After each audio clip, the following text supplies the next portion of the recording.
All right, my saucy little pog champs. Let's get this going, huh? Whew. I have been on a damn mania kick lately with Brotato. It's not even the kind of game that's interesting to talk about. It's just a damn good bullet heaven. Did anyone see that tweet recently that went semi-viral where it was the Hulk crying and he was saying, "Guys, I think I'm starting to move on to a new game before I finish the last one." I'm in that position right now. I've been full on like up till 3 a.m. trying to get the last two goddamn achievements. It's really cutting into my life, but we're almost done. We're almost done. You're going to be seeing a lot more of this sweatshirt for a while, by the way, because it's got no polyester, which means that it needs to be broken in, which means that I'm going to do the like wear, wash, wear, wash, wear, wash thing for a while. So we're gonna put the work in, okay? We're gonna put the work in. Teamwork makes the dream work. Hey, Tempest. I'm not really washing it like for detergent, I guess. You wash with vinegar to soften clothes. Motherfucker's gonna think you don't change your clothes.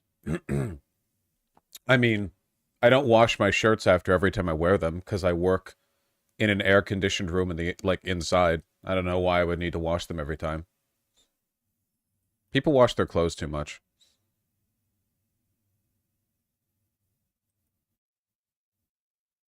That's true, Chloe. Hair is less wavy. Today, what happened? You guys are very lucky that I'm not a woman. That's all I'm gonna say. There is so much stuff that you guys pester me with. If I was a chick, it'd be like a whole thing, 24/7. I get up to take a piss. Awooga, look at his dick and bulge. I sit down. Piss boy. Hello, piss boy. Talk about your beard. Talk about your hair. You know, Tempest once gave me a not birthday, Christmas gift, and it was a pair of sweatpants that said, "Stop looking at my dick." Does anyone remember that era? Where every time I got up, you'd be hit with that? It's the good old days. Classic. Those were good pants, yes. Yeah, I shrank out of them. I still got them in a box somewhere. I'm not donating that. That's a gift. But yeah, they'd fall right off of me right now.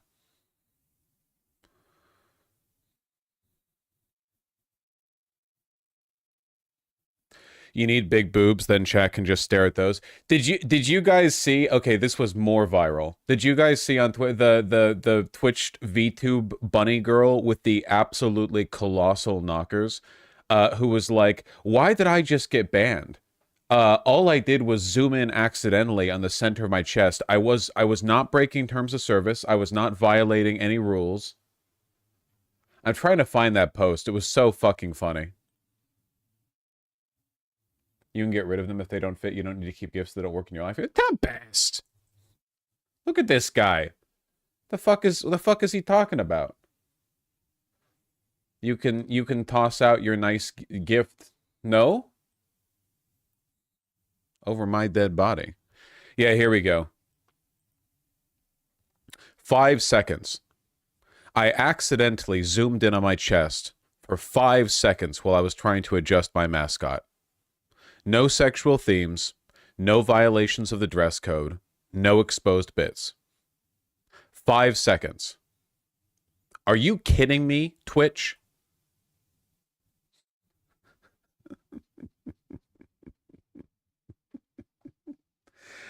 Uh,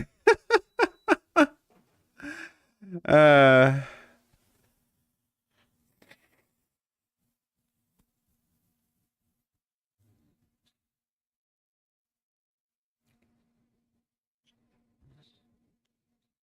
that's crazy.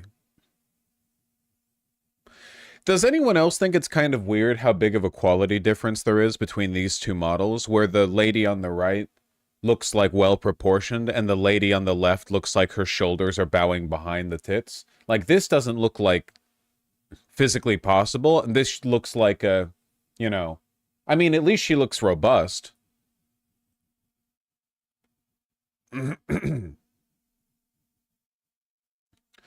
Well proportioned. You know what I mean. Like, the lady on the right doesn't look realistic. I didn't say realistically proportioned. I said well proportioned. Like, if you're going to if you're going to draw a lady who's stacked like that, you know, you can't give her twig arms. That's just stupid.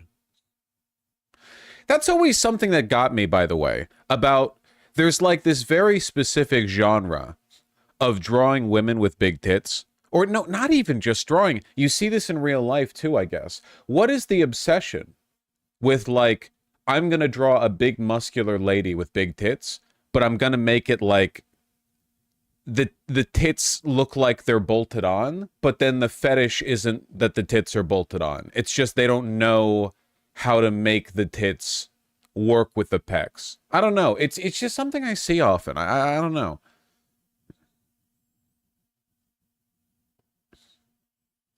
They don't know women's anatomy. Well, to be fair, there are very few women who are like really muscular. So I guess it's not really like a, you know,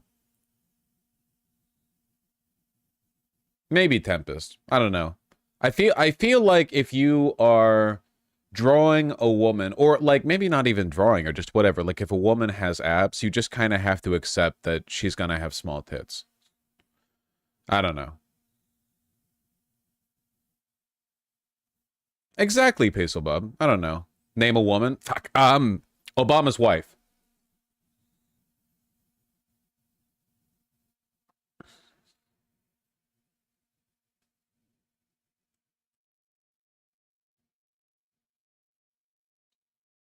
What's her last name? Hitler.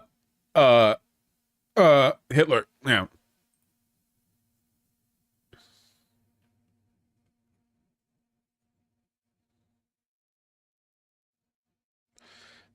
That's not a woman, according to my brother. Your brother thinks that Michelle Obama is a secret transgender woman. That rules.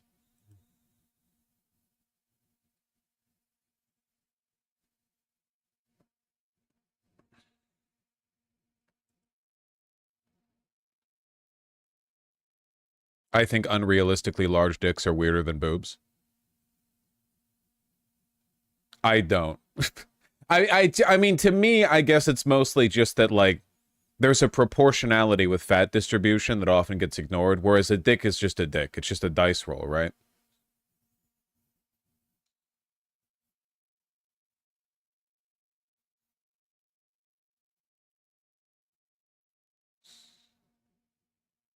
All right. Okay, okay. Your bad opinions are noted. Thank you.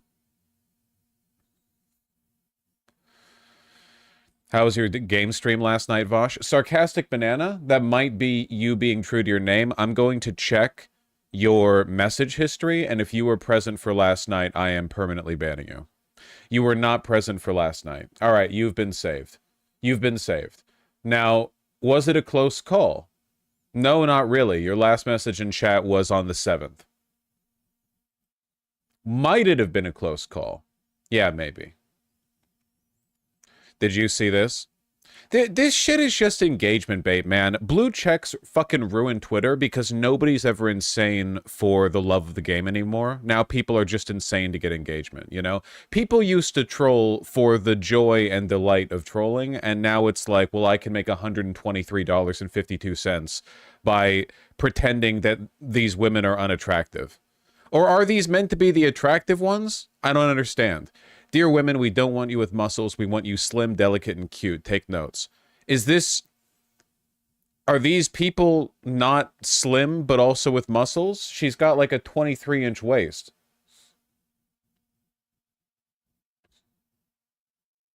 I think he's saying he likes the left one and doesn't like the right one. Okay, maybe. Do you know what the problem with that is? He's lying.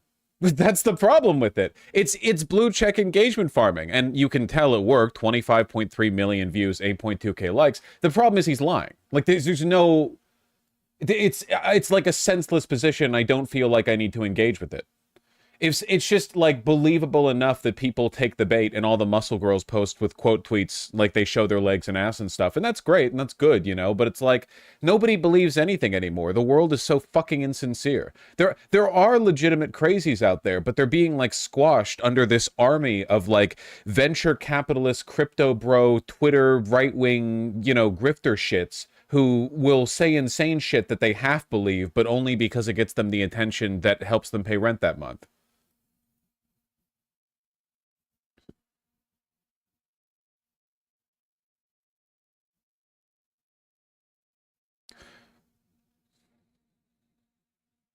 The world equals Twitter. You know, in a way, yeah. What's even the difference beside the quads? Well, I mean, the quads are a pretty big difference, but you can tell this lady has a much more developed ass from the hip dip. Presumably, like, abs. I don't know. It's very impressive. This took 2.5 years for her to build. Oh, it's the same lady. Oh, okay, that explains the waist. Exercise alone can't get you a waist this narrow. That's genetics. Well, it's hard work and genetics. I'm not trying to discount the hard work. That's crazy. Only 2.5 years to look like that? That is insane. What an incredible transformation. Whenever I see quick transformations on guys, I tend to assume steroids because, not to say like it's necessary, just like that tends to be the case with a lot of those quick transformations, you know? Not often the case with women for a variety of reasons because of the like hormonal, you know, problems that can be caused with taking testosterone when your body relies on estrogen for its hormone balances and stuff, and you know.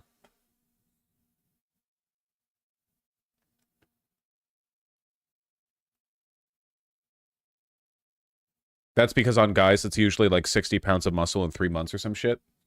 The crazy thing is, you can build muscle really fast as a guy without steroids. It's not that hard. Well, I don't want to discount the effort involved. It's just, I feel like people are in, because of all those posts online where people are like, yeah, I gained 43 pounds of lean muscle in 6 weeks or whatever. And of course they're doing steroids and also lying about the amount they gained. And they have like a pump in the second photo, but not in the first photo. And they're slouching in the first photo, but not in the second photo. Because of stuff like that, uh, a lot of people get really down on what you can do natty.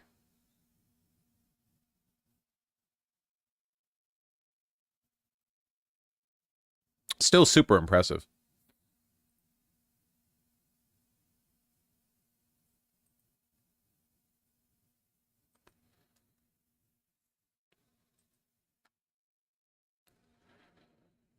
What? Drop my tissue.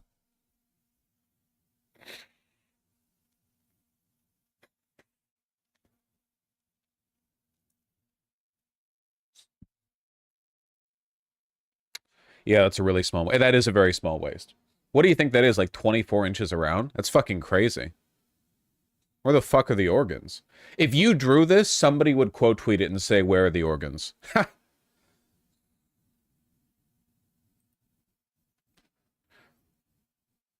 Does Melania have a six pack? Um, I don't know. Let me check.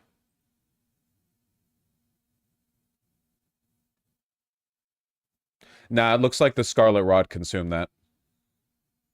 She's got like a taper though.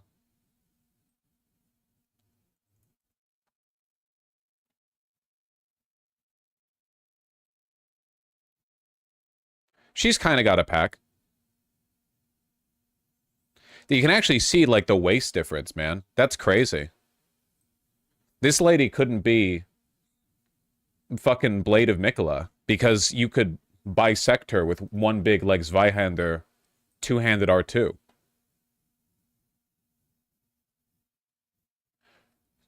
Oh, you didn't mean the first lady? Well, the chatter did. I was doing a bit.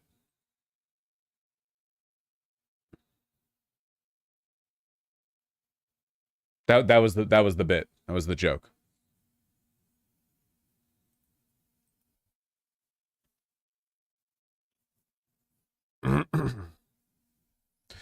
Same person for real. Um,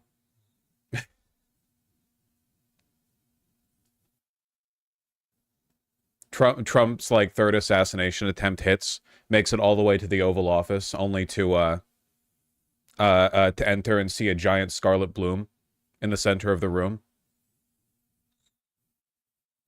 Blade of Donald. That'd be crazy.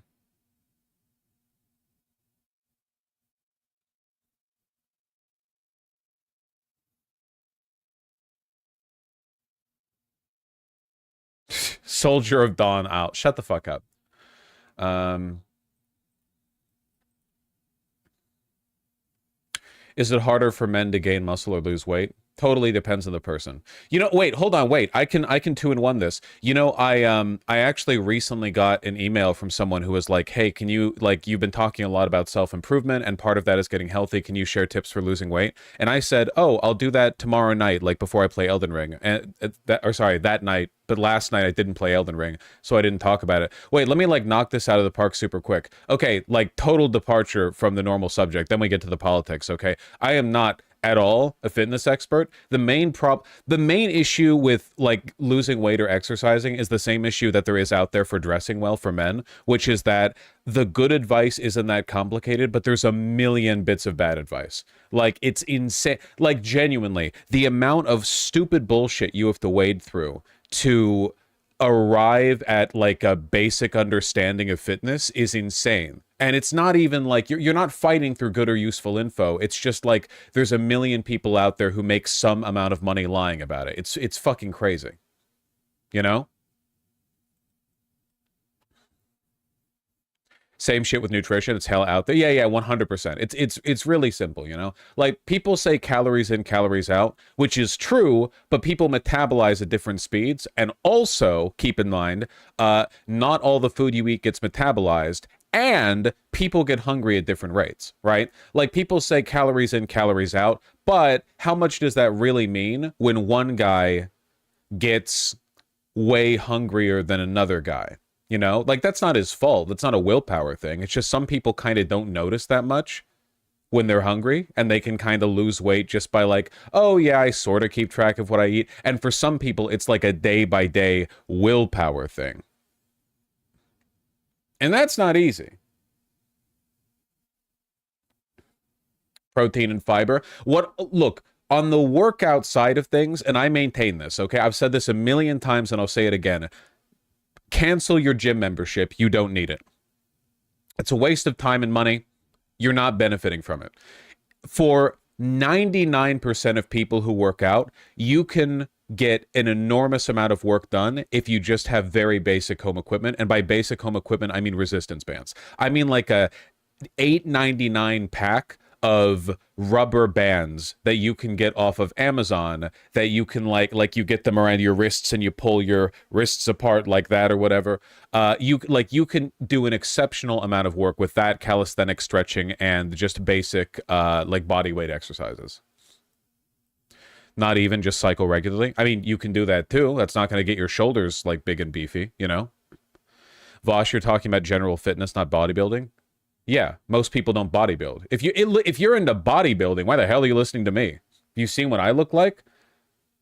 I'm not talking about bodybuilding. I'm talking about losing weight and like basic exercise. Look, so much like is the case with so much stuff, you know? So much of getting in shape is just starting. And then once you develop a habit for starting, once you have a habit for like getting the process out there, it gets so much easier so quickly. Like it's insane how quickly things go. It's all downhill from there. It's way, way, way easier once you get the basic, like, okay, when I wake up, I do the light stretch, I do the 20 minutes on the cycling machine or a little walk or whatever.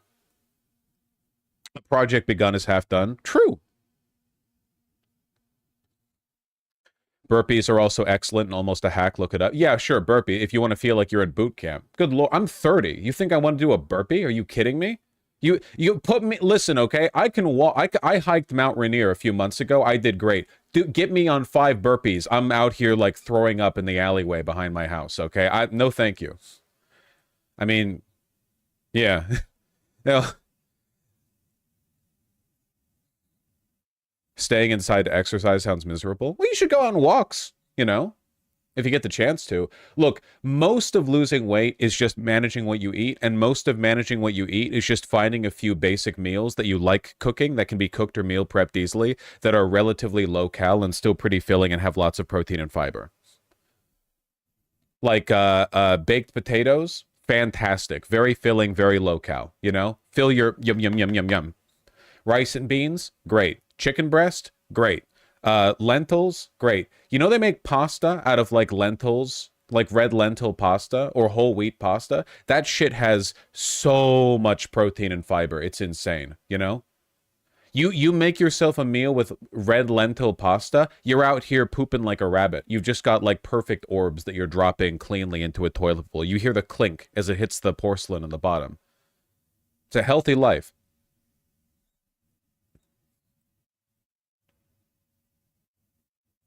My lifestyle coach is a streamer, Chatham cooked. The real difficulties with losing weight and getting exercise and blah blah are psychological, not physical. Most people can manage the physical effort. Now, if you've got disability, if your bones are made of glass and your skin is made of paper and you have constant cluster headaches and so on, like I'm sorry. I'm sorry that your life sucks. I get it. I know. I'm sorry. But I'm talking like generally the exercise and even the dieting. They're not really the hard part. The hard part is the psychological battle because you are going to be like, everyone tries to treat. It's this obsession we have in culture where we want to make every change this like pivotal, I made a difference today kind of thing. You know, like I changed something and then that's it, like the Isaac Newton with the apple hitting his head. And it's like, well, no, actually, he spent like 30 years doing math or whatever, you know? People will decide on New Year's that they want to work out and they'll get a gym membership and they'll go to the gym and they'll spend like 2 hours in the gym and the next day their body will not be able to move because they will be so sore. And then like 7 days later, they'll have recovered enough they can go again and they'll work out for 1 hour and they'll be sore for 2 days. And then they'll go to the gym 4 days after they've stopped being sore and they'll work out for 45 minutes and like they're not going to go back again. And that's why so many people are in the gym on January 2nd and so few people are in the gym on February 2nd. You know, that's how it is. And if you want to overcome that process, you just have to learn to enjoy the soreness. No, no, no. Just don't be a psychopath. You can work out like 20 minutes a day, 4 days a week. Congratulations. You're already up on like 95% of the population. Why not start with that? And then if you get used to that, maybe then do more. Who starts with like the hardest version of the thing? That's insane. I want to get into a hobby. I know what I'll do. I'll dedicate like 3 hours a day to it in the hardest possible version when it's already at its hardest because I'm not acclimated to it, and I'll like immediately burn out. Why not learn if you like it first? Now I learned to like the exhaustion. You're missing my point. You can learn to like being sore, but it is objectively incorrect to start working out by jumping into the gym for 2 hours on your first day. It is an absolute mistake. It's not a skill issue thing. It's not a, oh, you're weak, you're strong thing. It is objectively not a good idea. You're not doing anything for yourself there. Literally, get some resistance bands, do some basic calisthenics in your house for like 20 minutes a day. You're going to get so much work done off of that.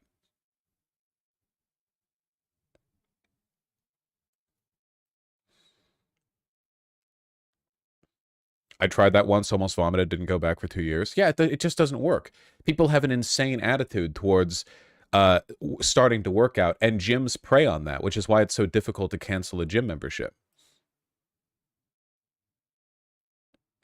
Even if it's just like a few push-ups or squats a day. You could literally, if you can just like one time a day, if you can just put your arms out in front of you and do 30 squats all the way down to the ground and up again while keeping your feet flat, and just do 30 of those, that's such a good start. Like you're getting your body used to moving, you know? Oh, one other big thing, stop obsessing over the amount that you're lifting. The only thing that matters is getting the right squeeze in the muscle when you're doing it with the proper form. The amount you're lifting doesn't mean shit unless you're trying to hit a personal record. If you're trying to get stronger or gain mass, you can bench like a pathetically small amount, and as long as you're doing it properly, you can see a lot of progress on that. Literally, like you could, if you know what you're doing, even someone at my size, I could curl like a 10-pound dumbbell and I could get serious results off that. You literally just have to get the squeeze on the part, which means you're not doing like this, where you're like, yeah, man, look at the weight that I'm moving largely through inertia and like me swinging my shoulder back as I pull the weight up.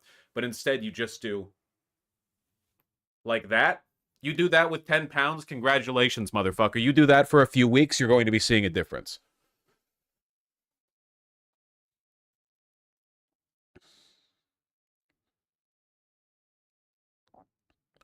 No, the stretch is the most important for building muscle. Well, you're getting the squeeze either way. You want to go down just as slowly as you go up, you know? Slow lifting, make sure you're isolating the right muscle, go up and down at the same speed. Yeah, 100% Alec Gunther, especially with back muscles, because it's really easy to know what muscle you're using when you're using like your arms or your chest or your core or whatever. But your back is like a big lattice of muscles that you don't really like intuitively get because you don't see them when you look down. So whenever you're doing an exercise that involves your back, you want to know what you're doing. You know, you want to have like a good feel for it. And do some damn stretches. You can find like a YouTube video out there, like, you know, full stretch routine, 15 minutes. Just follow it along.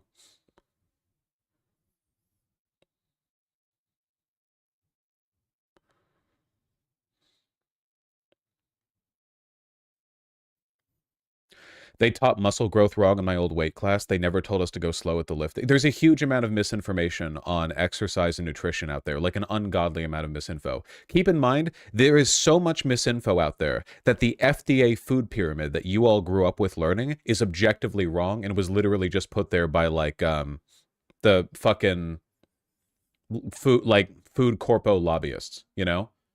12 servings of carbohydrates a day or whatever? Thank you, corn company. Jesus Christ.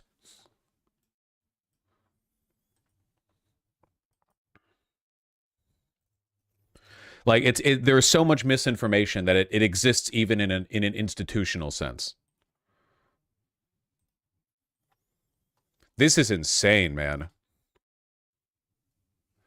100% like the corn lobby got to you. 6 to 11 servings of just like simple grains? No wonder everyone's fat. Jesus Christ. Fats, oils, and sweets used sparingly? Why? Fat's important. Also, milk, yogurt, and cheese are fats and oils. Like, this doesn't mean anything.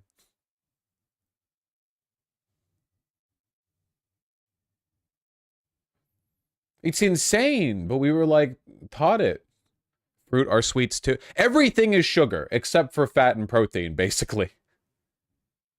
It's a very dumb chart. Yeah, and it was taught to like everyone. It's crazy.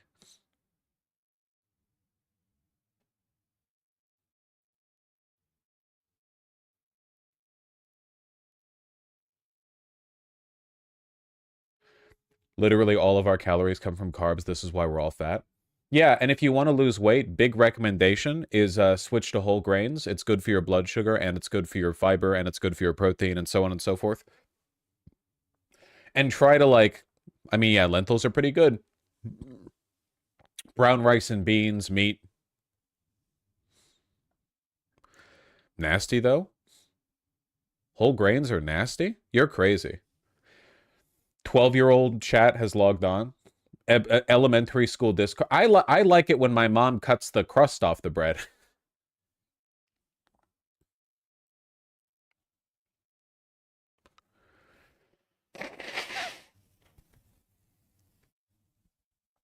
If you get used to eating like real food for a bit, and then you take a bite of just like a slice of white bread, it will taste like candy to you. And no, I'm not joking. And I have a sweet tooth as well. So I'm not speaking from the perspective of someone who exclusively eats broccoli. But like, if you eat normal human food for just a little bit and then you have a bite of white bread, it's like, holy shit.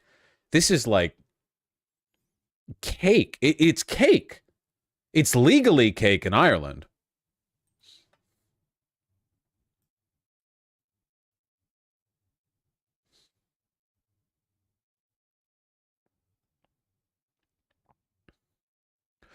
What's the preferred type of bread? There's like a literally like isn't basically every single bread better than white bread? Like basically every type of bread is whole grain except for white bread. White bread is like the specific type that's been designed to kill you. You know?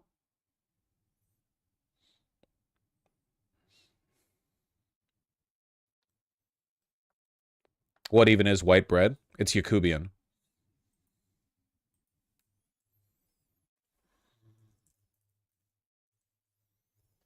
Like, hold on one second. Let me just like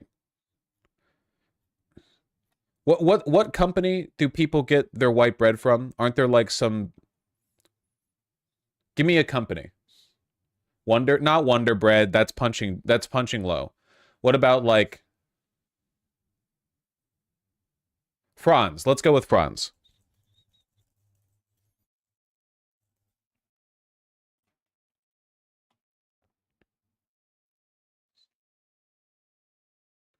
One second.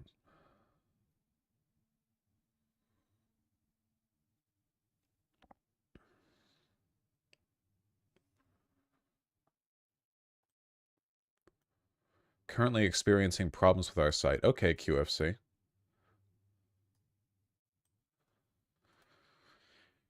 It's just salt and sugar basically.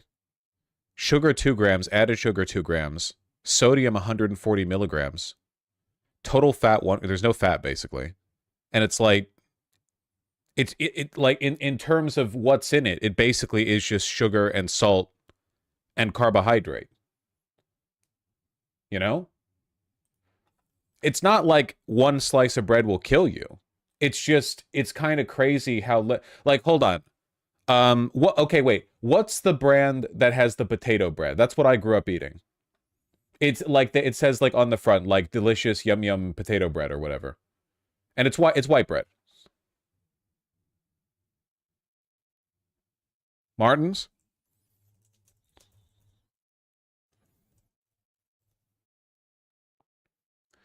I'm not I don't recognize these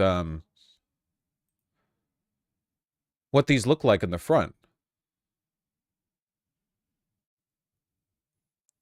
What did I grow up? Myers? I don't remember. I don't recognize any of these like logos.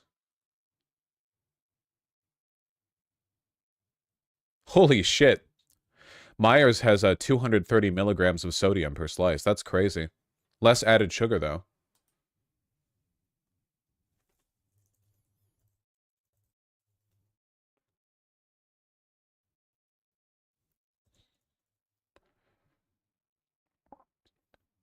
Why does bread have so much poison?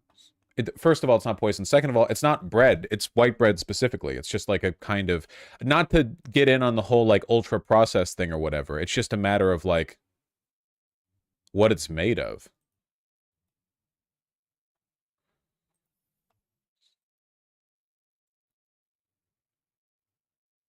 Yeah, Alec Gunther, we talked about that recently. This is it. Oro wheat. This is what I grew up with, I think.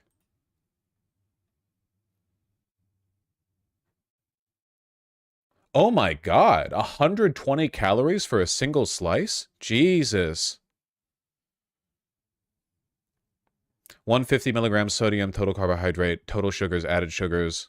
Well, they've fortified it with nutrients or whatever.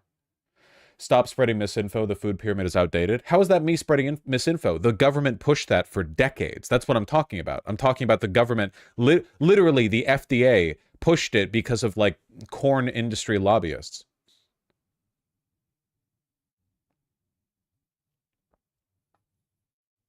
Yeah, used to. That's the point that I'm making. Like maybe they update. I'm sorry. Okay, pardon me for being like a triggered snowflake about this. I think that like corn lobbyists pushing the government into recommending an objectively unhealthy way of eating is for decades to children is a little insane. Like, can you imagine that from an outside person? Imagine that from like you're reading it in like a cyberpunk novel, you know? Yeah, the gigantic Monsanto food megacorps went to the government and told them to tell children that the best way to live their lives would be to eat like 5 pounds of delicious cornstarch every day. Yum yum. It's like Soylent Green shit, but it was real, and it to a large extent is still happening, though not to this level of like severity.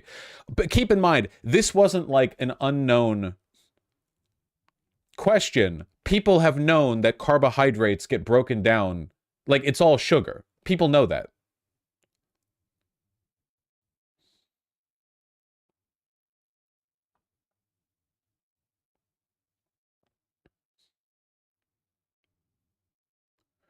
Yeah, I remember it, Alec Gunther. I remember it. Yeah, we'll get to the politics soon. Shut the fuck up. Anyway, I guess to summarize it, it's just like losing weight and getting into shape is pretty easy, I think. You just need to develop a good process. It's like habit building. You know what I mean? It's kind of like how if you went to a hoarder's house, like a person who just completely stopped giving a shit and they let trash pile up and there was rats and stuff. If you went to Asmongold's house and you told me like clean Asmongold's house, I don't know if I could do it. There are processes involved in cleaning Asmongold's house. I just don't have the expertise necessary, like the deep cleaning that you would need to do. However, if I was living in Asmongold's walls and I was there every single day from the beginning to the end, and my job was to spend 2 minutes a day preventing the house from getting that dirty, I could do that easily, you know? It's about developing a good process. Even if your body's kind of a wreck right now, you develop a good process, it gets better. But you can't view it as a like I will now do everything to fix this right now kind of dealio, because no body changes that quickly, you know? You want to start developing these little. It's like, how do I keep my house from getting dirty, you know? Well, if you're in a room and there's trash there and you notice the trash, just pick it up right then and put it in the trash can. If you are moving from one room to another, see if there's anything you need to bring from one room to another and then do it on the way. And just make a habit of that. And then after a while, your house is clean all the time with like no effort, you know? The difference between a person whose house is clean and a person whose house is dirty is not how much they care about cleaning, but how easy they have made cleaning for themselves. I'd be willing to bet a person with a dirty house thinks about cleaning more often than a person with a clean house, because the person in the clean house integrates it into a basic daily process that they can easily fulfill. Whereas the person in the dirty house is haunted by the knowledge that they would have to like do a bunch of work now to get it clean. And a person who is physically fit is not a person who tries harder at exercising or dieting or whatever than a person who isn't physically fit, at least not necessarily. It's a person who has made healthy living and healthy eating an easier part of their lifestyle than a person who is not physically fit, on average. It's just about making things easier for yourself. The best way to handle that shit, as is the case with a lot of life changes, is slowly, gradually, until eventually you don't even notice what the difference is. Like, that's the kicker, right? That's what you want. There might also be genetic differences. There are between all human beings, but, you know. We should all try our best.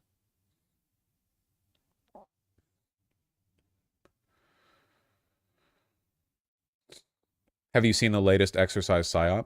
There's always an exercise psyop. For me, by the way, the number one thing that I've done with regards to like easy cleaning is every time there's a new episode of a specific podcast that I enjoy, I just put that shit on the Bluetooth earbuds, walk around with my phone in my pocket, and just get stuff done while listening to it. That to me, in my mind, that's like the coded like, oh, a new thing. Nice.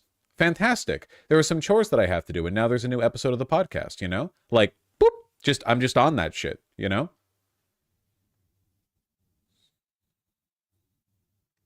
Then I just wouldn't listen to the podcast, lol. Well, it has to be a podcast you like listening to.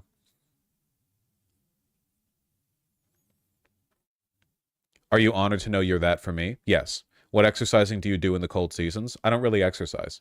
I've been meaning to do that more, but I haven't really exercised for a while. I should probably get back into that, you know? I used to be so strong. I could bench. My bench was never that good. It was like 230 back in high school, but my maximum deadlift was 405. My squat was like 350, 360. I don't know, something like that, which is pretty strong for a 16-year-old. You know, I'll take that. Now I'm 30, of course, so I'm over the peak when it comes to like the maximum period of strength that I could obtain in my life. But I bet you if I got back into working out, I could hit that shit pretty good. 230 kilograms? Yes, 230 kilograms, sure. If you,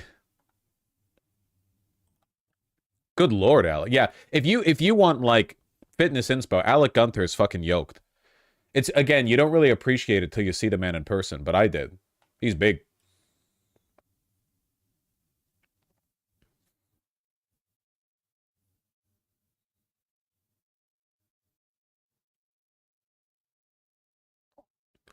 Do you do supplements? Supplements are bullshit. If you are having trouble getting your protein macros for the day, like if you're bulking, maybe you can use a weight gain shake or a whey protein shake. And I will defend creatine, but most supplements are an absolute waste of time. I will defend creatine and a weight gain versus whey protein, like, or whatever. If you're cutting or just maintaining whey protein, if you're bulking, maybe a weight gain shake. You know, you're trying to get like 1,000 calories in after a workout or something. I get you, Alec. It's been hitting all of us. But yeah, and creatine is good. Also, creatine is delicious. The cherry flavor, yum yum. Take some pure creatine, not the flavored shit. Counter argument. The cherry flavor is tasty. If you're not a bodybuilder or a power athlete, you don't need creatine. You don't need creatine, but it is tasty. A little treat. What is creatine? It's an amino acid that facilitates water retention in your muscles, which is good because if there's more water in your muscles, there's more osmosis going on, which helps remove the lactic acid from your sore muscles. So basically, it's like it helps. For one, it makes your muscles look bigger because there's more water in them, and for two, it helps them not get sore for as long, like they recover faster because it helps pull the lactic acid out. At least that's what I remember it doing, but it's been a while since I've taken creatine or really paid attention to like the bodybuilder supplement space. Does it also make you feel less tired? Having more water in your muscles just generally kind of pumps you up because again, water is like the, you know, the universal solvent that helps keep everything in your body running. Also, it doesn't hurt you. Creatine basically like doesn't like it's not caloric. It doesn't take any effort to take. Like a protein powder you have to like make a shake with unless you just want to chug that shit with water like a disgusting wretch. But with creatine you literally just like powder, water, mix, yum, you know? Guys, we're going to get to the politics in a second. Can you give me a fucking moment, please? Oh my god. You know what this stream is, okay?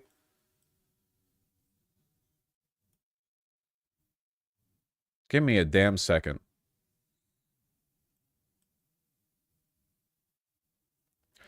Whenever I ride my bike, I instinctively know to drink water because it prevents me from pulling something or hurting myself, but I didn't know the chemistry behind it. Yeah, that's the main reason you want to stay hydrated while you're working out. It's because it helps facilitate osmosis in your muscles and stuff. You know, it helps run it through. Creatine is about better ATP production. It has nothing to do with water and osmosis. I feel like I'm right.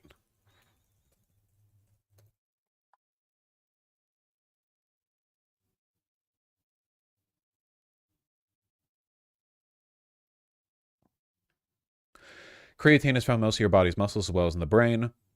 Your body stores creatine as phosphocreatine primarily in your muscles, used for energy.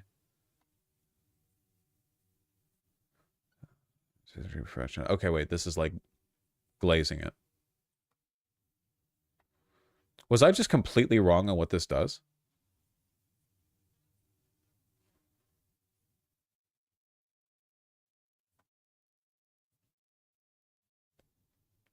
It's genuinely fucked up how little information there is out there on supplements because when you Google, like, what does protein do in your muscles?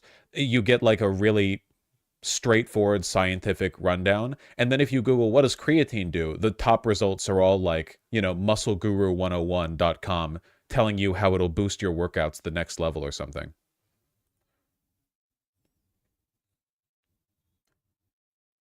Helps your muscles produce energy during heavy lifting or high intensity exercise. Okay. Wait, does it have nothing to do with water retention? Okay, all of these articles are fucking AI cribbing off each other. They use the same verbiage.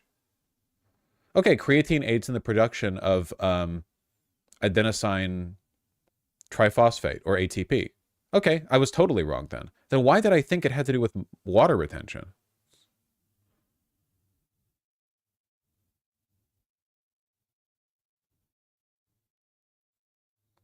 It does? Well, I wish these fucking articles would mention that rather than repeating the same shit all the time. Well, okay. Anyway, get the cherry flavoring. That's the main thing that's important. It also makes you retain water. Okay, well, all right.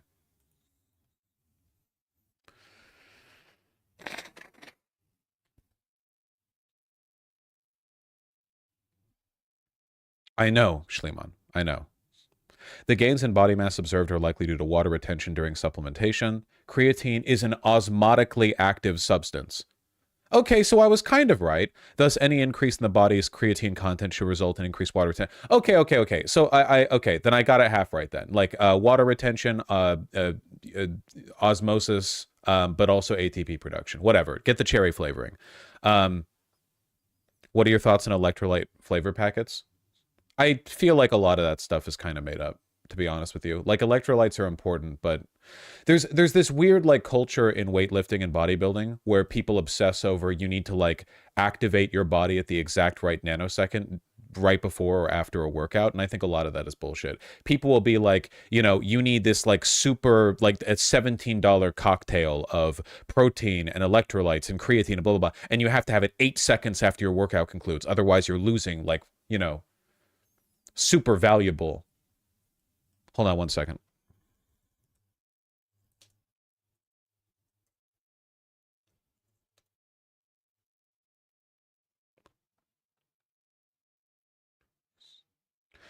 Creatine is what helps create ATP. It helps literally every cell in your body, and that's why it's also good for cognitive performance, and it's even been seen to help with depression. So what you're saying is everyone should take a bunch of creatine all the time.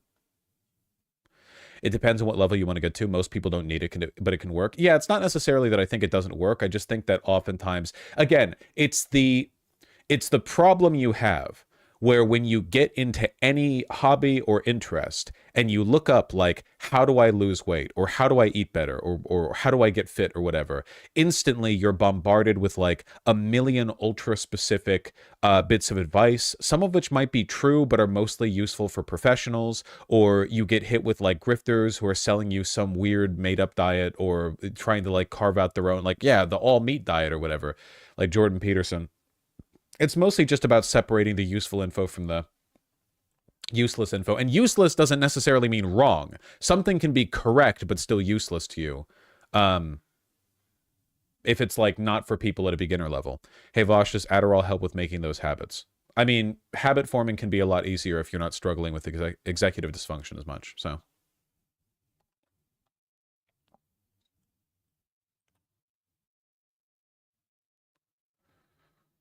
Oh my God, you're making me want to exercise. It does flood your body with endorphins. Okay, fine. We'll stop talking about this. It's been a while anyway. Fine. Yes. Stuff is happening? Wow.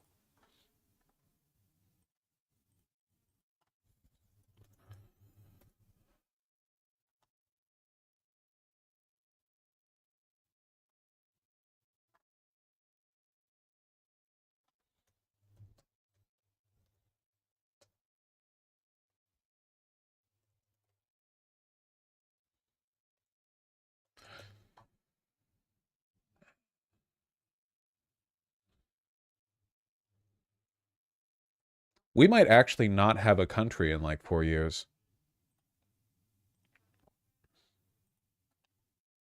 This is this is genuinely insane. I think this is maybe like I can't believe it, but Hillary Clinton has never been so vindicated by history. Tulsi Gabbard nominated or picked as director of national intelligence.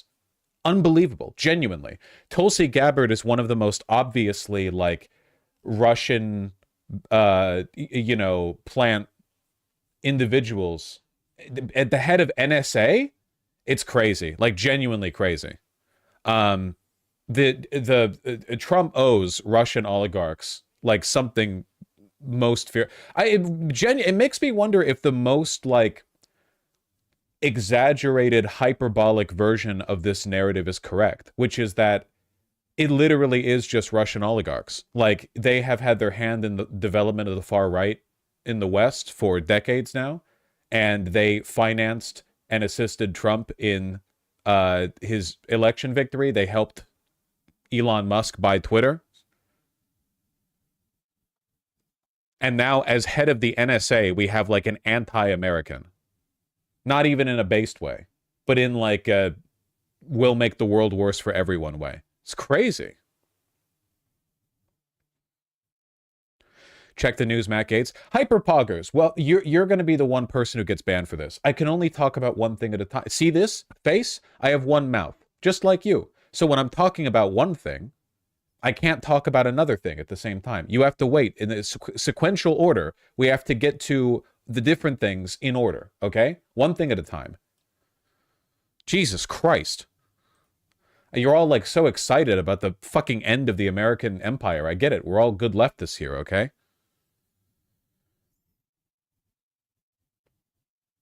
God, he's so weird to look at. What's crazy is that Trump appoints her, but also appoints the most hawkish pro-Ukrainian Republican to national security. Isn't he like a NATO skeptic? Or am I thinking of the Pentagon guy? I think I'm thinking about the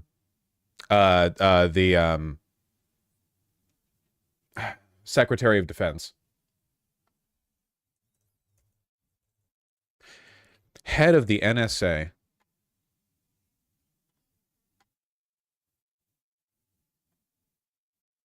I don't even know what to do with this, man.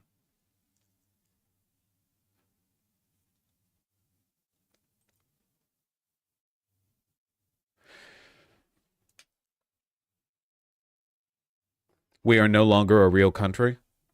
Here, Tulsi Gabbard preempted this a few days ago. Now, she is the co-chair of President Trump's transition team, Tulsi Gabbard. Let's talk about everybody else and what matters. We got a lot oh my God, shut up. Right now, into the folks, administration. I think you are a phenomenal asset in so many ways that people that I know that people may not know. And I've got to imagine. Makes sense, TBH. Russian oligarchs basically stole the entire wealth of the USSR. Yeah, it's this is I hate liberals and leftists for this. Liberals made this talking point soy, and then leftists pointed out how soy it is so many times that it's difficult to talk about without reaffirming that it's soy. But for those of you who aren't aware, Russian oligarchs basically have an undefined amount of money. Nobody knows how much money Putin has. The reason for that is because we did this. America did this. After the USSR lost, we basically facilitated the carving up of the entire empire and put all that wealth in the hands of a few dozen people.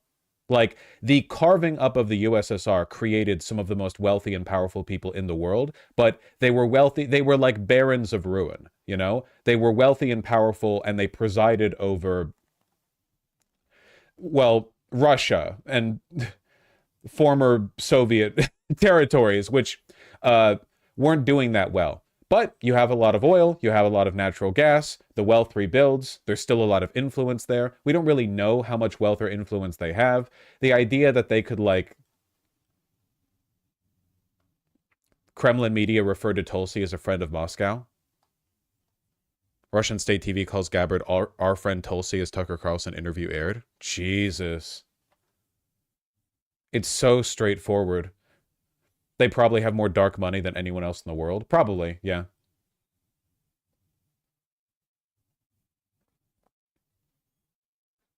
Russian transformation was designed and overseen by Russian elites and neolib economists. The neolib economists that I'm referring to are us. That's us, the neolib economists. Of course, Russian elites presided over it. It's Russia. But, like, we directly pushed for this, you know? We wanted this. We wanted to, like, stomp on our enemy after they were down. No Russian neolib economist. If you're, like, denying the idea that the West directly involved ourselves to facilitate the ruining of the former Soviet states, like, you can read up on it. You know, it's not like a conspiracy theory. Imagine that there is a position in this administration for you. Are you interested? This is up to President Trump. Obviously, he's looking to assemble a team right now. If he asks me to serve in a position where I feel I can be effective to help him carry out his objectives, of course, I'd be honored to do that. Let me ask you about, women were lied to about abortion in a whole variety of ways. Old people were lied about Donald Trump taking away Social Security and Medicare. Is the implication here that women were lied to, that Donald Trump didn't appoint the Supreme Court justices who overturned abortion? Whatever, it's Fox News. They exist in a different reality. We all know. Wall's ticket supported gender-affirming care for minors without parental consent. They support sex change operation and amnesty for illegal immigrants. And then they say they care about women's rights, but they were completely silent on all of the women the dozens of them that were murdered by their unvetted illegal immigrants, the dozens that were raped by those. Never mind, this is super boring. There's like no sauce to it, man. Let me take a minute to drone on and just repeat every non sequitur right-wing talking point we've been banging on about for years. What does this have to do with anything? Shut the fuck up. Move on. Here. This is from 1 day ago. The fact that we have all these troops in the region, this is an issue of sensitivity for you about where America is and why. Do you believe that this is something that will be rethought by the Trump administration?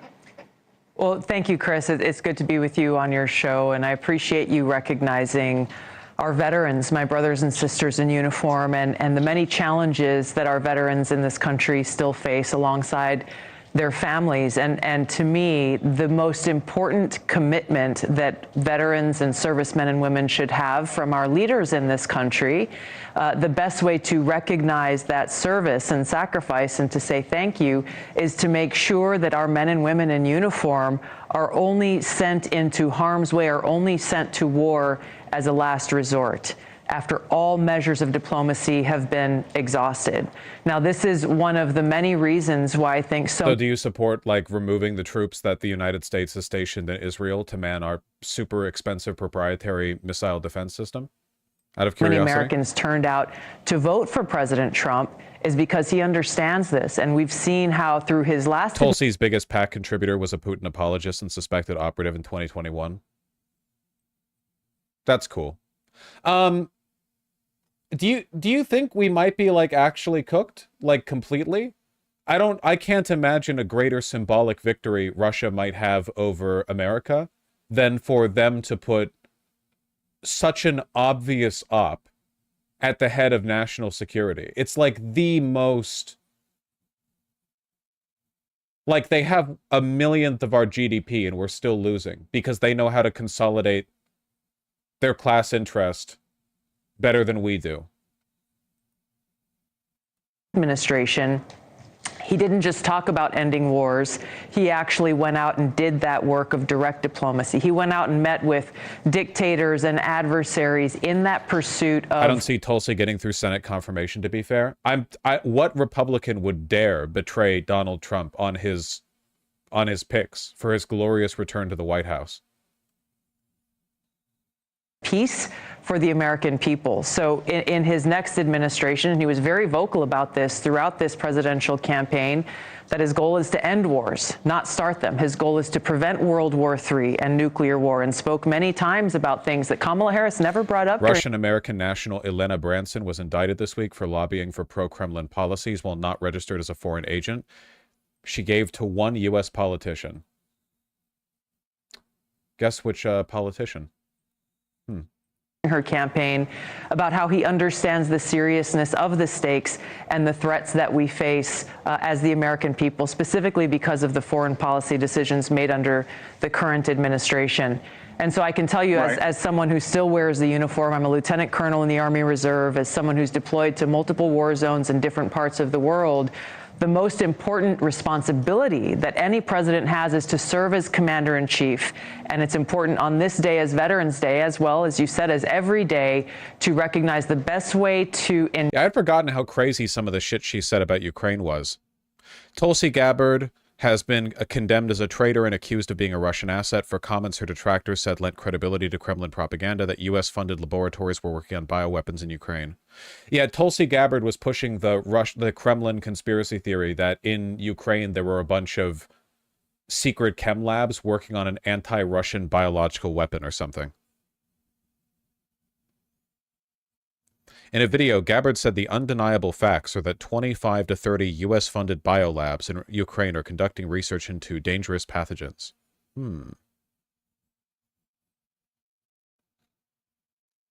Why wouldn't we just do that here? Well, the reason it was a Kremlin talking point, they were saying like, well, this is why we're invading Ukraine. This was one of the 50 reasons they gave for invading Ukraine, which was we need to stop Ukraine from building these deadly US-backed bioweapons.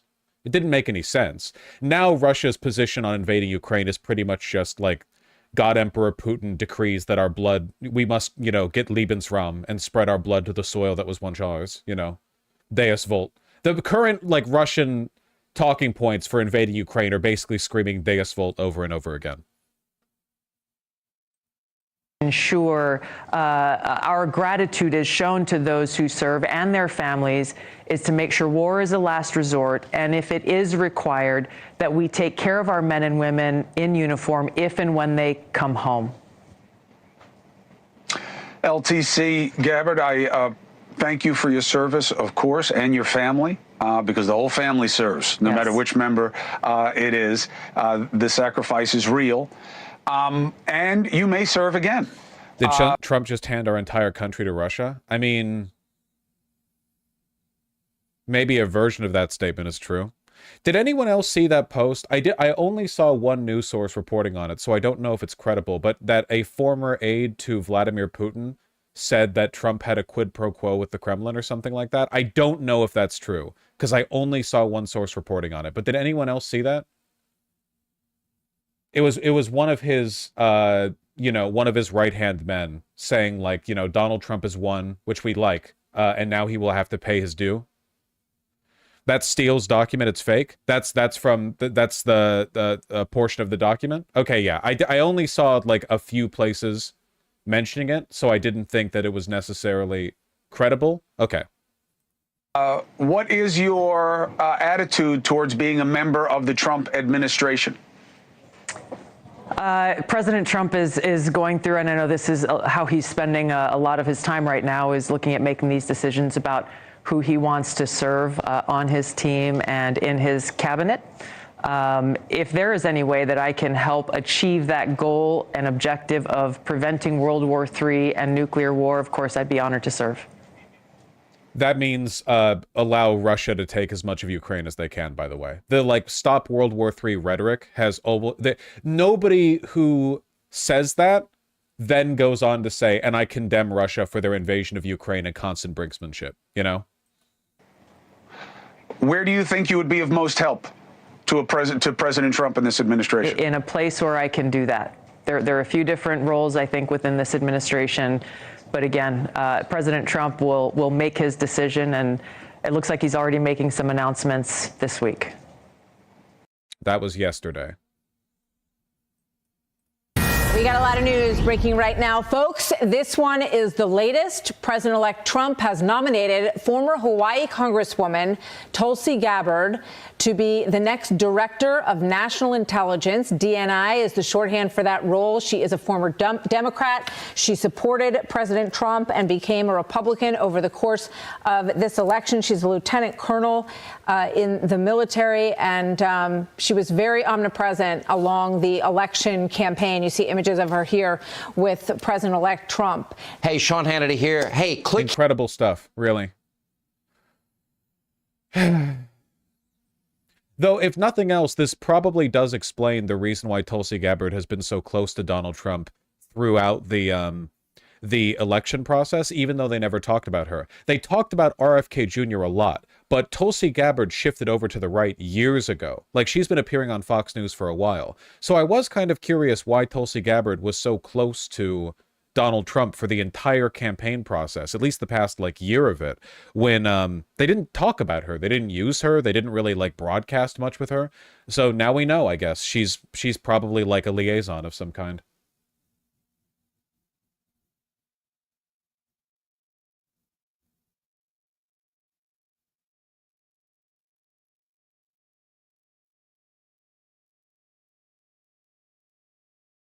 America is now a clown country. It's just embarrassing.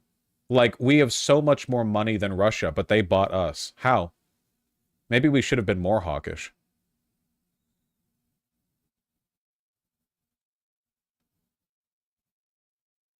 Want to turn off links? No, that's okay. Wonder if Laura Loomer will be chief of staff. People are getting appointed for loyalty, that's for sure. That is for sure. Speaking of, we can finally talk about the thing you guys are so interested in talking about, and in fact won't shut the fuck up about.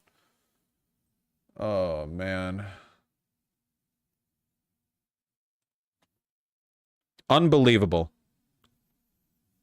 They got... It's the Beavis and Butthead sequel that no one wanted. All right, we've got another Trump appointment, and this is one that is probably going to surprise a lot of people. Yeah. Because he was not on any of the lists that were floating around out there. And there had been some discussion that President-elect Trump was having a little trouble making this final decision, or maybe this is the person he had in mind all along. But he has now nominated Florida Congressman Matt Gaetz as Attorney General. Genuinely, one of the worst dressed men in Washington. There's a reason why he's so heavily featured in the dye workwear dunk threads. He dresses like shit constantly.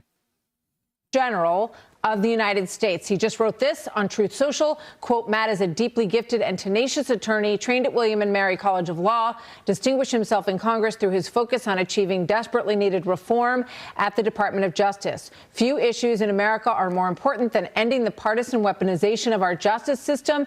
Matt will end weaponized government, protect our... There's no way he gets through Senate confirmation. Do you really think any Republican would stand in Trump's way? Trump is clearly just rewarding loyalty here, you know? Do you really think anyone would stand in his way? I want to bring in MSNBC legal correspondent Lisa Rubin on this because I want to get a little bit of the legal. Is Matt Gaetz a lawyer? He's not a lawyer. He is a lawyer. He is a lawyer. And he was briefly in private practice before he was elected to Congress. However, the GOP hates them. Yeah, but the GOP also has a history of doing a lot of stuff they don't want to do because Trump tells them to.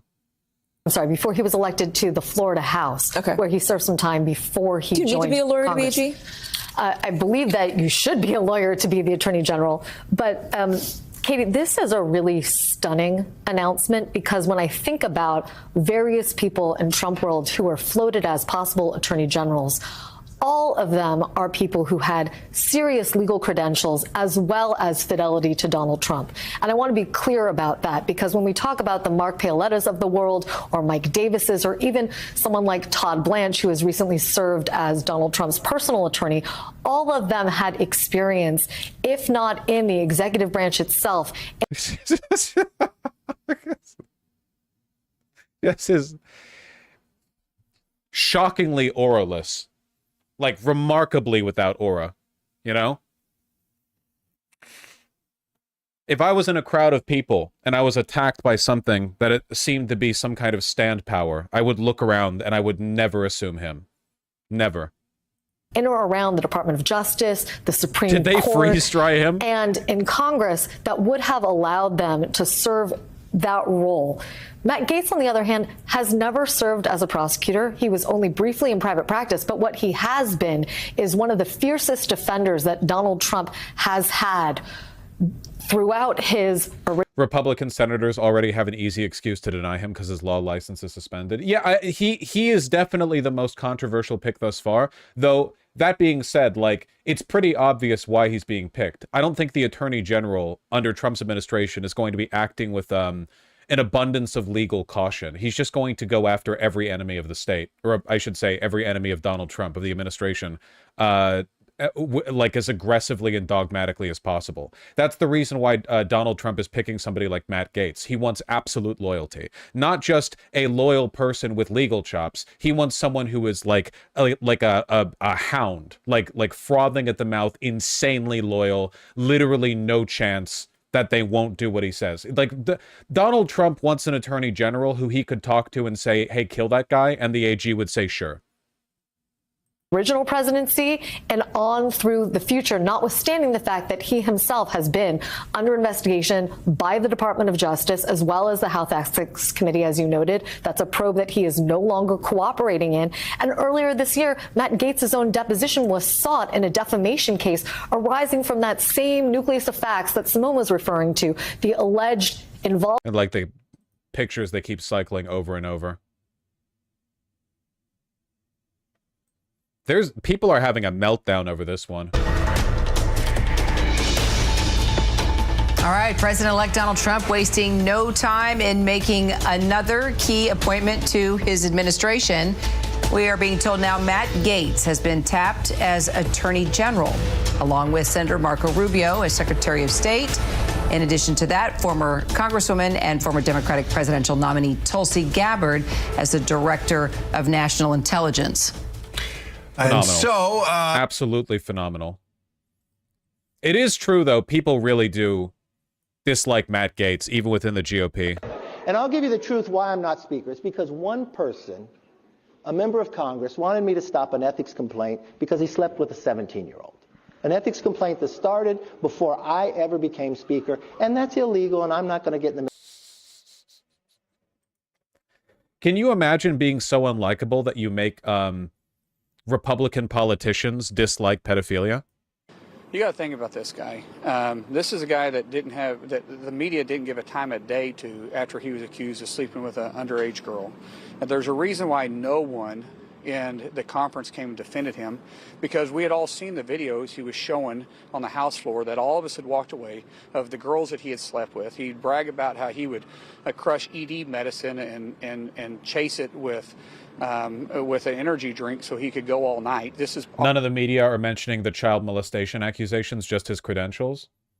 Well, I think at this point we've just kind of accepted that being a pedophile is actually, like, apparently, if not a requirement, at the very least, like, a bonus to being a U.S. politician. I mean, certainly in this administration, it seems like it's, you know, it certainly doesn't hamper you.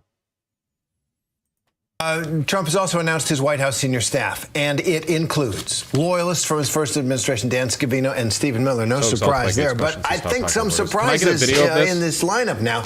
This comes after Trump tapped Fox News host Pete Hegseth, the weekend morning news anchor on Fox, to become the nation's Secretary of Defense. And he also picked, Trump did, the former Director of National Intelligence, okay, Republican this is like Congressman a general John video. Not a specific video. We like our specifics. We like our specific videos. I want to see, like, live journalist reports after the pick, because people are losing their minds right now.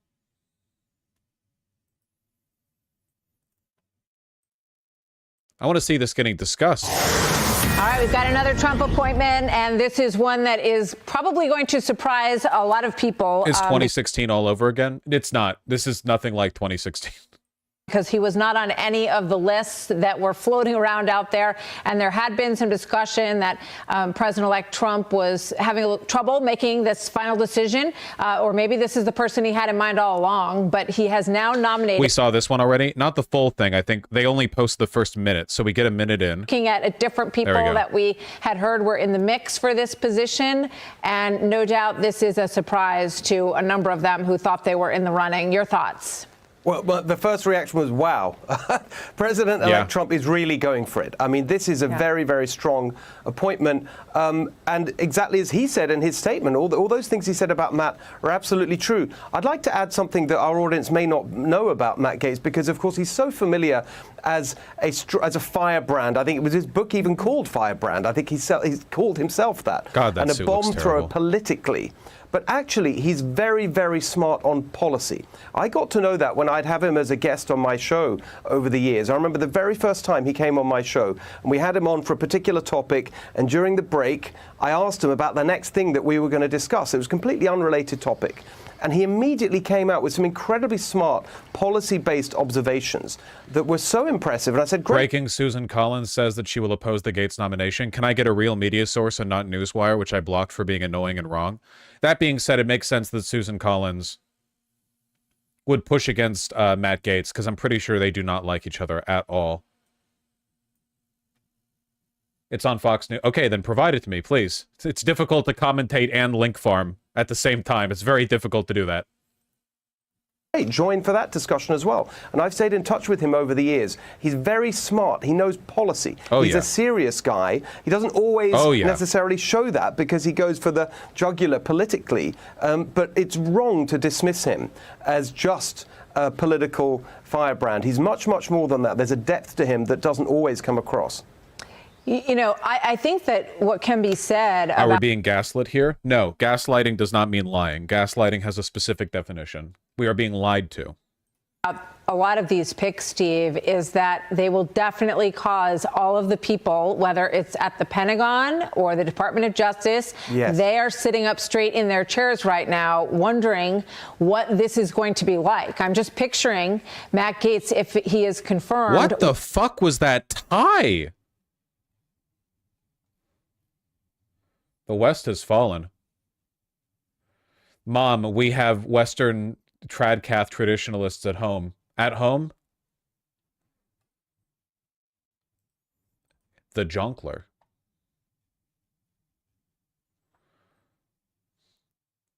Two Republicans resist Trump demand on Biden judicial nominees. Two Senate Republicans have fully or partly ignored President-elect Donald Trump's mandate for them to oppose confirmation of President Joe Biden's judicial nominees. So you think that, okay, so if Susan Collins is both willing to put through Biden's judicial confirmation, you know, if assuming there are any confirmations to be made, and she would oppose Matt Gaetz, like you're saying she might not, like the Senate might not just let Trump do whatever he wants. When is Susan Collins up for re-election? When's her next? When was her last election? Because all we would need are a couple of Republicans in the Senate to be a little bit less than absolutely psychotic. Her election was in... assumed office 2022. Okay, so it's going to be 2028 till she gets out. That's not what I'm saying, Vosh. I'm saying that right now when the pressure isn't on her, she'll be a bit normal. You think she might fold under pressure? No, it's 2026. It says she assumed office in 2023, though, which would mean that she was elected in 2022, which would mean that her election would be in 2028, right? Isn't it 4 years? No, for the Senate, it's 6 years. Why are you correcting me when you're wrong? I hate you. She always folds eventually, historically. We'll see how things go, I suppose.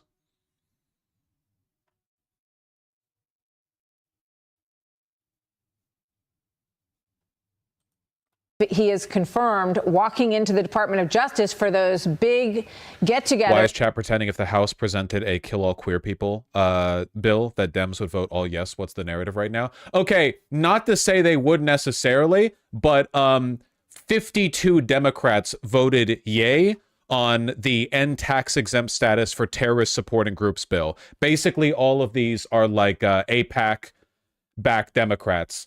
This bill would give Donald Trump basically unlimited power to destroy any NGO that he decides opposes him, and they voted yes because they're in like AIPAC's pocket. So, you know, if rather than like the bill being kill all queer people, if the bill was something along the lines of, you know, suspend civil rights for supporters of terrorist ideologies, and the terrorist ideology in question was like gender studies, yeah, maybe. If AIPAC told them to, they would. That they have with new leadership and what the reaction is going to be. And I'm guessing that you will probably have some people who say, I'm not necessarily going to stick around for that chapter.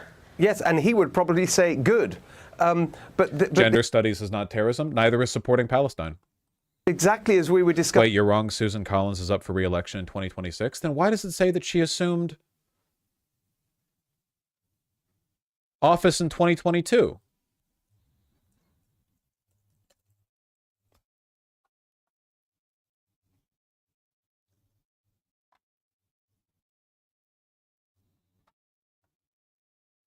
She may have been appointed because of a vacant position. Yeah, it must be that. Oh, I'm sorry. I'm retarded. I was looking at the Senate Appropriations Committee. I'm sorry. That was on me.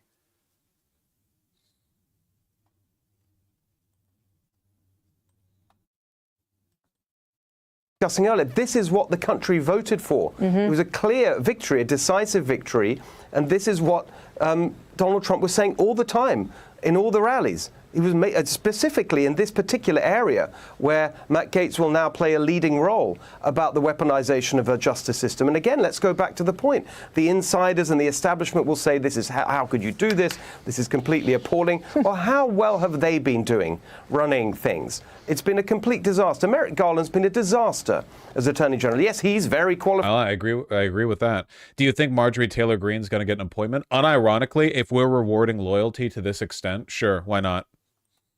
He's a kind of establishment guy, was previously nominated as a Supreme Court justice, etc., etc. But on his watch, the confidence of the public in our justice system has completely collapsed.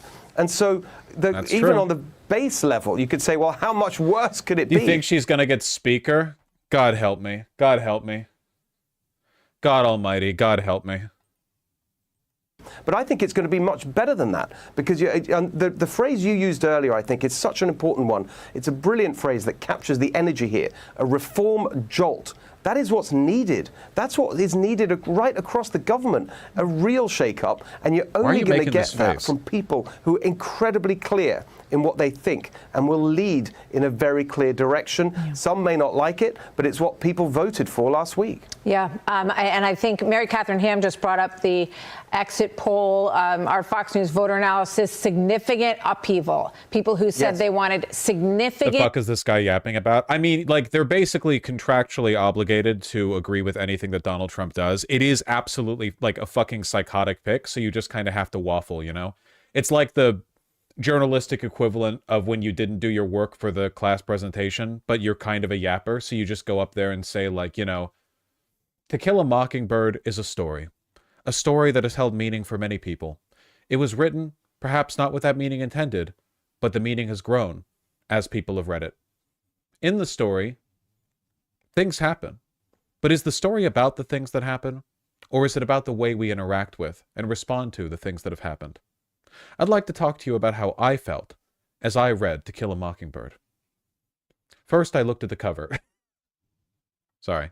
All right, you're just listening in there to different leadership as John Thune taking over the GOP majority leadership. And we do have some breaking news, another appointment in this quick-forming Trump cabinet, as Trump has now nominated an attorney general, being the representative out of Florida, Matt Gaetz. And I want to put up this in a statement from him saying it is, quote, an honor to serve as President Trump's attorney general. And he posted this on social media saying it is my great honor to announce Congressman Matt Gaetz of Florida is hereby nominated to be the Attorney General of the United States. Matt is a deeply gifted and tenacious attorney trained at the William and Mary College of Law, who has distinguished himself in Congress through his focus on achieving desperately... I need, like, more takes on this. Republicans commenting on Gaetz' appointment. Yeah, can I get, like, clips? Rep. Max Miller tells me Gaetz is a better shot at having dinner with Queen Elizabeth II than being confirmed by the Senate. Appreciate the who is dead being added in there. You know, it's for the Yanks who aren't aware.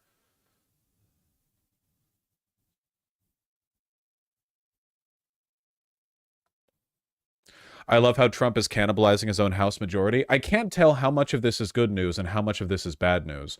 Because the bad news is these are like the worst humans alive, and every pick is insane. The good news is that these people are, it looks like Trump is genuinely making loyalty appointments, and these people might actually be so contentious and incompetent that they might not be able to get as much done as they want. They might just not be competent enough. Like, pure loyalty picks are dangerous for this reason.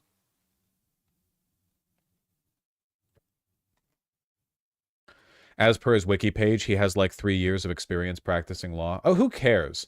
Merrick Garland has such and such years experience practicing law. You know what he did with all that experience? Nothing. Here we go, live updates.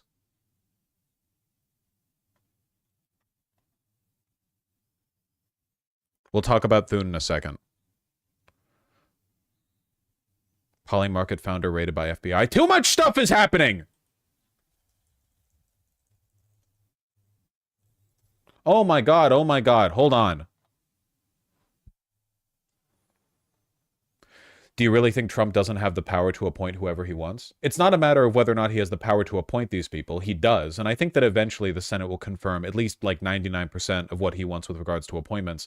The problem is that like it just takes a lot of brains to destroy a country. It just does, you know? Not to do the Weimar comparison again, but like America's democratic institutions and our administrative state are a lot larger and a lot more robust than Germany's were. Keep in mind, like in the 1930s in Germany, a lot of people are still getting their food by going down to like the grain store and buying a bushel of grain. Modern economic and social logistics, like the complexities of modern running a modern country, it's so complicated. It's difficult to fuck up. It's difficult to fuck things up in a way that gets you what you want without just breaking everything, you know?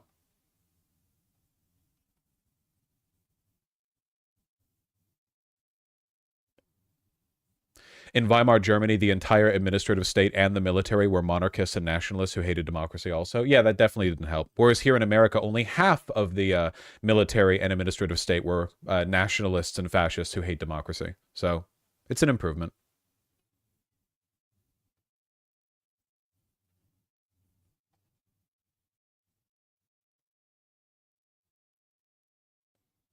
The rumor is Trump might do recess appointments to get his nominees through. Yeah, but I'm talking about if he's doing these nominations based on loyalty alone. I don't think Matt Gaetz is smart enough to manage, like, because even if you're attorney general, like you'd have to fight against the lower courts, you know? And that takes a lot of, maybe it doesn't even matter. Maybe it doesn't even matter. I don't know.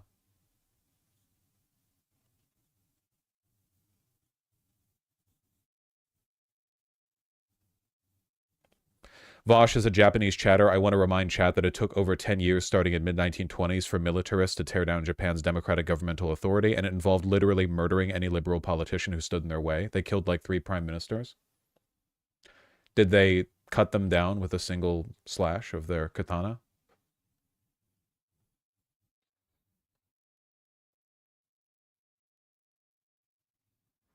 Audible gasps when Gaetz announced as AG. A source in the room where House Republicans are waiting to start leadership elections say there were audible gasps when Matt Gaetz was announced as President-elect Trump's pick for Attorney General. Genuinely insane. Man, I wonder. Holy shit, there's so much stuff to cover, man. Why are they surprised? Because it's insane. Because no one expected it. He wasn't even on the short list. Like you're saying they might just starve the country instead? Yes. Yes, that might actually end up being what happens. This whole country might end up getting ground down to a halt because of tariffs and economic mismanagement. Food prices skyrocket, energy costs skyrocket. We dip into a recession, maybe even a depression. And it becomes almost impossible for the Trump administration to do what they want to do, because in a modern in a modern economy, being the guy in charge doesn't just mean having the military anymore. Now you need to have like these, you have to have connections to or ownership over these really complicated, delicate, multi-layer international systems of commerce. You know, there are supply chains that run all around the world, and you need to maintain them and you know, shepherd them and make sure they keep working properly. And if you don't do that, things fall apart really quickly. The modern world is a lot more delicate than it used to be. Again, like if you go back 200 years, what does it take to keep a country running? Not that much, dude. Like genuinely compared to today, not that much. People have like 2 outfits that they wear. No one's buying clothes. You need food, but most of your food is produced in your country. You just have farmers. Serfs all around the place. Your economy is basically like, you know, gold for spice, and that's it. Everything else is just like consolidation of grain taxes and so on and so forth. It wasn't complicated, at least not compared to today. Yeah, nowadays you need a bachelor's degree to use a fucking espresso machine.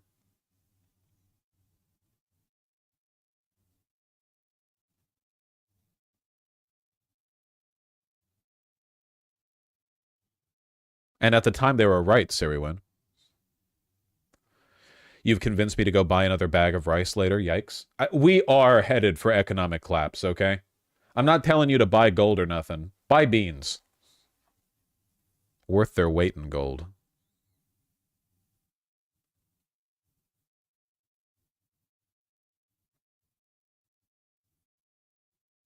Can you eat gold? Yes. Gold is chemically inert. That's why you can eat stuff that has gold foil in it.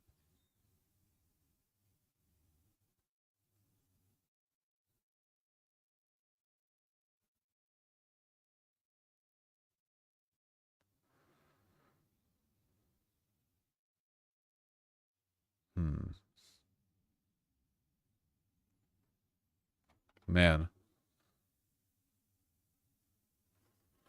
Wait, is that actually true? Yes. It is not. That's how you get heavy metal poisoning. Not to be picky, but gold is not inert. Nothing is perfectly inert, of course. You can make like aqua regia, but gold foil is safe to eat. That's why they put it in food sometimes. It is. I'm not saying to like chew on bricks of gold. Can we not do the Reddit thing? Yeah, gold foil is safe to eat. Well, technically, if you ate a 1-pound brick of gold, it would actually hurt in your tummy. Thank you.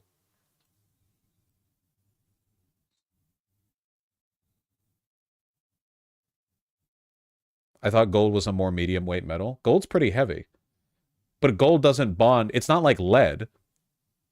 Lead has the outer orbital, the covalence of the electrons or whatever, means that it bonds with the receptors in your body because it thinks it's iron, but your body doesn't have a way to get rid of it, and it just pair bonds and then like bricks the receptors that it bonds to. Gold doesn't do that.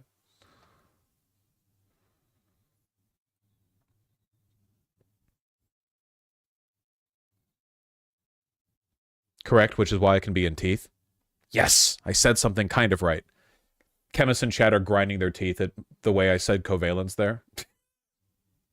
Let him have this one. Let him have this one.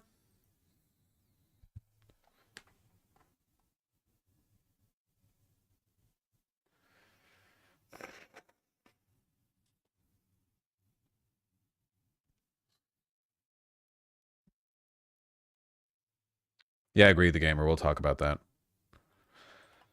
We're going to get a lot more developments on the Matt Gaetz thing because that's an especially wild pick. Oh my god. Okay, we have to talk about Thum. Let me take a piss, then we'll talk about Thum. Hold on.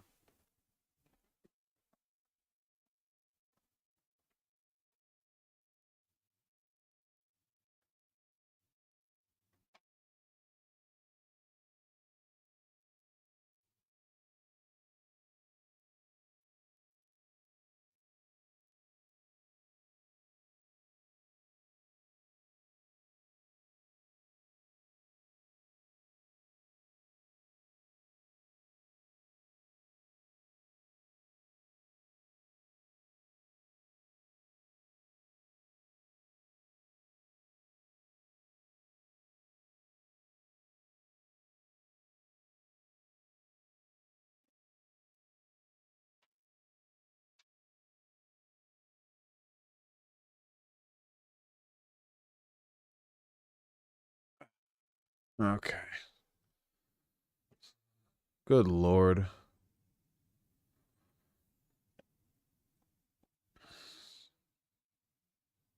It might, funny rhetorician. It might.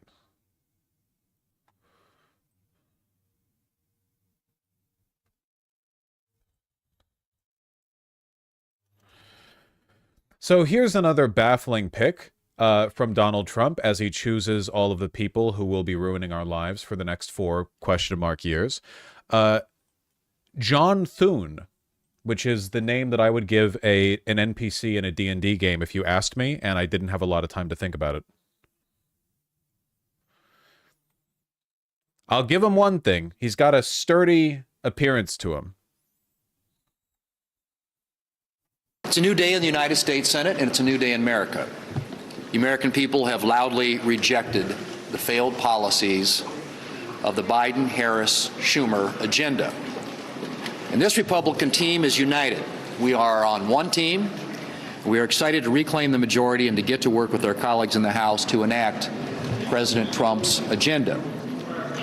We have a mandate from the American people I'm sorry, did I say picked by Trump? Senate majorities voted on by the Senate, the Republican Senate. Yeah, not picked by Trump. Though has Trump endorsed this pick? Presumably Trump has spoken on it. I mean, Trump would certainly be consulted for it. The MAGAs on Twitter hate this guy. Yeah, you guys aren't going to believe it. Our man John Thune is an actual honest-to-God neocon. Oh, he endorsed Rick Scott. Okay, gotcha. Okay, thank you for filling me in. You know, I start the day with 2 hours of staring at a wall. And then I go live. I appreciate the holes in my information being filled in. Thank you. You know, I grow every day. This guy's the moderate pick. I did see Elon eating shit. I did see this, yeah. Very, very funny.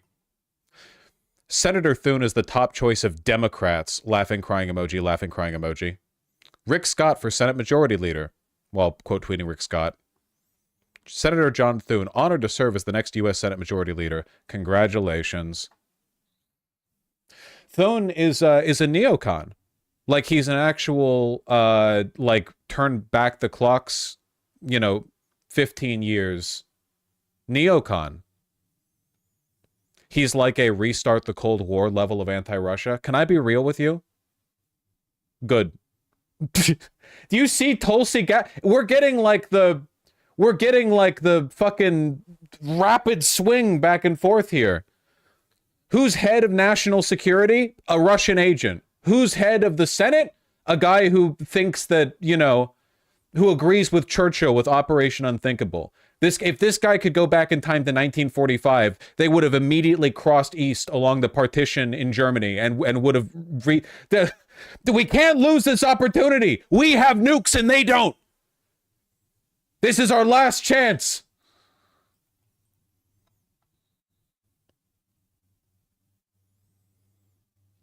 Also, the defense secretary is a pro-Ukraine guy. Do you think we might actually get, like... Is it possible we might get, like, do you know that Simpsons episode where Mr. Burns sees a doctor and the doctor says you have every disease, but they're all so crowded around the doorway of your body that none of them can get through and you're in, like, a perfect equilibrium? Do you think by having a perfect balance of insane Russian ops with neocons and, like, pro-Ukraine NATO guys, we might be able to prop this up and have, basically like a perfectly ineffective government where they can't do anything in either direction?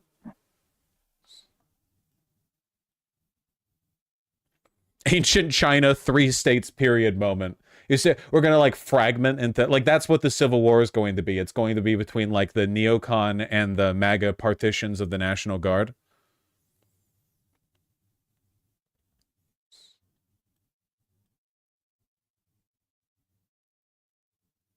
The romance of the 3 Americas.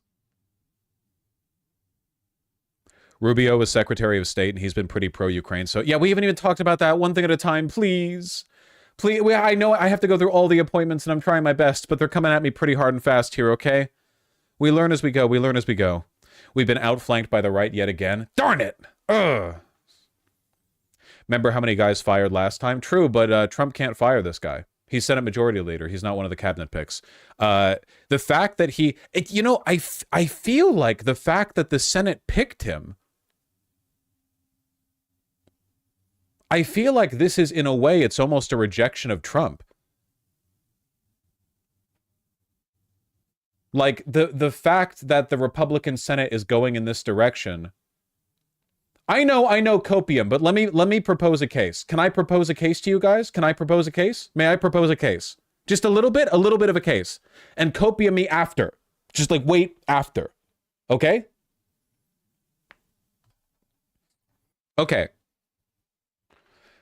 Republican senators and politicians in general are insanely self-interested. Most of them aren't new under, like, the post-16 MAGA era. A lot of them... No, I said wait.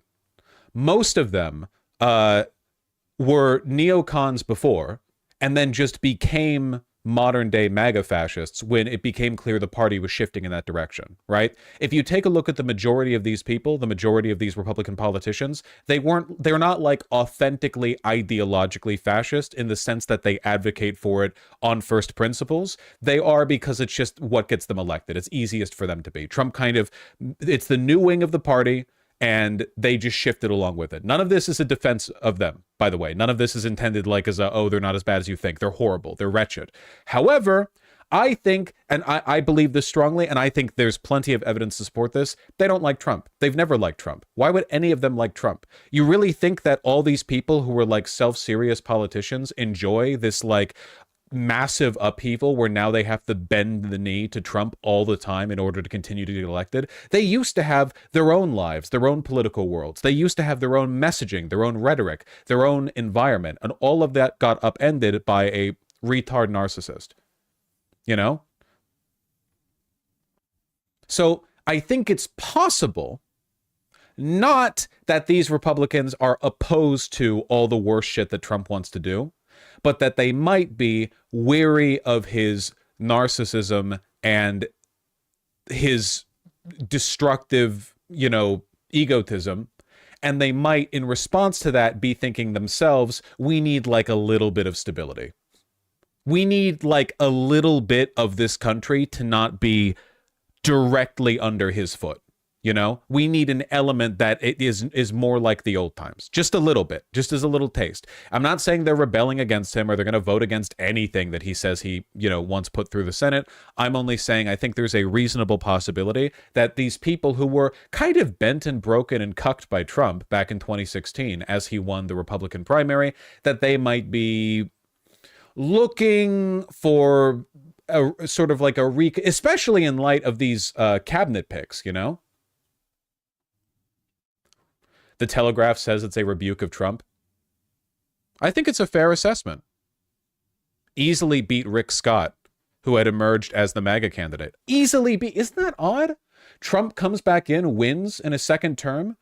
Super aggressive, massive landslide, total control of the party. And then his preferred candidate for the Senate Majority Leader, like, gets beat out easily. I think it's interesting.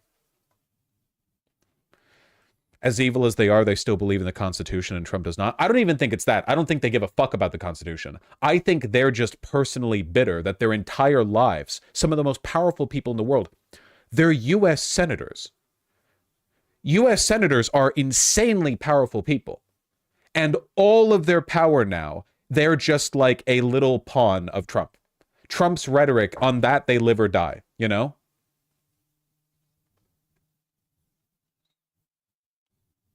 Now everything is chaotic and loud, and they're weak, and they have no individual power. They're only like little facsimiles. They're only little, like, you know, facets of the power that emanates directly from Trump. Does that make sense? They clench their fist every day. I kind of feel that way. Yeah, I think like being a Republican politician who's not someone like Matt Gaetz, who's not someone who's like directly loyal to Trump, you're kind of doing the Arthur fist clench meme like every single day, you know? Like, you're a U.S. senator, but rather than being this, like, you know, genteel, powerful, influential, autonomous person with a lot of will and strength, instead you're like a little plaything of a 63 IQ narcissist. That's just, again, none of this is a defense of Senate Republicans.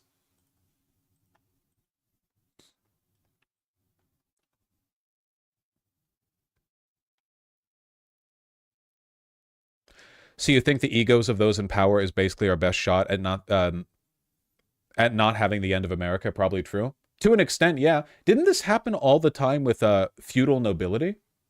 Where, like, if a king got too big in his britches, like a monarch got too powerful and influential, the nobleman would be like, fuck that, dude. I'm pretty sure this is the Golden Age arc. It's been berserk.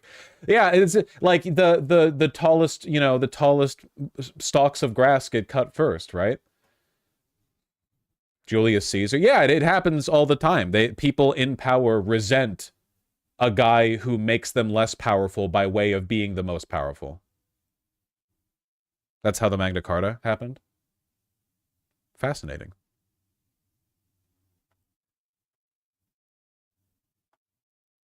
Video of senators reacting to Gaetz' nomination.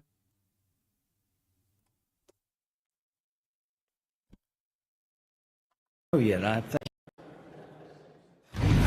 Action to Matt Gaetz as AG. Yeah, I don't know yet. I think about that one. Do you have any concerns about it? We'll see.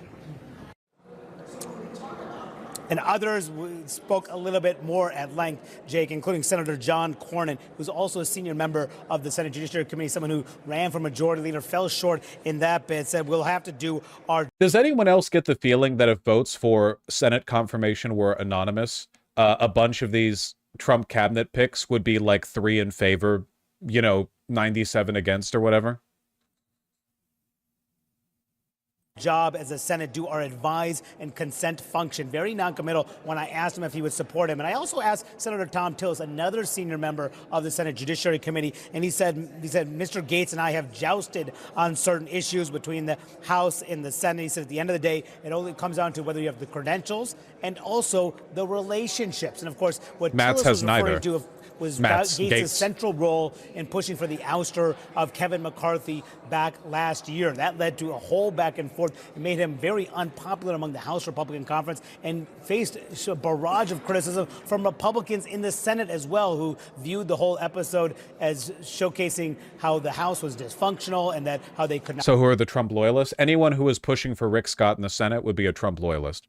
Govern and the like, and they pointedly blamed Gaetz for leading the charge against McCarthy. That, along with the questions about this ongoing House ethics investigation into alleged sexual misconduct. Gaetz has denied any wrongdoing, but I asked Cornyn about that too, Jake, and he said, I'm sure that will come up at the confirmation hearings. So that's one of the things that members want some answers to. That is really funny, though. I have no comments at this time. Here, anyway, we're talking about Thum, okay?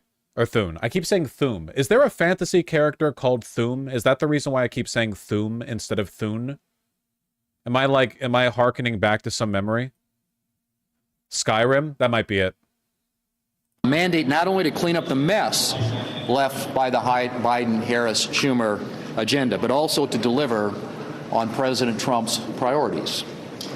We will make sure that the president and his team have the tools and the support that they need to enforce border security laws and to remove the violent criminals who are wreaking havoc in every one of our states. We will work to make America prosperous again by streamlining the bureaucratic machine and overturning costly Biden-Harris regulations. And we will work to restore American energy dominance.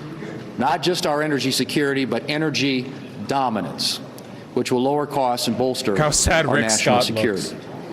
I'm excited to get to work with this team right away. And I want to thank my colleagues who placed their faith in me to serve as leader. And to those who were supporting another candidate, I promise to be a leader who serves the entire Republican conference. We'll have an ambitious agenda and we'll take... Right. You know, in his official portrait, he looks an awful lot like Joe Biden. Anyone else getting that vibe? I know I might just be seeing like older white guy, but I feel like their smile shape is kind of similar. You know, they have a very similar smile. Not really the upper half of the head, but right here. They're kind of hitting you with like the boomer Rizzler stare. He's a handsome guy. He seems to dress pretty well. I like the tie here.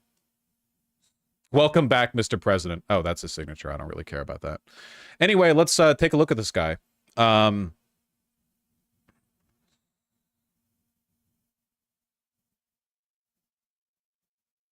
Scott didn't even make it to the runoff. I mean, thank God. Do you know how bad Rick Scott would have been for us? How will America's economy dying this term affect other countries?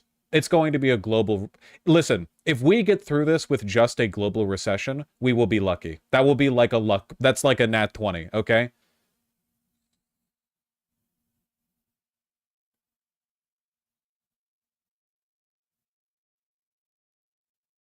What's the worst case then? Total economic collapse. Promising statement from Thune. Yes, he says he's going to keep the legislative filibuster. Is he lying? Maybe. But I guess it's better than him openly saying he's going to get rid of it. Will the legislative filibuster remain unchanged? Can I get this full video, by the way? Can I get the questions after his... Can someone provide that video? Again, we're trying to do link food. There's a lot of stuff to cover today. Make my job a little bit easier, please.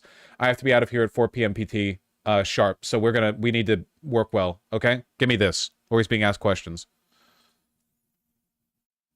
Anyway, he was a star athlete in high school, active in basketball, track, and football. You know, I can tell. I'm sorry, but my man does have, like, the American football team captain phrenology. That is true. He does have that going on. Got a YouTube link, but I don't know if it'll work for you. Why would a YouTube link not work for me? Yeah, this works just fine. Thank you. Press conference. We'll get the press conference. Let's read the wiki page. Wiki. Okay. U.S. House of Representatives. U.S. Senate. Da-da-da-da. Let's take a look at the positions. Let's get a feel for the man, okay? Political positions. Da-da-da. Drug policy.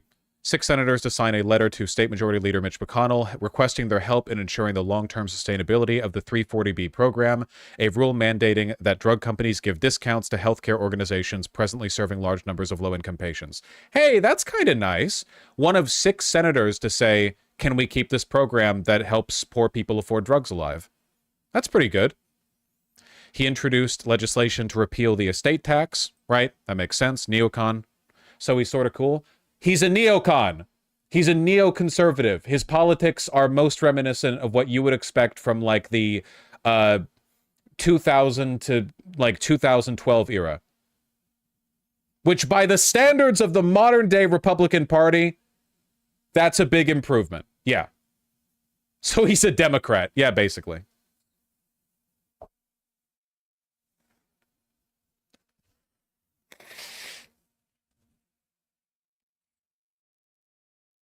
So he's not the devil? I mean, let's not glaze him too much. Energy, exempt motor carriers for transport home heating oil, numerous federal safety, environment. Thune joined all Senate Republicans, 3 Democrats, and Angus King in voting against the Green New Deal. He said it would be devastating and disastrous for the agriculture economy. Right. Sent Facebook a letter requesting details on how it operates its trending topics feature. Systemic anti-conservative bias. Facebook denied the bias allegations. Thune thanked Facebook in a public statement. What? Wait. Thune accused Facebook of anti-conservative bias. Facebook denied the bias. Thune said, okay, thank you. All right. Okay. Sure.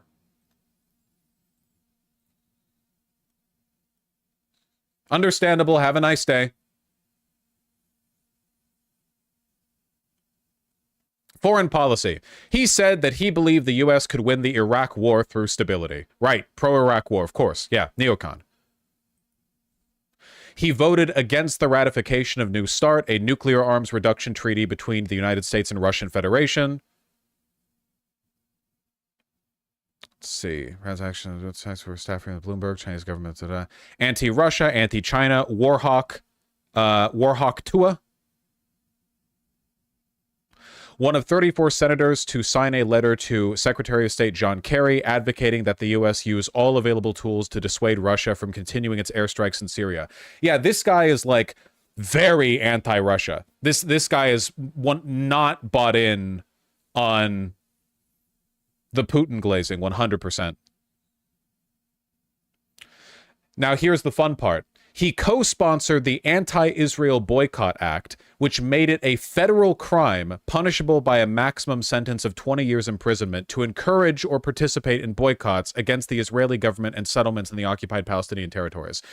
20 years imprisonment for encouraging a boycott in Israel. Yay.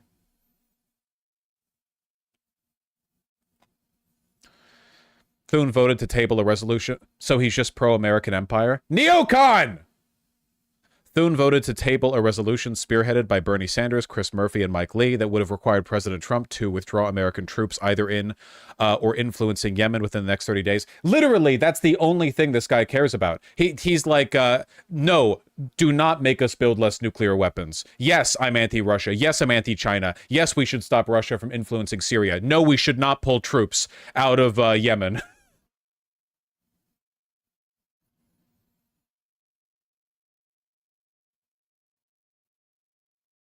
Incredible.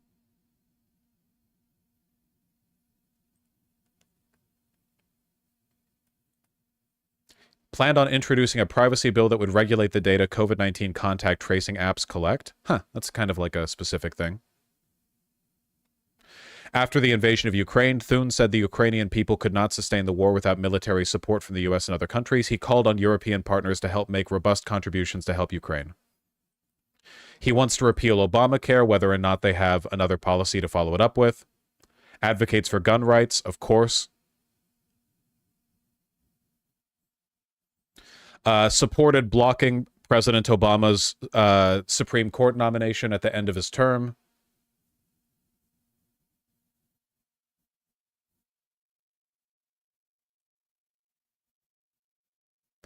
He was one of 36 Republican senators to sign a letter to President Trump requesting he preserve NAFTA.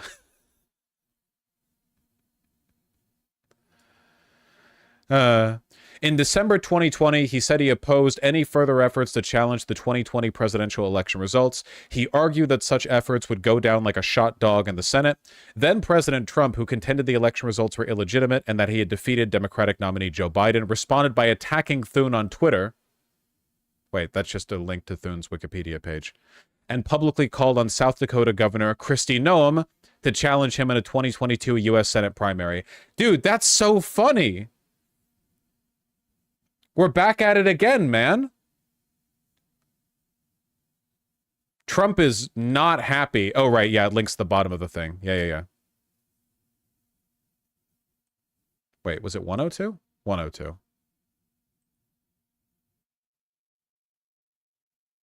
What? Fuck you. Thune voted to certify the 2020 presidential election results. Okay, given all of this, I think that his being chosen pretty clearly and cleanly by the Senate, this is an unambiguous rejection of Trump. A full-on, I don't think there's any other way to parse this. Unless there has been some massive behind-the-scenes ideological change or they have huge dirt on him or something, this is one of the most, we are rejecting Trumpism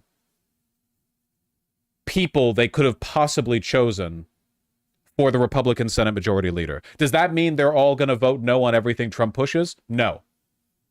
But it's still pretty wild.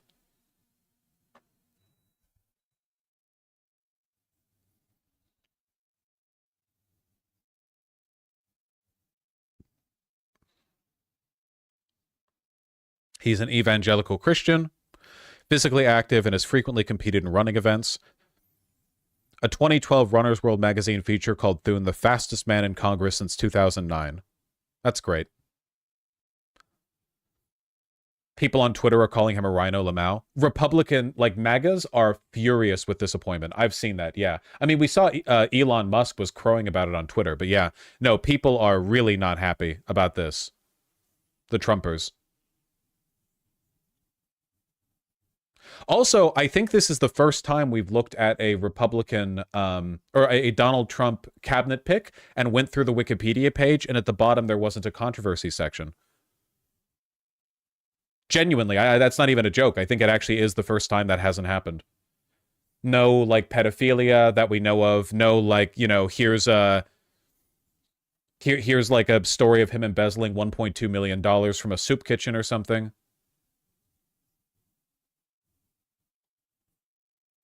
Back in December 22nd, 2020. Republicans in the Senate so quickly forget. Right now, they would be down 8 seats without my backing them in the last election. Rhino John Thune, Mitch's boy, should just let it play out. South Dakota doesn't like weakness. He'll be primaried in 2022. Political career over. I hope the Democrat... This is January 5th, 2021. Tweets to live in history. I hope the Democrats, and even more importantly, the weak and ineffective Rhino section of the Republican Party, are looking at the thousands of people pouring into D.C. They won't stand for a landslide election victory to be stolen. At Senate Majority Leader, at John Cornyn, at Senator John Thune.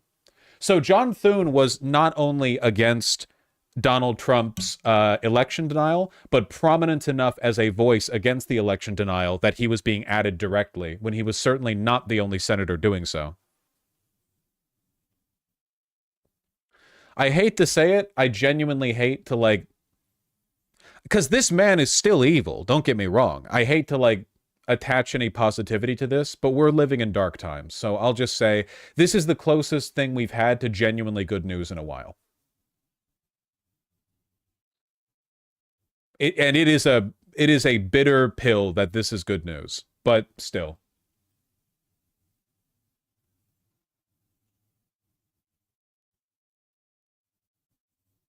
We need to take everything we can get. We really, really do. We really do. Here, I want to take a look at the press conference. After we're done with this, after we go over the press conference for Thune, we'll go over the Polymarket FBI raid. And then after that, we'll go over the 50 million other things we have to talk about.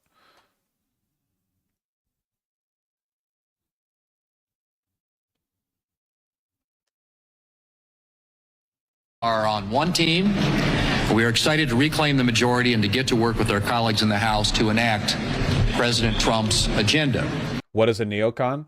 A neocon or a neoconservative describes the ideology held by the Republican Party more or less from like Ronald Reagan up until Donald Trump. It basically, it's like the socially conservative counterpart to neoliberalism, where you value things like free market trade, a lack of tariffs, fiscal austerity, low social spending. Basically, you kowtow to businesses, you project American imperial power abroad. You like neoliberalism and neoconservatism are both very similar to one another. To be honest, the differences aren't that significant. Like, Thune is not that different from someone like Bill Clinton, to be honest with you. You know? Like, more socially conservative, to be fair, more anti-environment, stuff like that. But ideologically, they're kind of running the same ground, you know? Which means that, in a way, Thune isn't really that far off from Biden. Look, I'll put it this way, okay? Ideologically, Biden is closer to Thune than Thune is to Trump. We have a mandate from the American people. A mandate not only to clean up the mess left by the Biden-Harris-Schumer agenda, but also to deliver on President Trump's priorities. We will make sure that the president and his team have the tools and the support that they need. We saw the opening bit. To inform. He's over. 4 Americans thought the making. Thank you. On election night, America saw the remaking of the Republican Party for the better. This election was about the answering to the question of, are you better off now than you were 4 years now, working on January 3rd. Fuck you. Say anything. Voice. Country is on the wrong track. And he is already planning directions back on. National Republican Senatorial Committee Chair is the senator from South Carolina, and he is already planning on expanding our majority in 2026. So, Senator Tim Scott. No.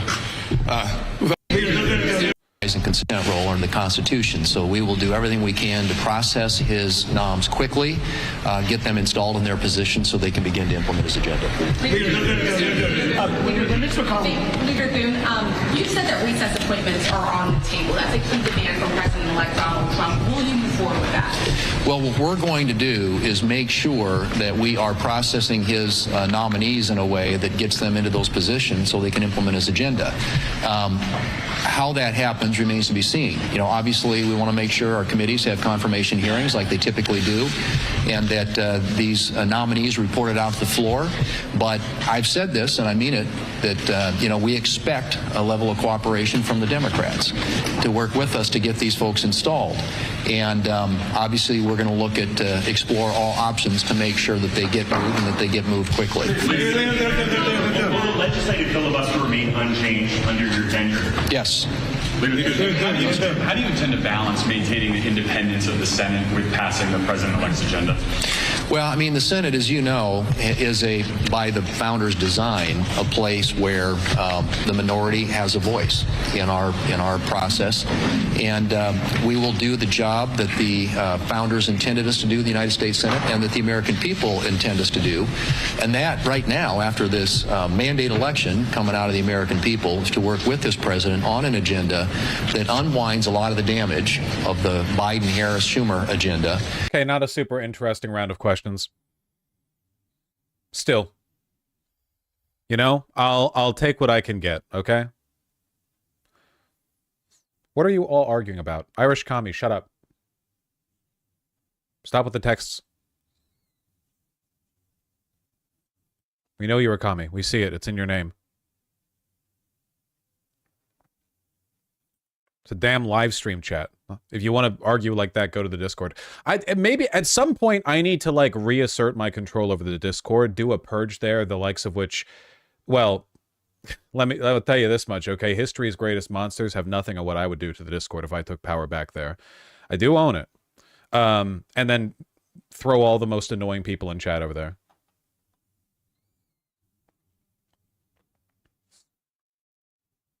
That's why I don't use the Discord. It's a containment for people like you, Irish Commie, who come into a live stream chat to talk about how you're the most communist person alive. For one, I am. That's why it's my stream. And for... Okay, I'll stop being ornery.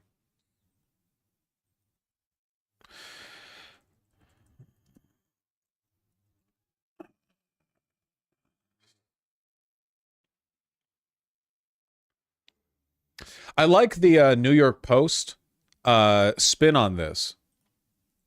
FBI seizes Polymarket CEO's phone and electronics after betting platform predicts Trump win. I'm sure that's why they're doing it. The FBI typically the FBI isn't like, you know, I don't know, raiding or assassinating anyone in the like Trump cabinet or circle or whatever. They're arresting people and seizing their electronics for having a betting market that predicts a Donald Trump win. I just like the implication it's being done for that reason, you know?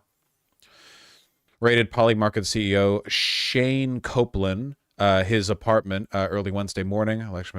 Just a week after the election betting platform successfully predicted Donald Trump's stunning victory, the Post has learned. Betting platforms don't predict victories. The odds are set by people's bets. That's not a prediction. Predictions have to be made actively.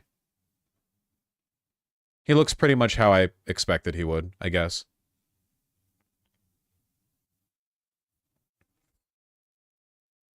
Copeland was not provided for a reason for the raid, but the source suspects it was political retribution, since Polymarket accurately predicted an easy Trump triumph over Vice President Kamala Harris, as opposed to traditional polls.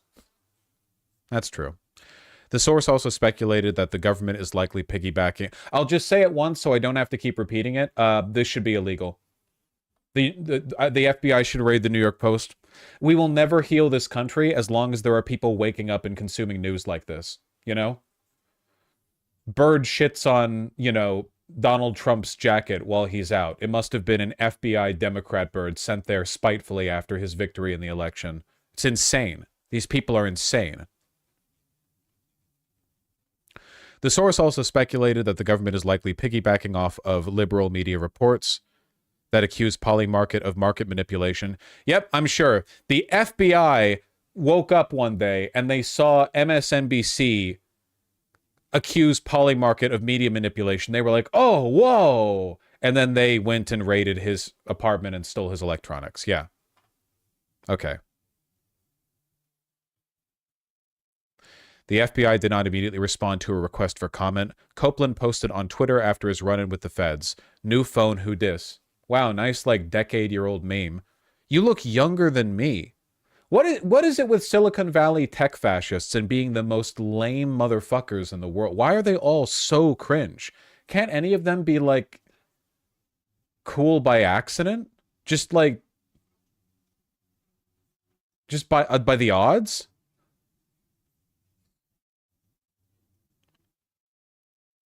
Let me see if I can get a source on this that isn't from somebody who just wants to make it like a partisan.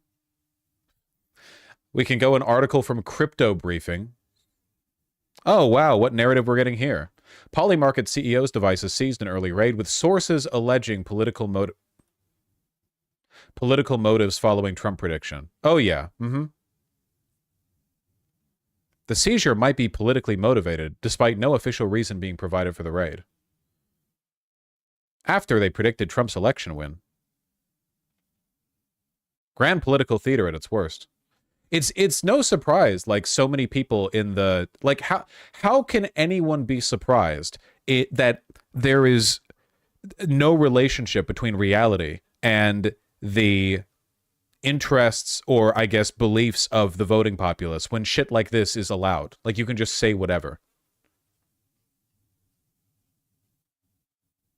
Dude, look at the fucking story, or the outlets reporting on this.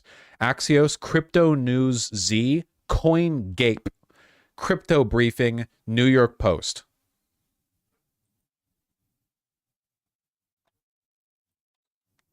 CoinGape? Why?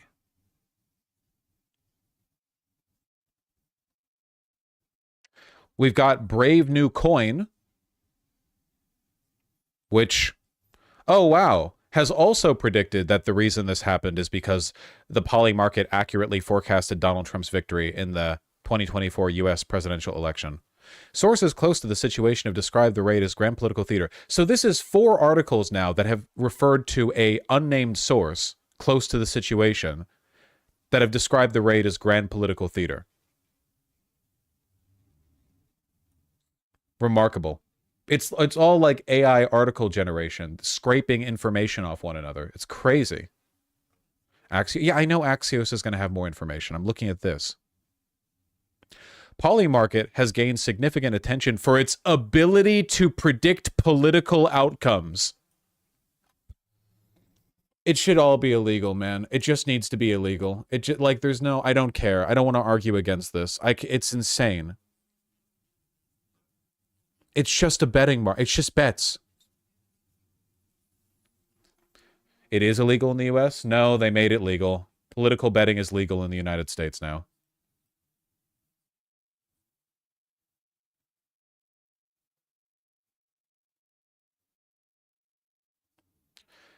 Wait, it's not? Polymarket is not legal in the USA? I thought they recently legalized it.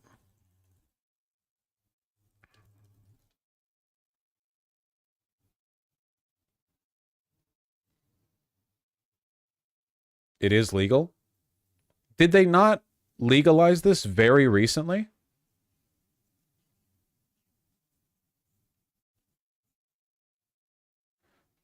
Not yet, Vosh, not online. Huh. I didn't even know that. Well, whatever.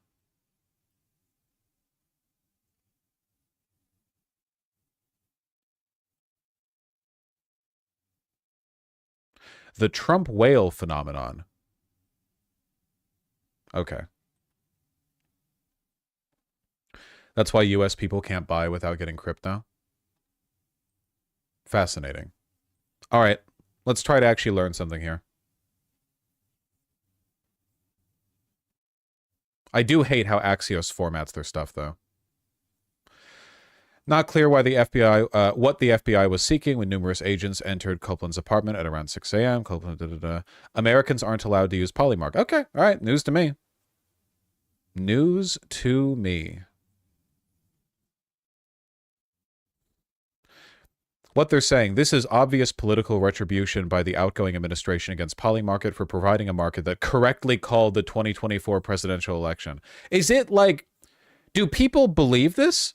Do people believe that, like, decentralized betting is the same as a site making a prediction?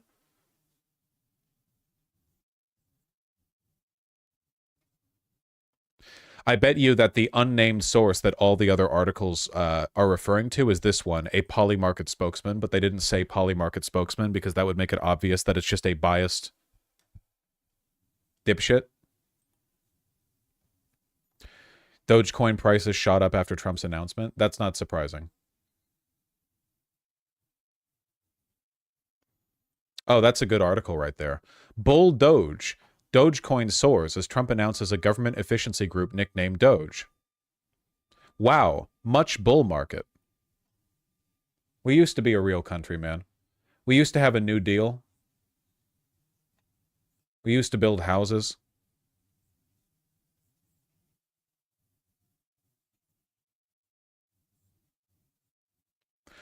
All this makes sense and is maybe humorous for anyone who's chronically online. I'm gonna crash out. I am stronger than Twitch's strongest gaming streamers. Okay?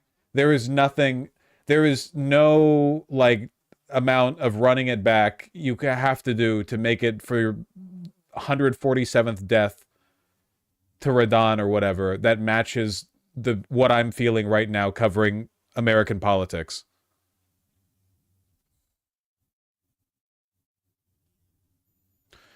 Dogecoin, the cryptocurrency whose mascot is a super cute dog that muses things like, much wow.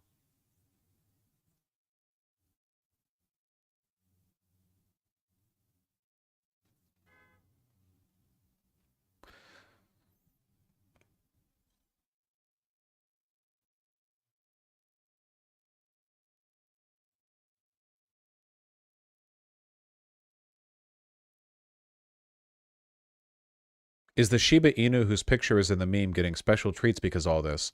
Sadly, no. The dog, whose real name was Kabosu, passed away in Japan earlier this year at 18 years old. Much rest may she have. That's Yoda. That's not the Doge speak. That's Yoda. Oh, must rest may she have. That's Yoda. I'm crashing out. I can't. It's... God damn, man.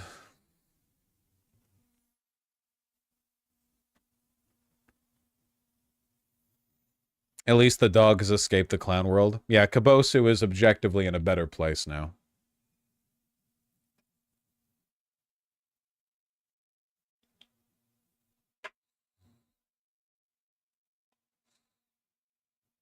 Well, hopefully they put this guy in the like they sentence this guy to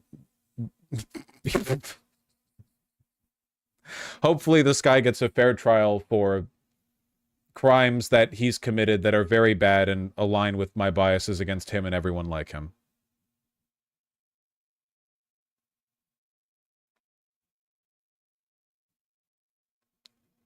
God help me. Every bubble, the rich get a bit richer. Yup. Yorp. Yump. Yop. Yerp. Yarp. Yump. Yeep. Yerp. Yump. Yoop. Oop. Yorp.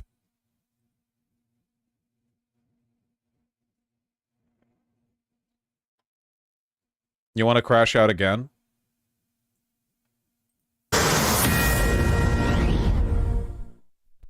What? What? What? Well, Mr. President, okay. Elect and former President, thank you. Donald, congratulations. Thank you. And looking forward to having a, like we said, smooth transition. Was this the best setup you could get for this? Accommodated what you need. And we're going to get a chance to talk about some of that today. So good.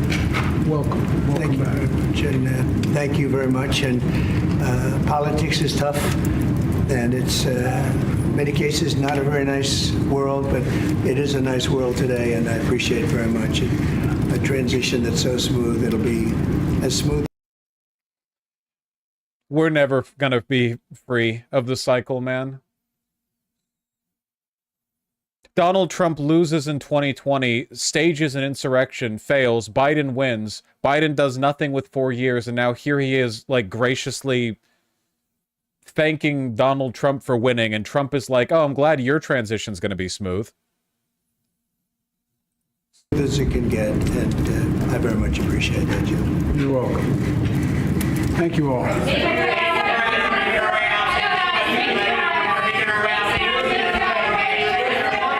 So there are a lot of things to gather in those few moments, which is why it's important. Largely the fact that Democrats never actually believed Trump was a threat to democracy, it seems.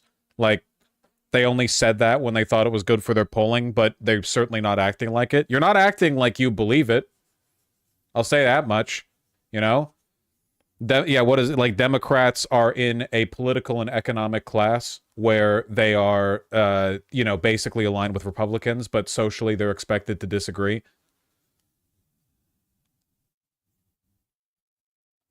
Important to see all of them. We hadn't heard from Biden. We took it so quickly. So you've got to see that exchange between two people who really were in quite the epic political battle. Epic.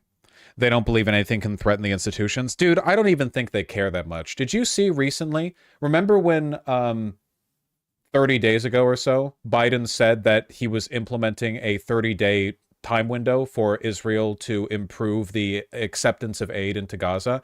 And just yesterday, his administration said, yeah, no, there's no consequence to this. And also, we don't know or care how many food trucks are getting through. Israel has largely failed to comply with the three main demands of the letter, according to aid groups and UN officials, which include surging humanitarian aid across the enclave, resuming access for commercial trucks, and ending the isolation of the north. America literally said they don't know how many food trucks are getting through into Gaza. They don't care. There was no care. Biden's never cared. He's dead, and at no point has he ever cared about any of this.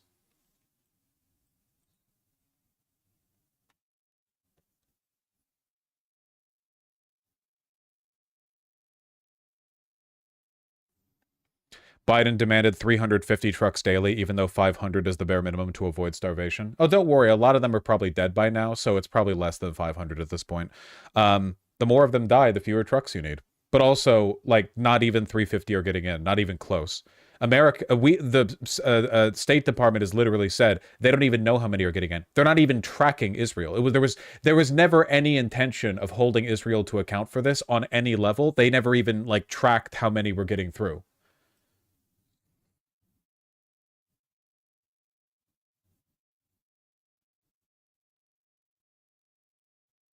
Not just 4 years ago in 2020, but fast forward up until June 27th and that debate that basically destroyed Joe Biden's opportunity to stay atop the ticket for the Democratic Party. And when you hear the president-elect say politics is tough, and after that's over, it can be a nice world we're in. I feel pretty convinced all Palestinians will be gone soon. At least now that Donald Trump has already won, we don't have to feel as though we're empowering Trump's campaign odds by pointing out that the Democrats are complete monsters who were totally insincere in their attempts to stop Israel from doing the worst versions of what they wanted to do. That the Biden administration and his, State Department were not only complicit, but like actively relishing this. Lying, openly, flagrantly, and transparently to the media at every chance they got. Nice world today. Martha, what goes through your mind when you hear that? Well, first of all, that this is very short. Right? They brought in former President Trump. It appears to me that the White House wanted this to be as tight a moment as humanly possible. Why do you think that is? Well, gracious invitation, obviously, from Joe Biden. Joe Biden is a career, lifelong politician. These two men could not be more different. Donald Trump. They look pretty. They look pretty similar to me, like sitting right there like that. I want to see, where are those clips when the State Department briefing where they said that they weren't even keeping track of how many food aid trucks were making their way into Israel, and they were getting called out by that one journalist whose name I keep forgetting, but he always shows up in the clips because he's based in Red Pill.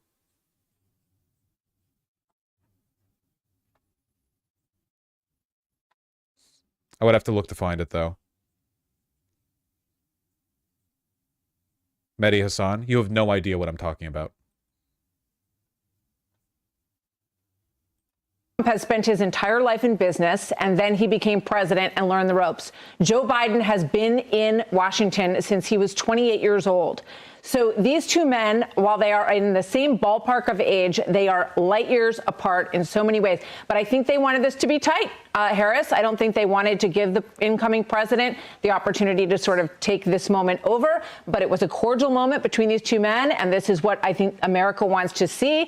I thought, for me, the most sort of poignant moment. So everyone who dies and suffers under Trump's second term, or however long this goes on, I hope they can look back on this fondly with the memory of at least Biden was, really nice and conciliatory to the person who he pretended he thought was a threat to democracy for a little while. That's nice, on the way out. I'm glad they had fun. That's very nice.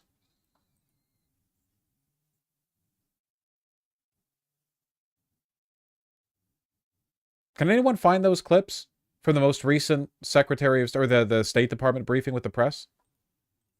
Was when Biden looked at Trump and said, "Welcome back." Yeah. Bill. It's quite a moment. I agree with you, Martha. I wrote that down as well. By the way, that fire behind them is ripping. And I don't know. I don't know if the meeting they're about to have will be as warm as that fire between the two men. I think it's this one. I think it might be this one. Thank you. Now, going back to the letter, last week when I asked Matt whether it included a figure, a number of trucks and so on. So do you believe that these trucks were met, the number of the trucks that were stipulated in the letter were met? So I answered this question already, Said. Well, I literally answered that question. Okay, so you feel that it 5 minutes met, ago. Right, it was met? That is not what I said. Okay. What I said was that our hope is that the steps that we have seen taken will create the operational conditions to allow such a figure to be able to enter. It is incumbent on the government. Hold on. This is the clip that I was looking for from the same briefing I assume. Achieved. Before you move to Lebanon, can I just ask you, why did you bother to put in 350 trucks a day if it doesn't matter? I'm not going to speak to the... I mean, you keep saying you're not going to speak to specific metrics, but you guys are the ones that made those specific. We didn't. We didn't give the Israelis 30 days to do all this stuff. You guys did. And now those 30 days are up. And as you heard from everyone so far, and these aid groups that came out last night, they haven't met them. And all of a sudden you say that the metrics that you put out don't matter. I had never said that they don't matter. What I said was... You said rabbit hole. I mean, these are metrics exactly like you've put out. It's not a rabbit hole. Meaning I don't want to take up time getting into a specific tit for tat on like truck numbers. Well, then why did you let them in the letter? You can't take those time. metrics, really important. the metrics and the number of, let me just be very clear, the metrics and the number of trucks getting into Gaza every day absolutely matter. It is, I said that to him because I did not want to get into a specific technical conversation on inflows and outflow flows. I don't have more updated numbers for you beyond the ones what I said to Tom. Matt, the metrics absolutely matter. The point that we are making, the two broad points that we made is that one, on specific truck numbers, we think these operational changes that we've made can help get us to that goal. That's the first point. The second point is that all of these steps, and even the steps that have yet to be taken, and even the steps that maybe were not even laid out in the letter, the point is not about specific steps. It is about what the totality of their contribution is to the humanitarian situation in Gaza. That's what we're focused on. But just one more thing. When you said we're going to continue to make those assessments, can you point us to one assessment on any kind of IHL violation that the administration has done since the beginning of Gaza war? Why are all of them so slimy? Because the job of the Department of State over the past year, more than a year now, has literally just been like, how do we keep lying about this? We don't care what happens to Palestinians. We have a bunch of conservative and military interests tied up with Israel. There's too much of a bond there for us to do anything about it. We're not going to do anything about it. How do we just keep like pretending there are lines, you know?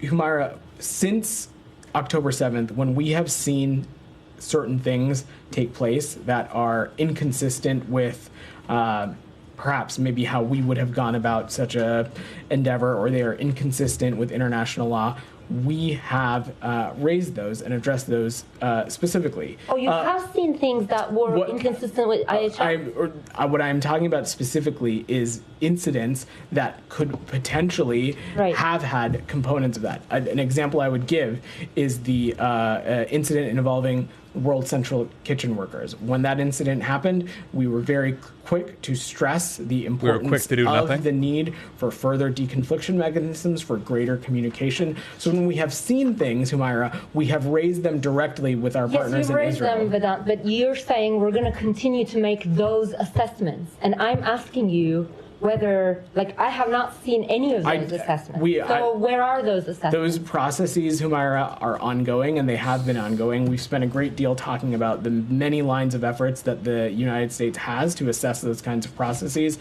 and that work will continue. Just a broad question. Are you at all worried that this will have an impact on U.S. credibility?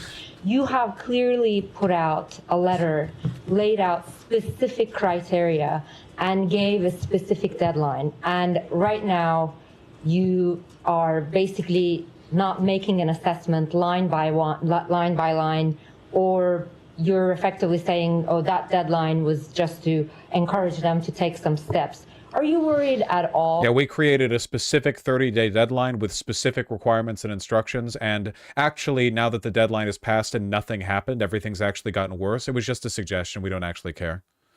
You have until 7 p.m. to clean all these dirty clothes off the floor. 7 p.m. passes. Nothing's changed. There's more dirty clothes on the floor, if anything. Oh, okay. Well, you know, it was just like a suggestion. It was a guideline. That this might hurt, you know, U.S. credibility, because you don't seem to be following through. First, I think you're putting words in my mouth. I did not say that. Number two, let us not forget and lose sight again, and I spoke a little bit to Sean, that some of the steps that we are seeing being taken are a direct result of U.S. intervention. Over the course of this entire conflict, like what? We have seen steps that are undertaken because of U.S. intervention like what? and the role and the kinds of engagement that our diplomacy has had. So that I take that to mean that we are credible voices and we continue to be credible actors in the region. Like what? And time again, what we have found to be true through our engagement in our diplomacy is that perhaps interlocutors may. Yeah, it's really no surprise the Democrats lost. Genuinely. It's not even a question of like people voting based on our treatment of the Palestinians. It's more like the general spinelessness, like the complete lack of a... Dude, at least Trump's honest that he doesn't give a shit. Like, apparently it doesn't matter. Like, it seems like all the Palestinians were destined for death, whether Biden or Trump is in office. At least Trump's honest about it.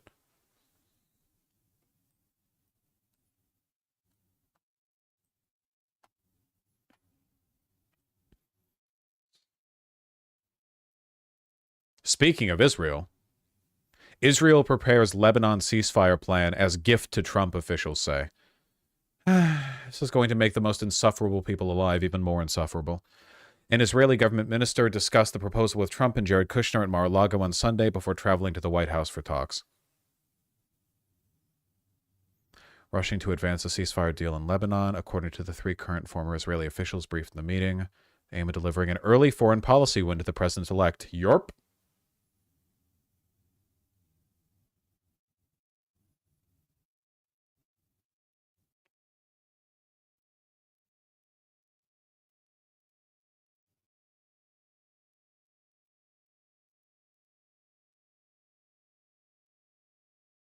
Every time I see clips like that, I understand the logic behind the Dearborn voters a little more.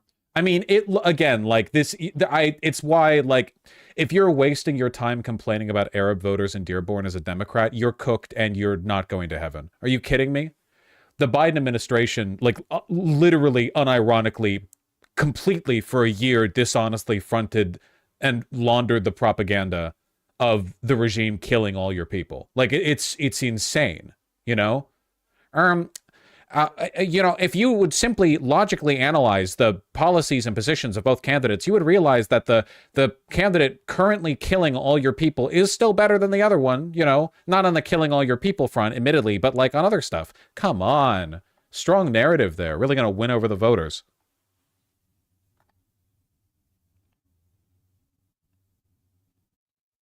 Yeah, voters are not perfectly spherical cows.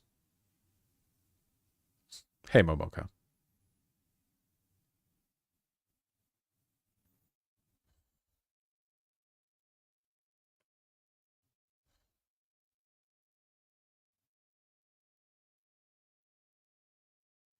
Trump gets to have another term where he's referred to by his supporters as an anti-war president, even though in his first term he ramped up the drone war and didn't pull us out of any of our existing conflicts. And in this term, he is like, well, we'll see what he does, I suppose. But this is just Israel, like, stopping the senseless violence. Or at least proposing they would stop the senseless violence.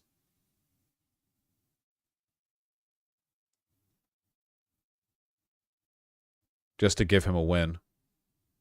It's like the same thing Saudi Arabia can do, where they ramp up production when Republicans are in power because they like Republicans, because Republicans are anti-green energy, so they make gas cheaper when Republicans are in power.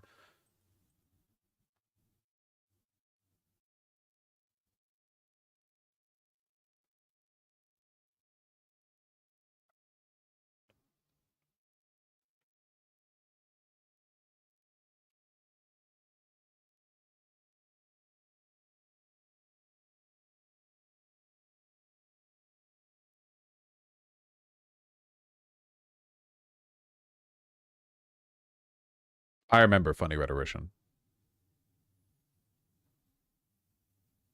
Well, we'll see if he ends up actually delivering this win. That's true, Bobenheimer. Yeah, there was no winning except by being openly, outwardly anti-Israel, which is the only morally correct position. Oh, man. But yeah, with Mike Huckabee as our ambassador, yeah. Gaza is going to be annexed. The Palestinians are already dead.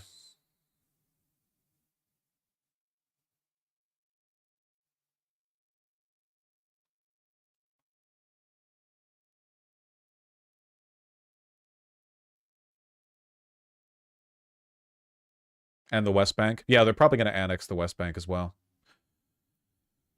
Oh, man. We don't really need to do a deep dive on Marco Rubio. We already know who he is. Hello, our new Secretary of State.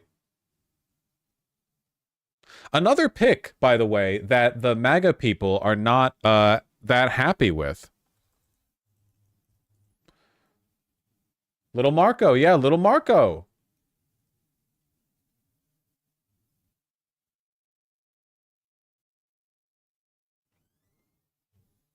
It could be worse.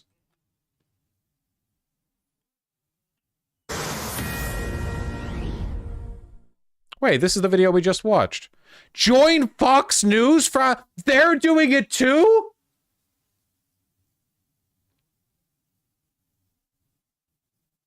At some point, I need to just sit down and make an account for every single news site or something. Okay, hold on. We use Fox News so often.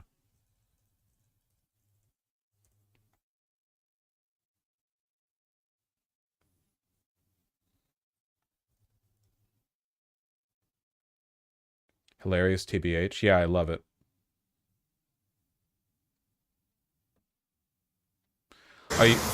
Are you really surprised Fox News is doing that? Yes. Because they haven't up until this point. It's usually hoity-toity liberal rags that do this kind of crap.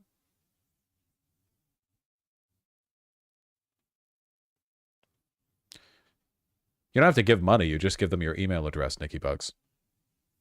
Anyway.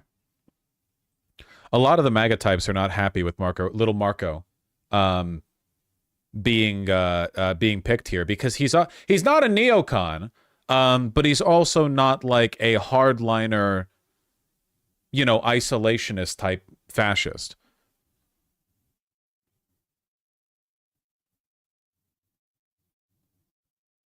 Dry Lips McGee. That's true.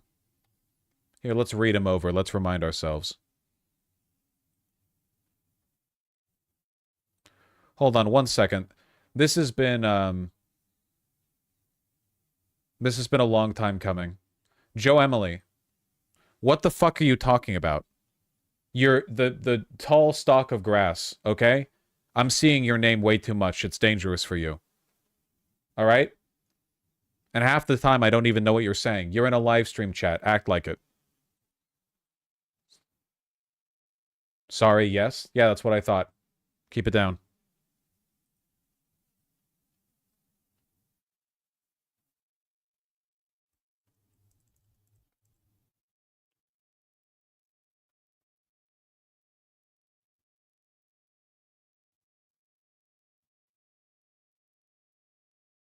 Let's get the videos up. Every goddamn appointment.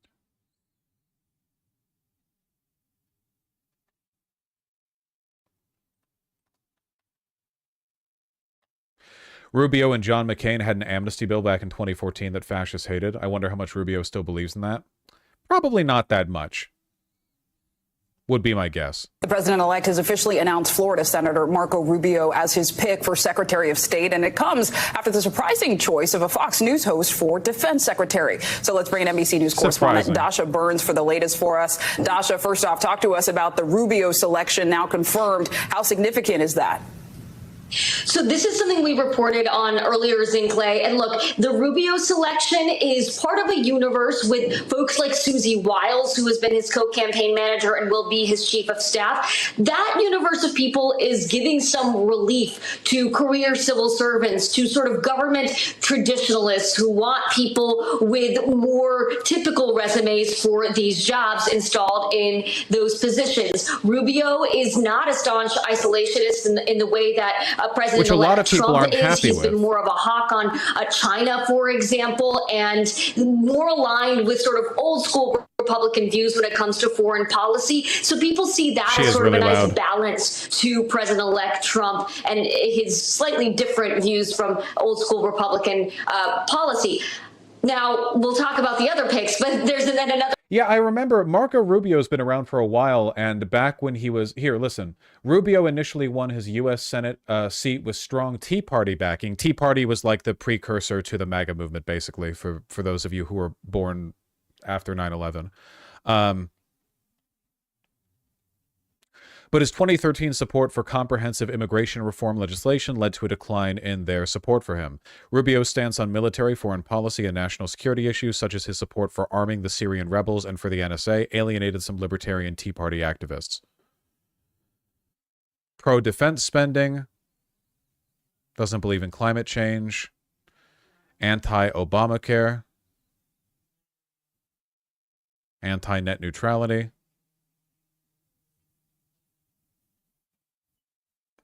Outspoken opponent of abortion. Just going to remind myself from the ground up what variants of evil. Here's a photo of him with Henry Kissinger. Very good, very good. Henry Kissinger has a very, like, you know, we out of light bulbs body shape, I feel. Yes, had.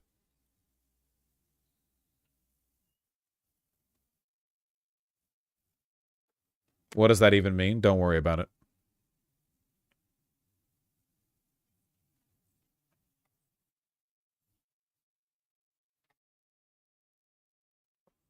His foreign policy approach has been described as interventionist and hawkish. So keep in mind, he's being appointed as Secretary of State, so his foreign policy approach is more or less like the only thing of note here. Supported the invasion of Iraq and military intervention in Libya. Voiced support for a Saudi Arabian-led intervention in Yemen against Houthi rebels. Tough sanctions against Iran, scrapping the nuclear deal. Aiding local Sunni forces against ISIS.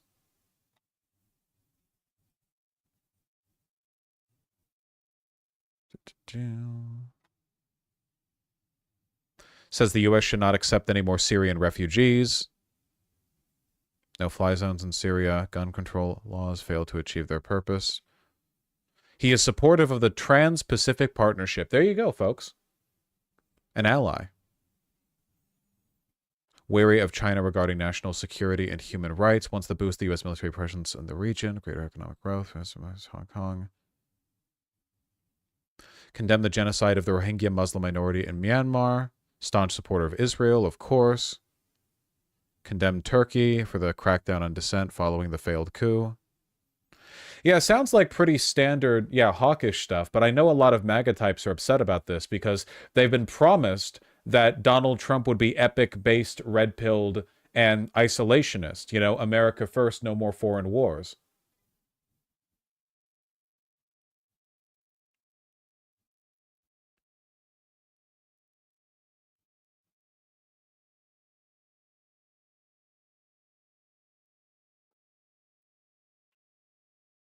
Mixed relationship with Donald Trump. Of course, they both ran in 2016.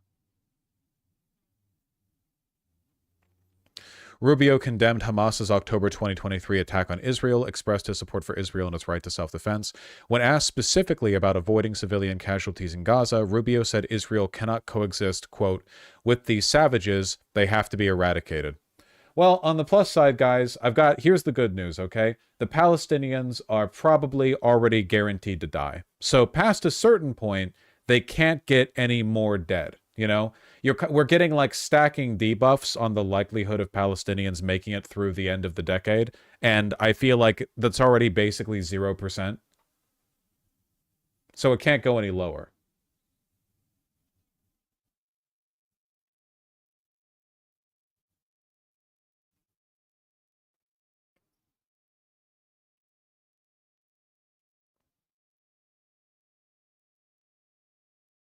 Why are the Jewish people so excited that Marco Rubio will be the next Secretary of State?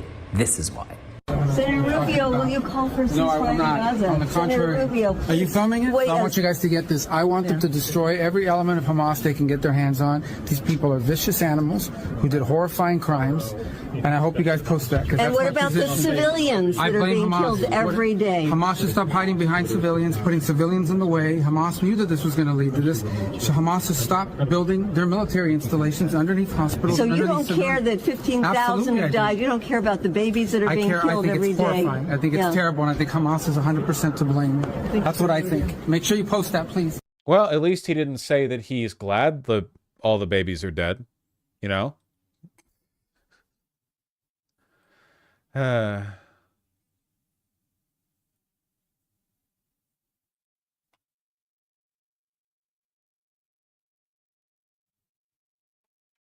His voice is weird. It was actually one of the main reasons why he didn't do as well back in 2016. He's got kind of like a whiny voice, you know?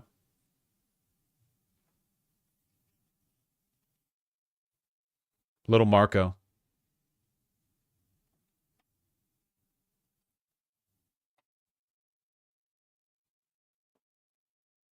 A Ben Shapiro-esque voice. Yeah. Oh, speaking of, there's some good news. On Tuesday morning, PragerU founder and our dear friend Dennis Prager suffered a serious back injury following a fall. He's resting in a local LA hospital as doctors assess treatment options. We'll keep you informed of his condition. In the meantime, Dennis welcomes the healing power of your prayers. Is that something Jewish people believe in? The healing power of prayers? I've only ever heard that from Christians. I've never heard that from Jews. Maybe they do. I don't know. He's Jewish? He doesn't want you to know that, but yeah.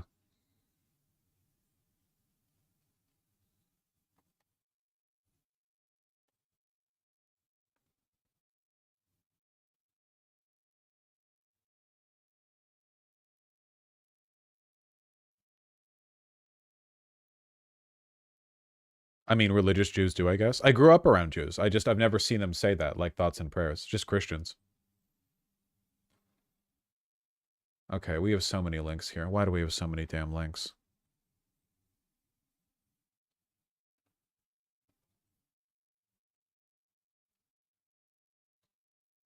What the fuck is that? Who linked this? Just remembered when the New York Times did a piece on what Tumblr workers wear in the office. God almighty. Executive assistant declined to give age. Your tie, you're wearing it as a belt. It adds a pop of color. It separates the top and the bottom. Sometimes I want to wear a tie, but I don't feel like wearing it around my neck. All right. People crave men, question mark? I don't want to assume in the Tumblr office, but they crave self-expression, but they know not how to do it.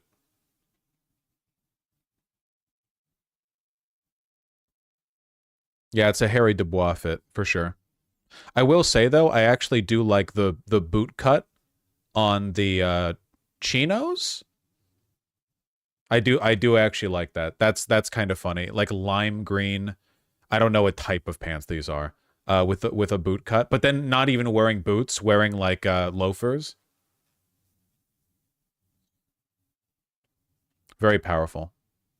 Unironically, if you got rid of the idiotic tie and rather than this boring shirt, you gave him like a silky, like oversized, like 1970s style patterned button up that has like a big spread collar and poofy arms, I feel like you could have a fairly consistent aesthetic.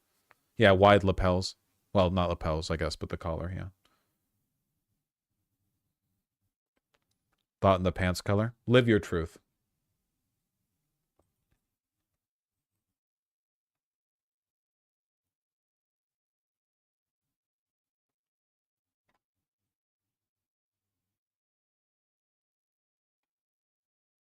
You go over this yet? No, I haven't gone over that yet, Ryan. I didn't see that. Thank you.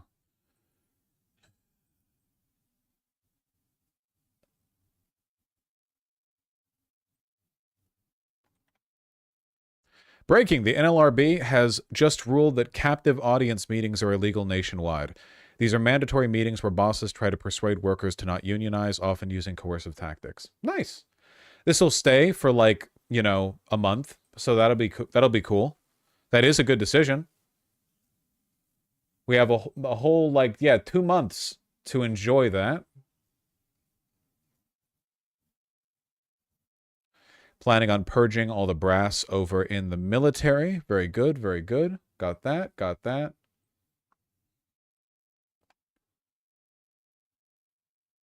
All right, Ryan, I see you. Trump makes chilling joke about staying in power forever. Well, you gotta die eventually, man. You're pretty old.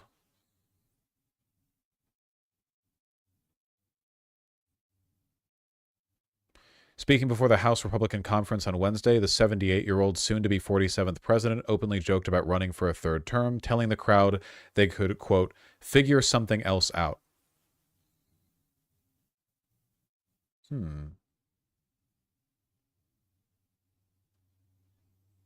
Is there a video of this? No, I suppose not.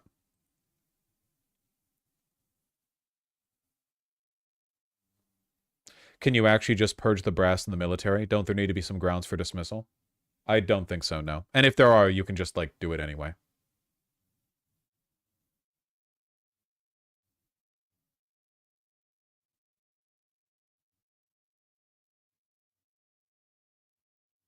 No, vile nihilist, I was not.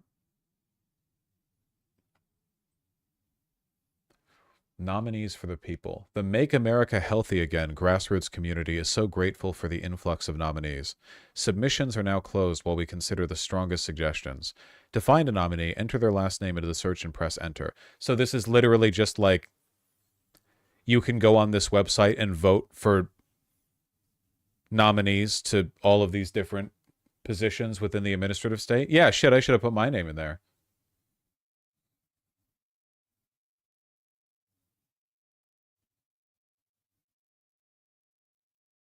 I mean, they are going to do that. Not another Alex. That's the plan, it seems.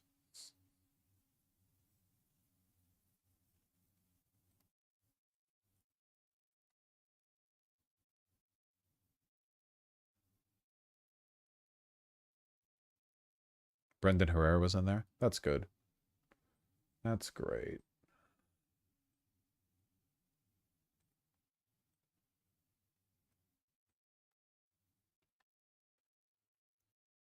It's grim, man. It's pretty goddamn grim, I have to say.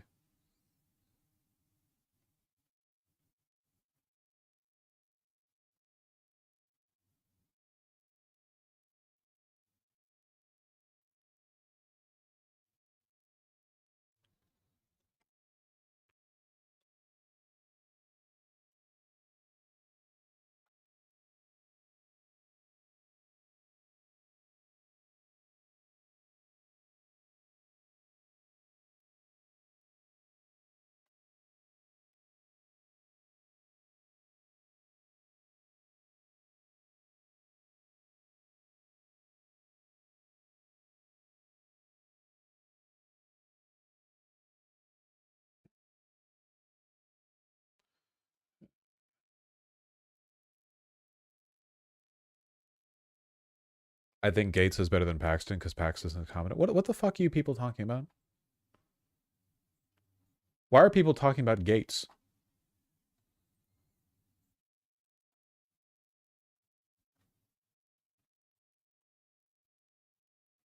Trying to keep my links in order.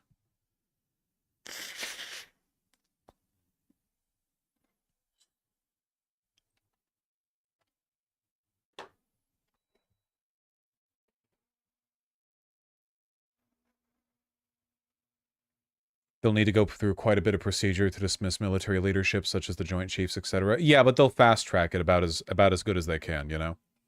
Anyway, do you guys want to see just a little bit of good news? Just a teeny tiny bit? It looks like Donald Trump is already getting tired of Elon Musk. It's already happening. The Reddit Lord is The hell is this? Tiger King Joe Exotic begs Trump to pardon him. Okay. Amid offer to join his cabinet. Say yes. Who cares? President-elect Donald Trump, addressing House Republican leaders at a Washington hotel on Wednesday, quipped that he can't get rid of Elon Musk. Elon won't go home. I can't get rid of him. At least until I don't like him, Trump joked, acknowledging Musk's growing presence in his inner circle. This is dire. Dude, you still have 2 months of being the president-elect. If the only good news we're getting out of this, apart from, I guess, Thun, is the fact that Donald Trump is in his own personal hell right now. You know? Donald Trump is this, like, suave isn't the right word, but he has a charisma and presence that comes with being a reality TV show host. And he's being followed around by objectively the most insufferable, awkward person alive, you know?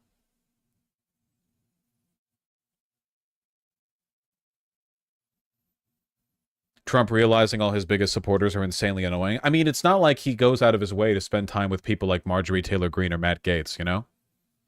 It's so funny to me that even as the richest man on earth, Elon is the last kid to get picked for dodgeball vibes. There are some things you just can't buy, and aura is one of them.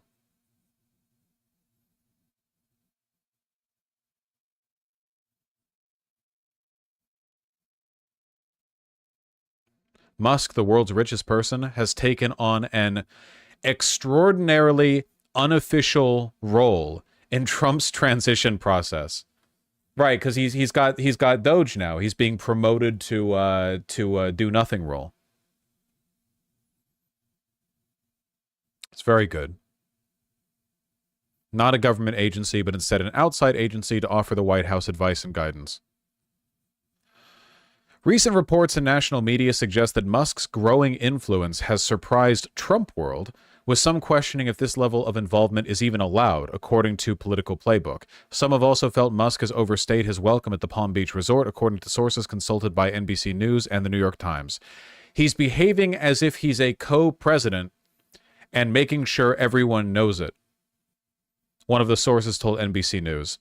And he's taking lots of credit for the president's... Do you have any idea how insufferable you have to be for, after only being there for a few days, there being this many inside reports of people saying you're being annoying? You know, you don't get this from Marjorie Taylor Greene or Matt Gaetz or a bunch of the other insane demagogues and grifters and adoring fans and so on. He has to be, like, remarkably irritating for things to build this quickly.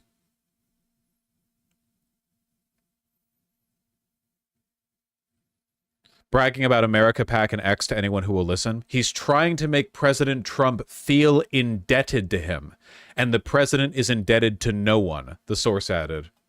Ooh. I mean, that's not true, but... In an emailed statement to Newsweek on Wednesday, Trump-Vance transition spokesperson Caroline Leavitt said, through gritted teeth, Elon Musk and President Trump are strong allies and visionary leaders committed to making America great again. Musk's unique business acumen makes him a once-in-a-generation leader, and his innovative ideas and efficiency will greatly benefit our federal government. Nice. During his week-long stay at Mar-a-Lago, Musk has bonded with the president-elect's family, posing for photos and playing golf, while also joining calls with foreign leaders, including, oh, Erdogan. He was in with Erdogan as well. That's great. Also scheduled to meet Argentina's President Javier Milei at Mar-a-Lago on Thursday. That's crazy. That's the guy who presides over the world's only fourth world country.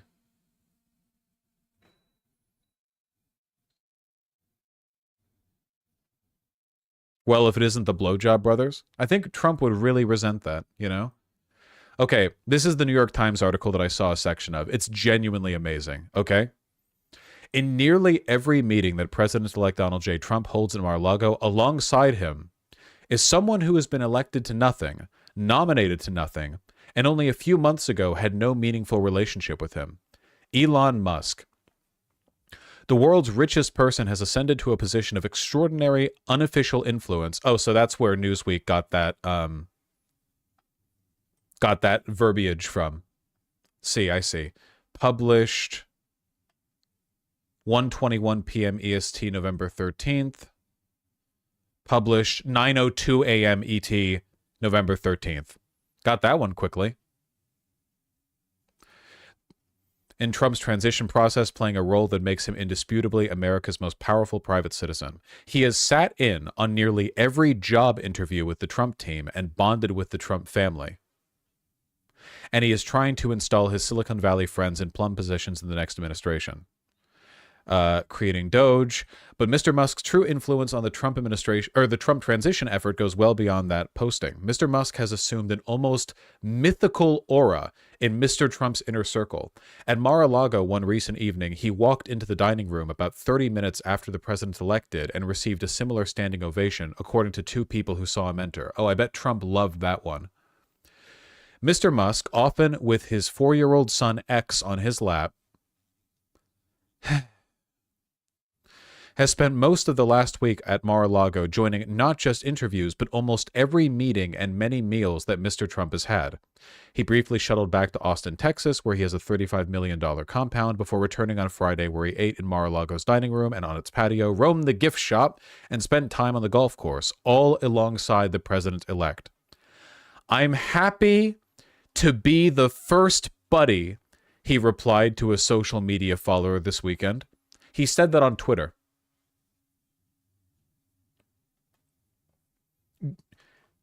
Genuine possibility of a murder-suicide before Trump takes office from either of them. Genuine, like not even like a planned one. I'm talking like Donald Trump strangling him.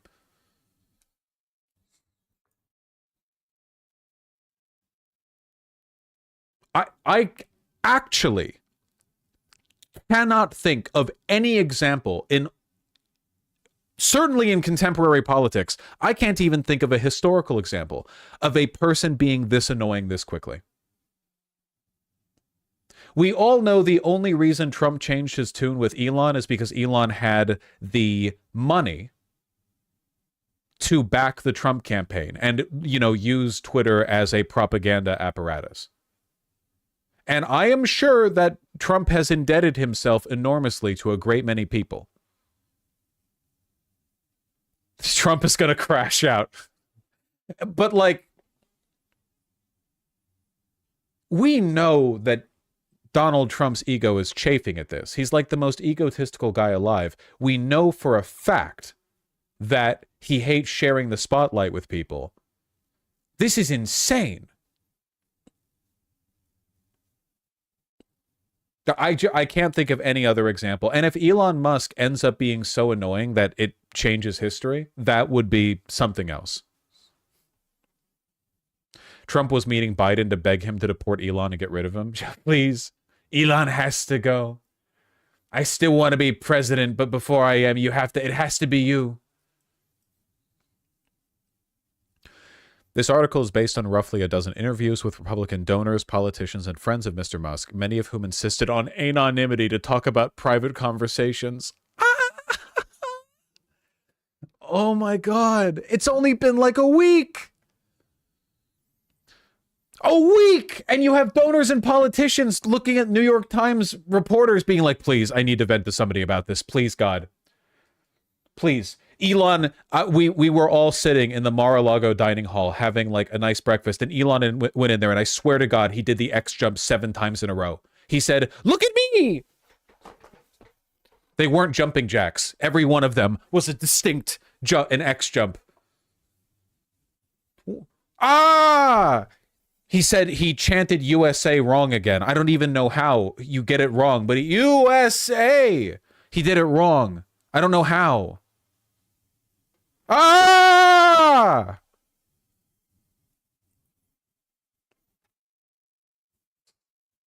He does look like Dr. Robotnik. Publicly, just over the first week of the transition, Mr. Musk has endorsed Senator Rick Scott of Florida to be the next Senate Majority Leader, urged Republican senators to embrace recess appointments for Mr. Trump, suggested that all government employees should submit a, quote, weekly email of accomplishments. POV, you've never worked a job in your entire life. POV, your manager has been appointed by the person who owns the business and their son. Like the son of the owner of the business has been made your manager, and he has ideas. Oh my God.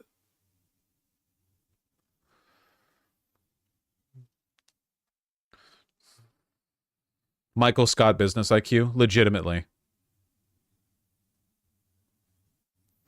Called for the Department of Education to be closed, solicited recommendations for new administration roles that he could bring to Mr. Trump, wondered if Canada was dying, I've wondered this, and posted plenty of Trump-themed memes.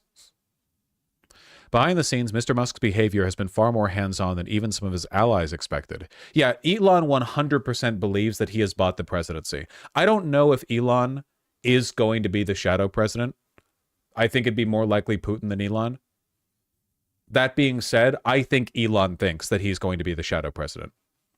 He doesn't seem to understand being the shadow president means, like, being quiet a little bit. His role in the eyes of some Trump aides even outstrips that of Howard Lutnick and Linda E. McMahon, the two formally appointed leaders of the Trump transition. He sat in on calls with foreign leaders, including Erdogan and Zelensky, and plans to meet with Milei when he visits Mar-a-Lago. He's also attended at least one national security meeting with Mr. Trump alongside the likes of Stephen Miller, a top aide, and Donald Trump Jr. Well, I guess they just bring anyone to those. Whatever. On Wednesday, is today Wednesday? I don't know what day it is. I'm a streamer. It's not my job. Yes? Okay. Today, Mr. Musk is expected to accompany Mr. Trump to a meeting with House Republicans on Capitol Hill. This is the one, presumably, where Trump joked about staying in power forever. Joked. According to a person close to the president-elect, Mr. Musk is flying aboard Mr. Trump's plane to Washington.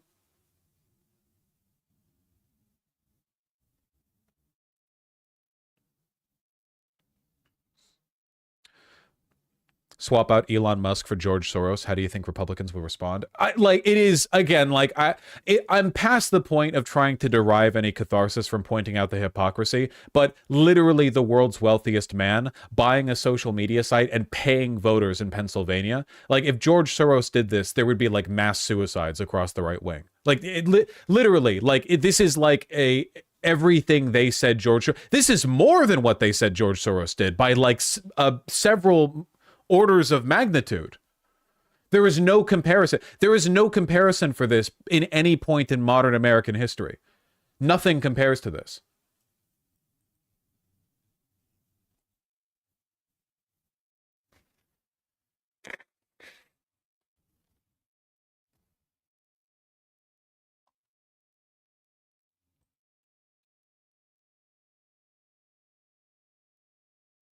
Anyway.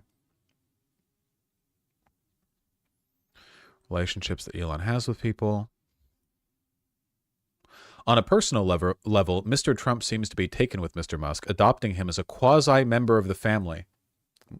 This retarded stepson. A photograph posted on social media by Tiffany Trump, Mr. Trump's youngest daughter, featured the entire family, including grandchildren at Mar-a-Lago, with the message, "Dad, we are so proud of you." And yep, I saw this one. Elon was standing right in the mix.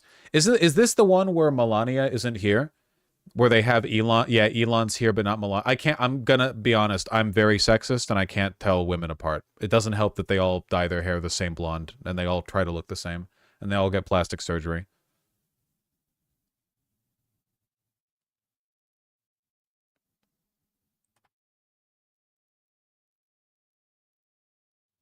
Melania's not there. Thank you for confirming for me. Elon is the new Melania. He's putting out. Elon, get in the picture with your boy, Mr. Trump told him, according to a video of the moment posted online. We have to get Elon with his boy, his gorgeous, perfect boy.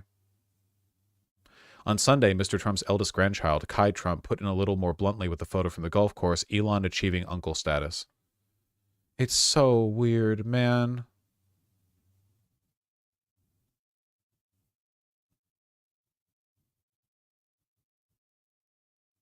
His son's name is X. Yeah? It's like the only kid he still has or cares about, because he got to name it X.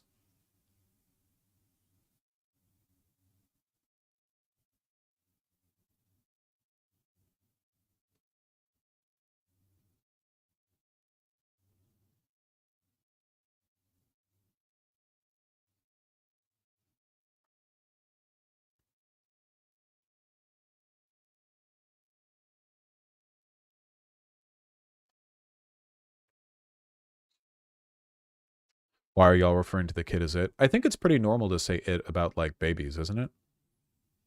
At least I feel like people do that a lot. It's not like a dehumanization thing. It's just hear it a lot. I don't really think people think about it.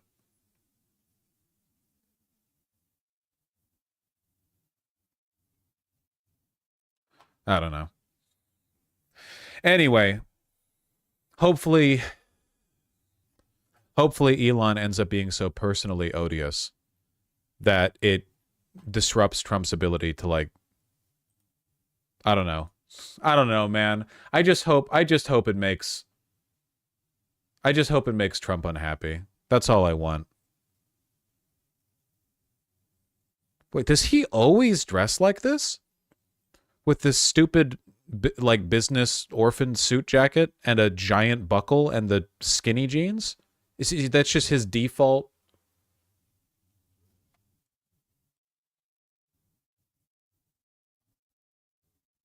Since he moved to Texas, yes? Well, when in Rome.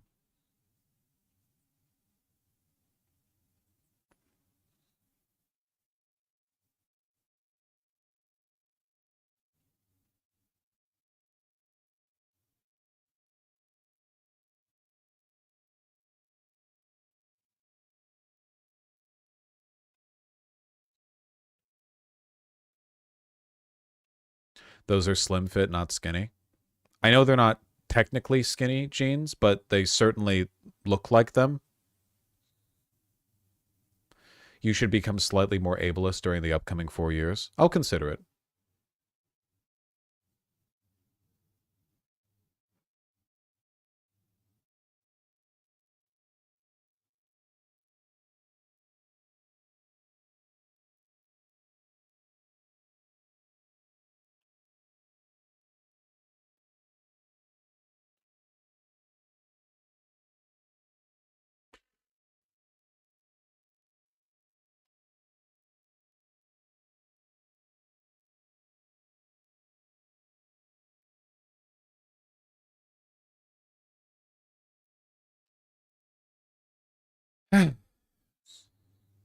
How are we feeling about the future?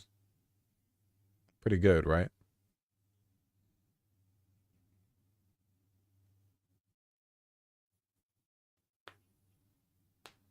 Yeah, the best news we have from stream is, like, the Senate Majority Leader is a neocon. That's as good as it gets right now.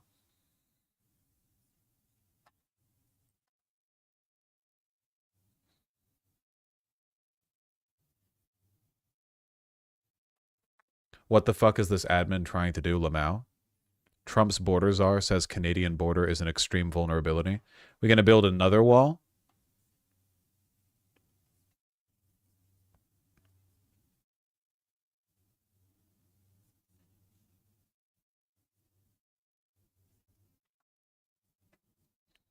He said special interest aliens, individuals from countries the U.S. says sponsor terror, sure, use Canada as a gateway into the U.S. because they know there's a lot fewer officers there.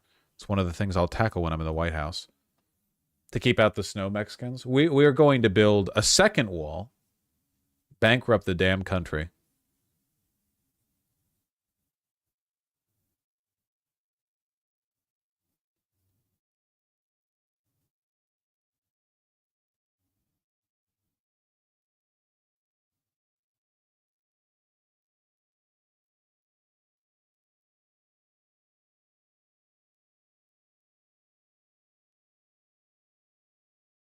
Human smuggling in Canada is a lucrative business, with some organized crime groups charging between $1,500 to $6,000 US per person for trips that often begin in Toronto or Montreal, then head through the borderland areas of rivers, farmlands, and forests. How much should this negatively affect our country? Like, how much is the average person harmed by this?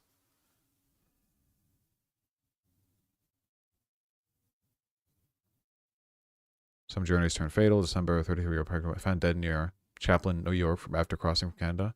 Well, wait, what killed her? I don't know. Stupid. Mounties? Maybe. Okay. I feel like we need to get this in really quick because I've talked about this a few times and people don't. Okay, look. A majority of Americans believe that we are currently in a recession, which is objectively incorrect. This is factually wrong. The economy has actually been doing pretty well for at least the past 2 years. You know, there has been inflation, to be sure, but wages have also gone up. Unemployment is relatively low. Markets are doing well. The main things that have been doing like really, really, really poorly are like housing prices. But in terms of like the general economy, for the most part, it's pretty good right now. So here is a cool chart. Very useful. An index of consumer sentiment where you have the actual consumer sentiment, how confident people are in the economy, versus expected based on economic data. Basically, it's how good is the economy versus how people feel the economy is doing, right? Makes sense. And as you can see, since 1980, you have a pretty consistent tracked, correlation between people's feelings about the economy and how bad the economy is actually doing. Follow along pretty well. And then 2020, COVID. After that, nothing.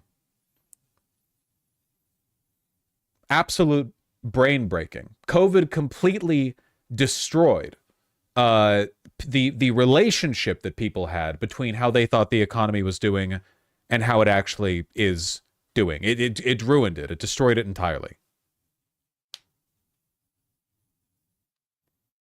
Well, Ashley Rose, it's not just about the average voter being stupid, because it's not like the average voter wasn't stupid back in the 1980s also. So why did you have this like good tracking, I think that there are a few reasons for this. I think part of it is just that COVID created enough of an economic and social shock that it allowed the media to run away with narratives that had nothing to do with reality. Like, it's difficult. The media is not going to have an easy time randomly shifting into a narrative of economic collapse in the middle of, say, like 2017, when the economy was strong under Trump.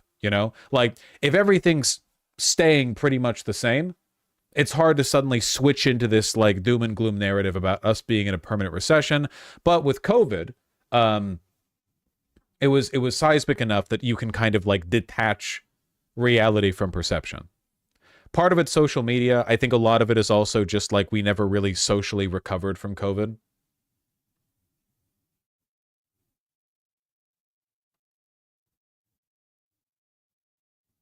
Yeah, because it going back up to literally higher than it was before sounds absurd to me. Lol.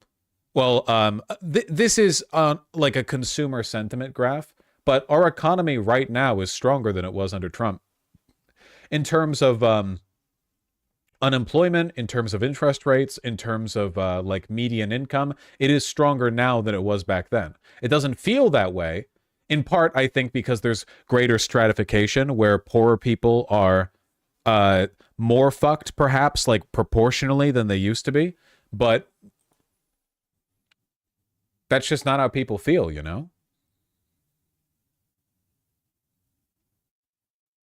Yeah, but who benefits from that economy? Well, it's the economy, so everyone's kind of wrapped up in it. Vosh, I think this might be a bit where your own relatively good economic position is blinding you. Please, stop. No. This is what I mean. People's day-to-day experience of purchasing the things they need is the worst it's been in decades, and that's a completely different metric. I'm just going to hit you with it. No, it's not. It's objectively not. It's not. It empirically isn't. In terms of like average income and the cost of goods, how many hours you need to work to buy this many groceries, in terms of this and that, it is not worse now than it used to be. It's not. It's just, like these are measurable forces. Except housing. But that's not the only metric for an economy,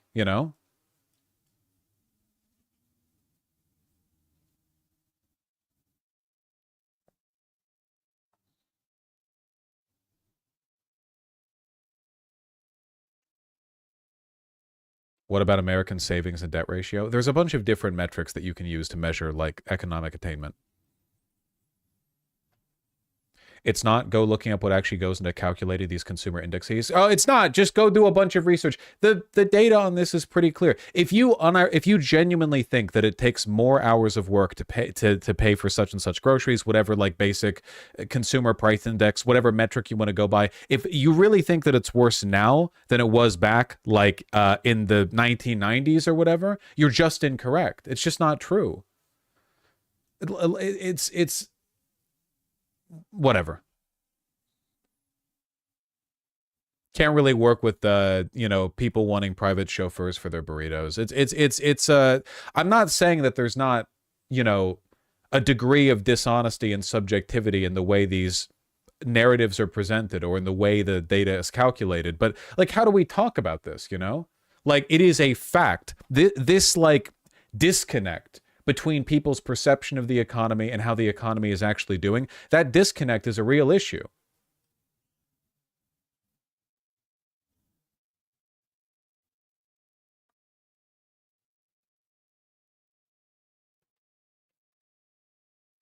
Fastest wage growth over the last 4 years among historically disadvantaged groups. Low-wage workers' wages surged after decades of slow growth.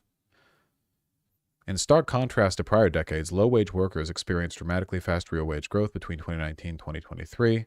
Many workers continue to suffer from grossly inadequate wages. Of course.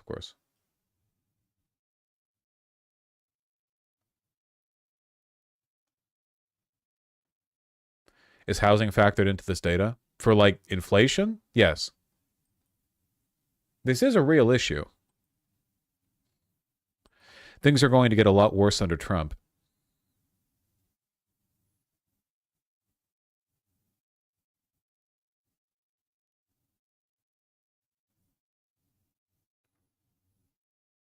CPI does not include housing, but we're not just talking about CPI. I agree with you, but feel like you don't get anywhere when you say stuff like private taxi for your burrito. It's a bit patronizing. Okay, but it's also kind of true, right? How many people on social media, not just like political pundits or whatever, but just like regular ass people, are talking about the economy because they're showing like a screenshot of how much it costs to get a DoorDash delivery for a single meal, Come on, that's true. You see that pretty often. You see it pretty often.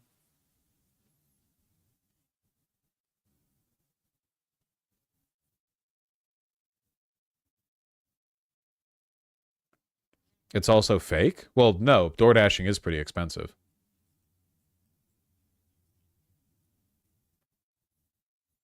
I'm going to be 100% with you, Vosh. I never see that. I can't, I don't know how to engage with your personal experience on this.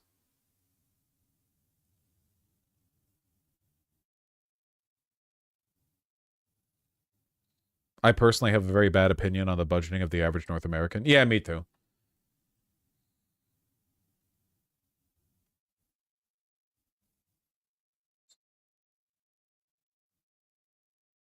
We can look at the obvious counterfactual here. If this is accurate, why are birth rates dropping? Why is homelessness going up? Yeet deet eat. Birth rates have been dropping for decades. Like since like the 1960s or 70s, birth rates have been dropping. I don't know if that necessarily correlates directly. Yeah, since late 50s it seems.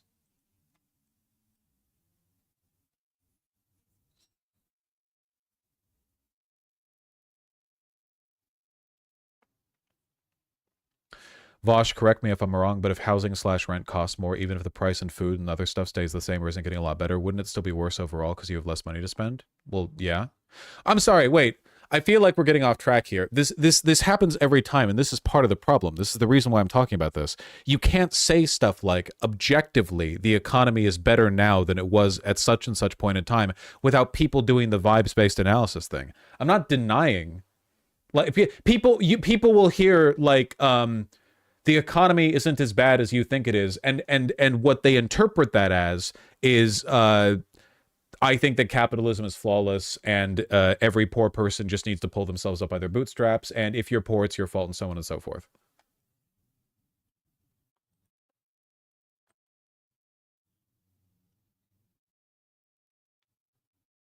Because that's what it sounds like. No, it isn't. And if you think that, you're stupid. Like that is literally your fault and a skill issue on your part. Like, what? Come on. That's like a malicious level of misinterpretation that I don't think is excusable based on what I'm saying. I don't think that's an issue. Little retard ass opinion. Look at how fucking defensive people get over this. It's insane. You're the one being malicious, lol. How? Explain to me how. Please, it's genuinely crazy to me. Genuinely, how?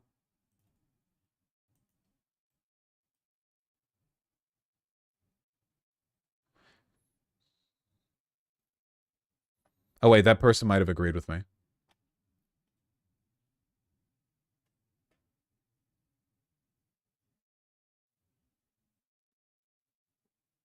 Okay, I think I banned the person who agreed with me. All right, Max Lotus, welcome back. Welcome back.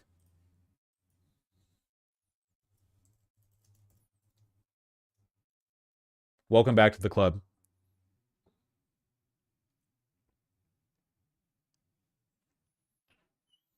People aren't squaring your very clear words with the idea that you still think way too many people have it very hard in the US.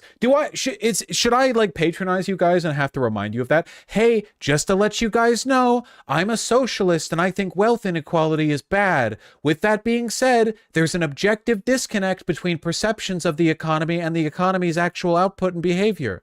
Like, do I need to patronize you like that? Can we not like assume that?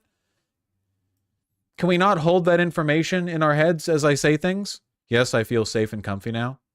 You people are exhausting.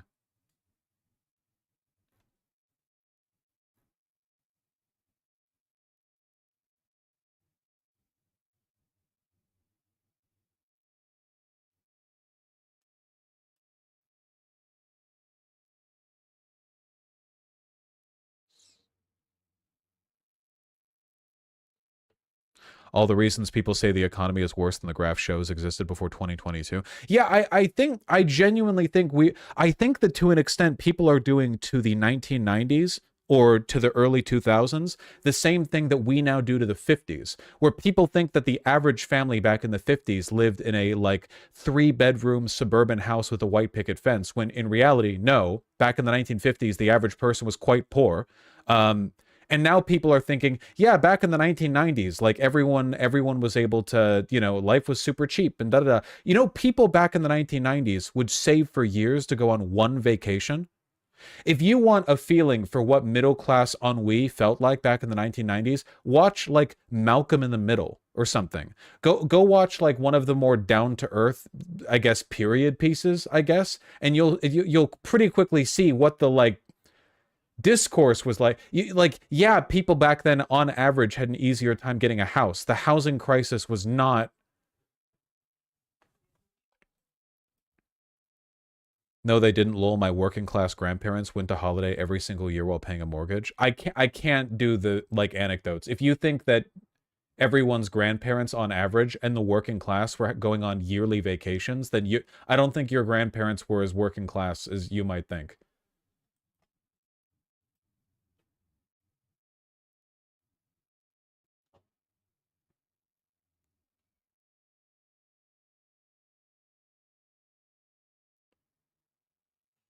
So, like, back in the 1990s, people had larger houses and had an easier time getting houses, but they wouldn't, like, they couldn't afford car repairs. It wasn't like they had all that wealth. People just tie the wealth directly to the, like, the house value, but that wasn't how it was. Like, like, kids would literally go to school in the hand-me-downs of their older siblings, but their house was like a suburban 2-bedroom house or something. It was different, but that's not the same as them having. It doesn't mean they weren't struggling. It was just different. Oh, why the chat? Oh my god, it's popping.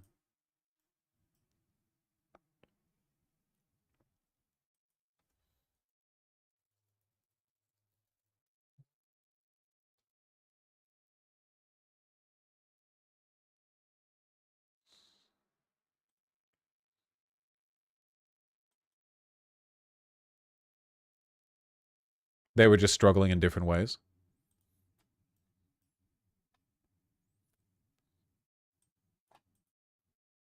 My parents had a house in 1998, but no money for food or a car wash is 100% correct. Yeah, I don't know. It's just, I feel like we're never getting back out from this.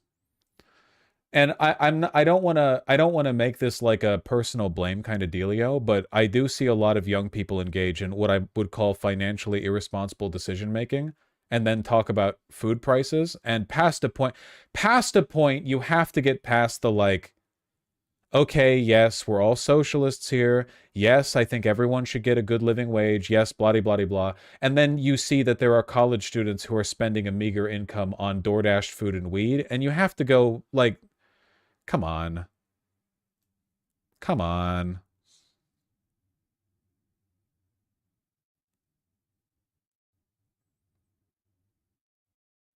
Enjoying life is irresponsible.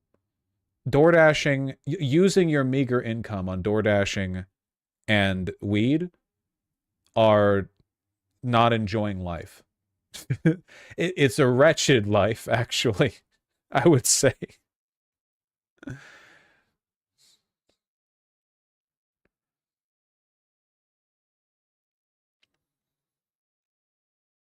Weed is one of the cheapest forms of entertainment. That's not entertainment.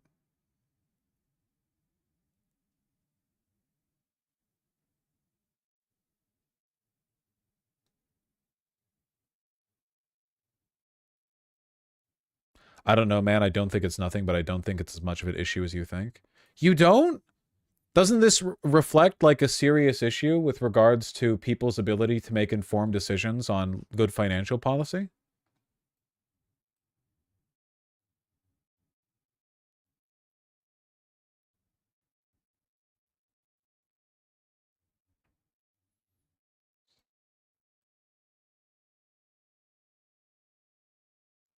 I don't know. Whatever. No one wants to talk about this. It's quite literally like the single largest reason that Trump won. You guys know that, right? Like the main reason Donald Trump won is because of the perception that the economy is doing really bad right now, because of inflation or whatever. Like a poor assessment of the economic reality, the vibeflation or whatever, vibeflation, vibe session contributed to it.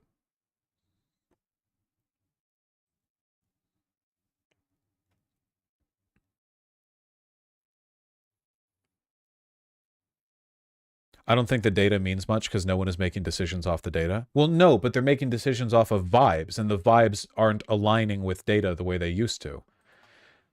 They're struggling to afford groceries, so they really don't care what charts and graphs say. Yeah, but again, right now, the cost of groceries relative to the median income is lower than it was before COVID. Rent has gone up, yes, but like then people should be upset about rent, not grocery costs. Why are people going on and on about grocery costs when it's rent?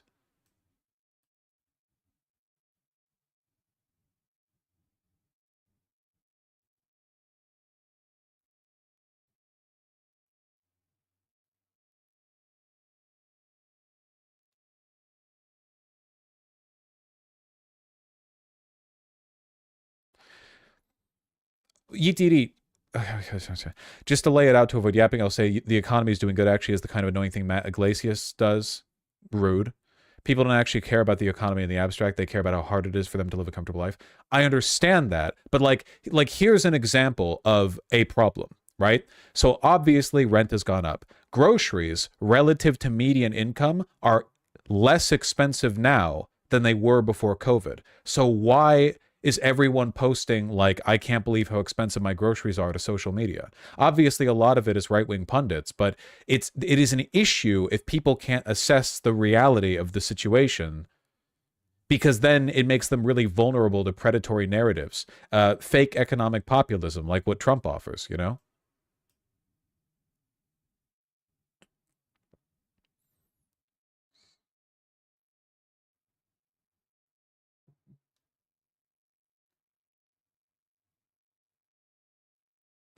Grocery costs aren't accounting for shrinkflation, I don't think. No, they are. Like the metrics go by like weight or volume, not like a bag of.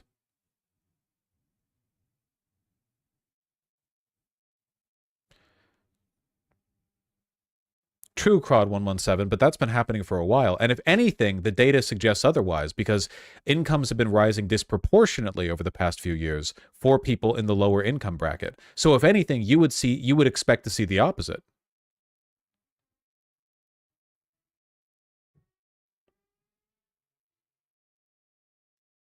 I work retail. The majority of people saying they're expensive are like Gen X and boomers. These aren't stoner door-dashing Zoomers. Okay, I don't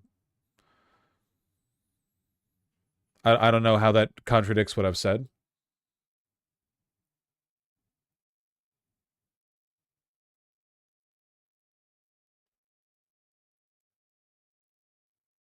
The price relative to income was lower in 2022 than it was in 2018. 100%, yeah.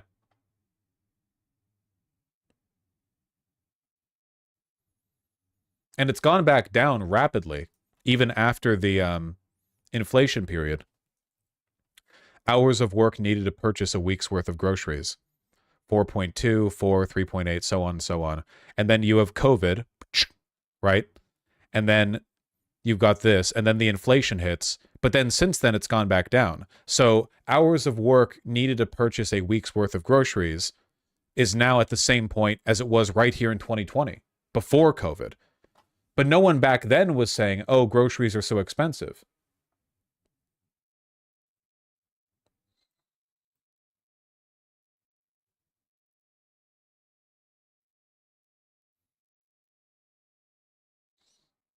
Is price gouging factored into the... I feel like we're talking about 50 different things at this point. I don't even know where to go from this. Groceries may be cheaper relatively, but what about fast food? This is America. I mean, fast food's gotten more expensive, and I do see a lot of people trying to make economic assessments like based on that. It's a hard message to run on. I'm not talking about running on this. I was only trying to bring up that it's an issue, and people in chat got mad at me. That's it. Like, I'm only talking about the disconnect where people think the economy is worse than it is. We all know it's an issue. Clearly not! Actually.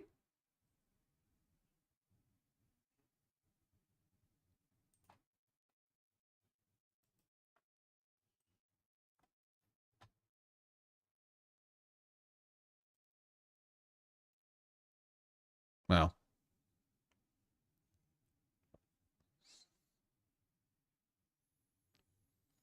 Couldn't it just be a prevalent right-wing narrative? I mean, I just think it's worth investigating because Donald Trump literally won on this, you know?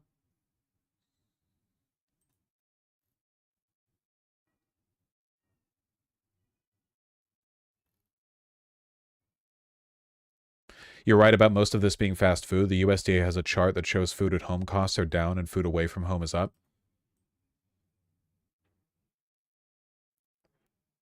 That's crazy.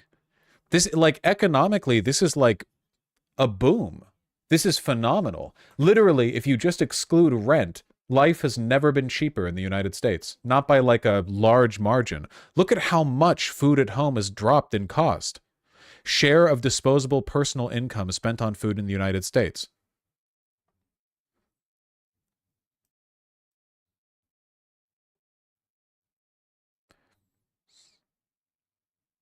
Just exclude rent? Yeah, because I know rent has gone up. I'm not denying that at all. I'm just talking about this.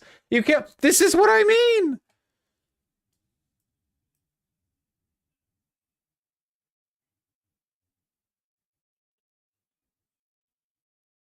Actually, I feel rent has gone down. See, someone has an anecdote that's being contrarian in the other direction. Get him. Get him.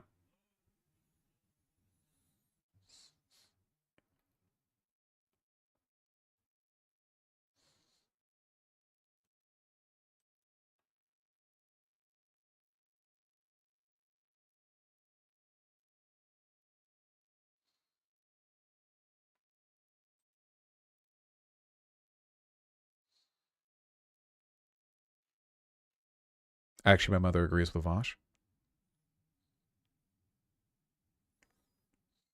Do Americans just not know how to cook? Unironically, a lot of them do not. That is correct, yes.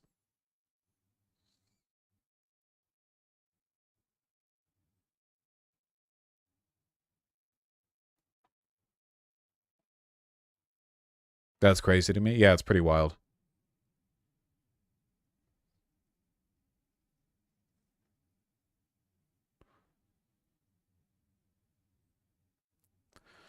What led to the grocery prices dropping compared to income? I don't understand why that pattern is what it is. Oh, because there are like a ton of economic pressures to keep food prices really low. Obviously, like they can raise the prices if they want to make more money, but the the government subsidizes like huge portions of the supply lines for the food that we import and produce domestically, like meat production especially. Yeah, there's just a lot that they do because like keeping food prices down is just a very basic like national stability thing, you know? It's just generally good in a country to have cheap food available.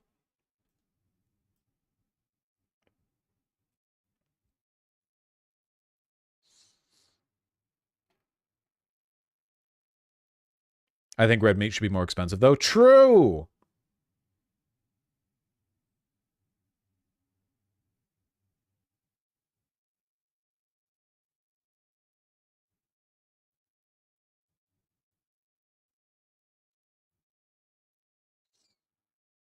What about white meat? I'm taken. Yeah.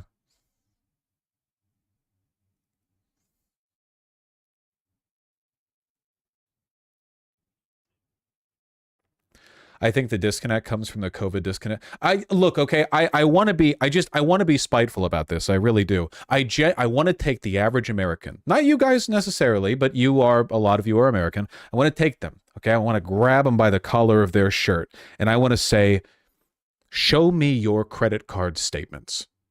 And I want to look over it and I want to see where their money is going.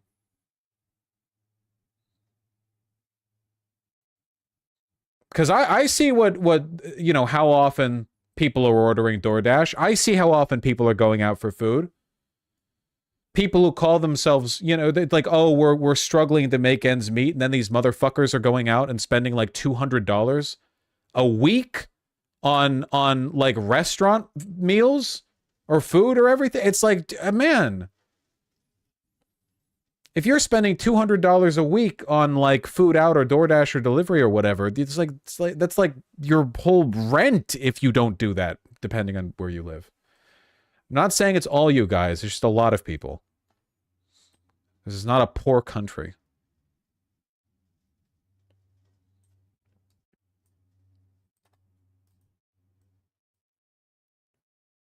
It's not just Americans struggling because of DoorDash, it's the same over here in the UK. Yeah.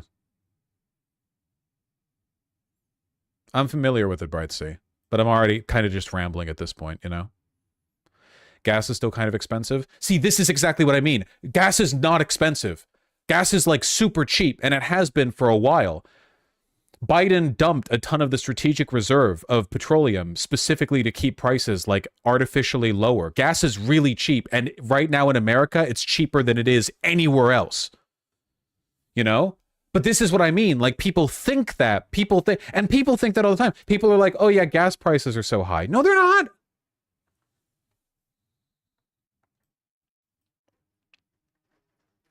Yeah, people want gas to be like $1 per gallon.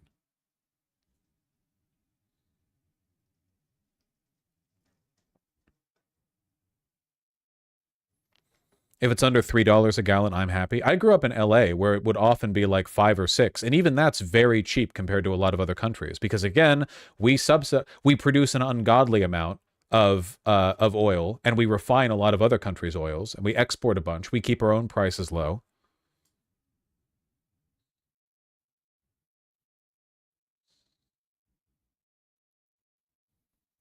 Why are you saying living costs are low when wages have not kept up with inflation for decades?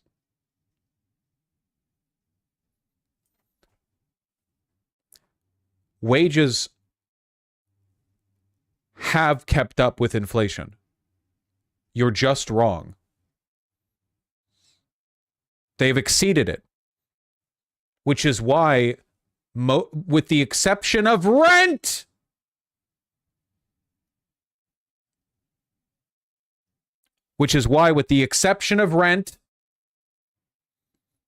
all these commercial goods and groceries and stuff can be obtained for fewer hours of work on average. by the median American with median American wages. They haven't kept up with productivity. That's true.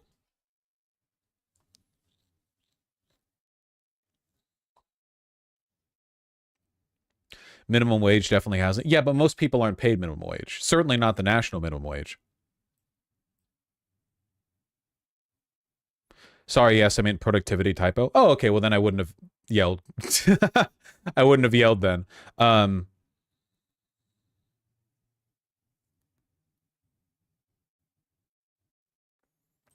The notion of the deserving poor over the undeserving poor is one thing liberals and Tories have shared in the UK. One way they do this is accusing benefit claimants of spending all their money on fast food. Yeah, the difference is, though, is that I'm not using this as part of an argument for reactionary social policy. I still want, like, every progressive version of all the policies we discuss here. However, proper financial management is a valuable skill, and it is, again, worth pointing out, like, Trump literally won the election because people thought that the economy was bad. Is that not worth investigating as a claim? Do we just shrug our shoulders and go, oh yeah, Trump was right on that? When empirically he wasn't?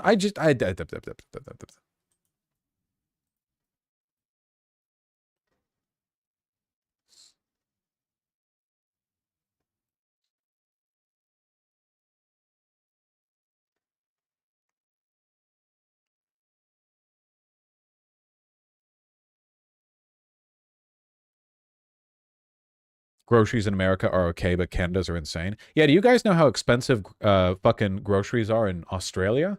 Phew. My God. We got it made here.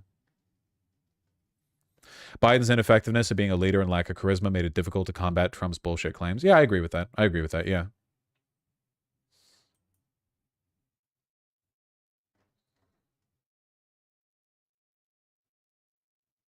Okay, but in Australia, people make like 3 times as much. No, they don't.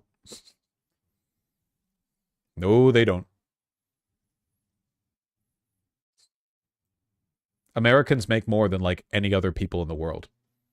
There's a few other places, like, I don't know, maybe like Switzerland or Luxembourg or fucking, yeah, like there's a few places where people have a higher median income. But Liechtenstein, yeah.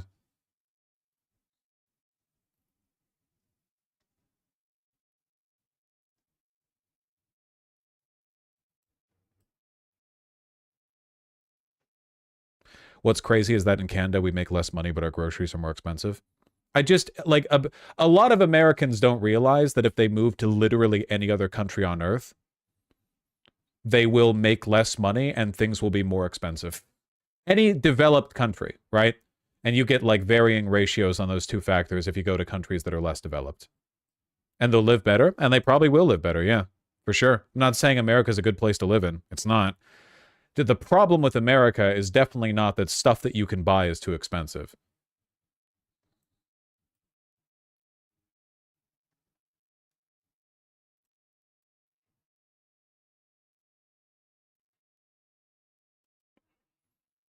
You mentioned earlier you'd like to see credit checks on chat. This guy does, and most of the time is buying stupid shit. Wait, what is he credit checking? Caleb Hammer? These videos are over an hour long. What on God's name is all this?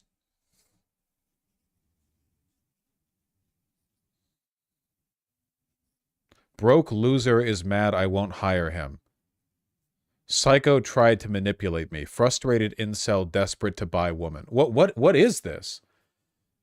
Go to the shorts?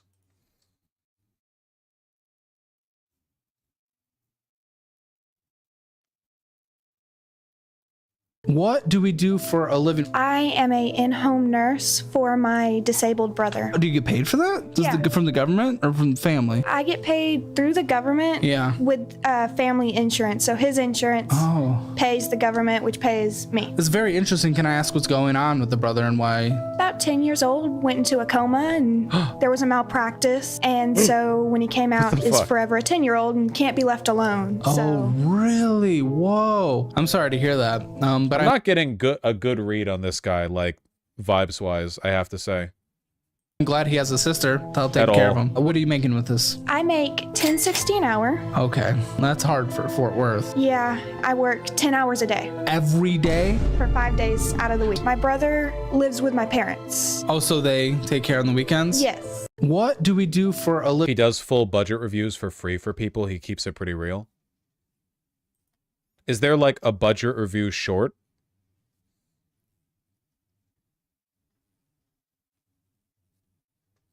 "23-year-old can't control his spending." All right, this is it. This is your indictment. You have no reason to be in debt. This is a joke. $3,010 comes in on a monthly basis with $1,836 needed to live on a monthly basis. There is no excuse, no reason in this world that you are possibly missing any payments. Well, where does he live? You have an extra $1,174 a month. That is insane. And that's just irresponsible, bad behavior. Well, wait, what does it get spent on? I don't know. Yeah. You have nothing on savings. Correct? Like $300. So wait, I need like context. There's like a million reasons you can be hard up for cash. $3,000 a month, is that normal? $3,000 a month isn't that much money. That's what, $36K a year? It's below the median. It's a short, there's no context. Yeah.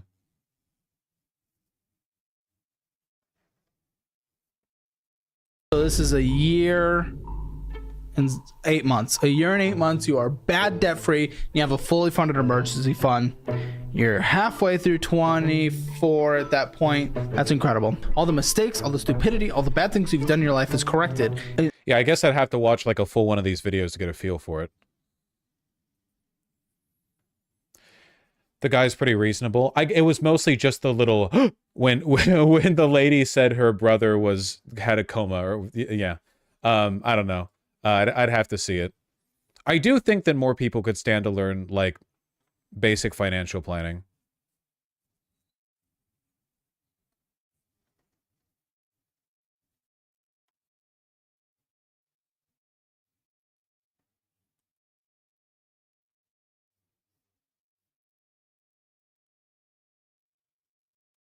I can't watch his videos because he screams so much? Huh. I'll go over one of his videos sometime, as long as it's not like content ID fucked or something.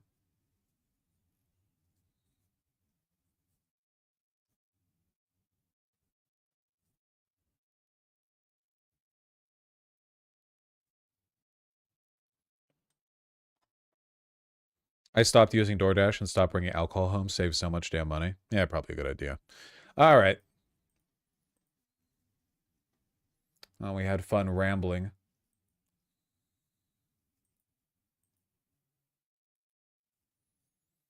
DoorDash is evil. It really, like, look, I talk about DoorDash a lot. The thing, like, I probably make a lot more than a lot of you guys. I don't get DoorDash because it's too expensive. It is crazy. It's like a proportions thing, you know? You have like a meal that, like, if you cook it at home, depending on the meal, like depending on how much, like what the ingredients are or whatever, like what are you making? You can probably make it for a few bucks, but that takes a lot of time and skill, which I don't have. So you can, you know, go and pick it up from the place and maybe that's like 15 bucks. Or you can DoorDash it and it's like 35 bucks. What the fuck? It's insane. Genuinely insane.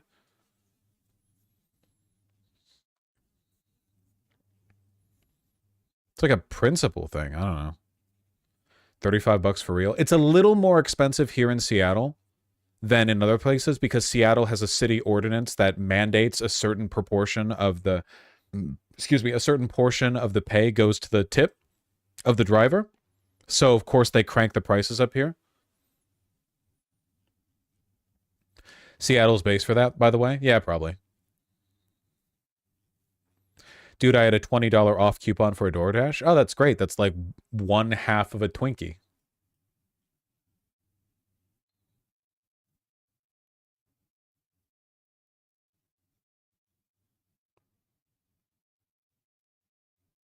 Yeah, DoorDash does not pay their drivers nearly enough. I defend grocery deliveries. I think that grocery delivery is genuinely based. The idea of, like, rather than having like 40 different grocery stores all around your area of the city that people are always drive to, get food, go blah, blah, blah, blah. Like, it's good for disabilities. It's good for just if you're fucking lazy like me. The idea of we just have a warehouse of food, basically, and we'll just have a guy get it all up, go to your place. It's faster. They tend to be pretty fast, like if it's done well.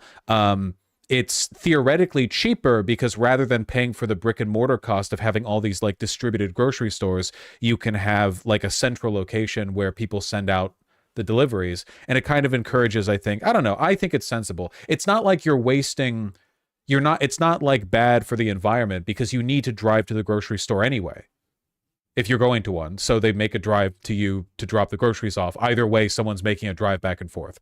I defend that. Don't grocery deliveries just pick off the shelves of the grocery store? It depends on what you're using. Instacart, stuff like that, yes. Amazon Fresh, they have like their own warehouses kind of that you can also shop at. I think Costco also has a delivery service, but I don't have a Costco. I've just heard that from people.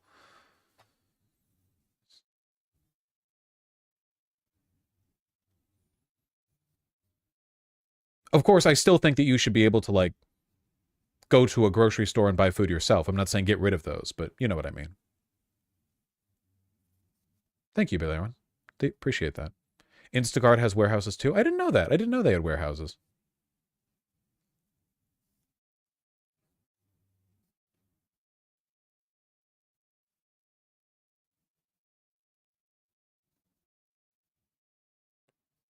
Probably Theoris, yeah.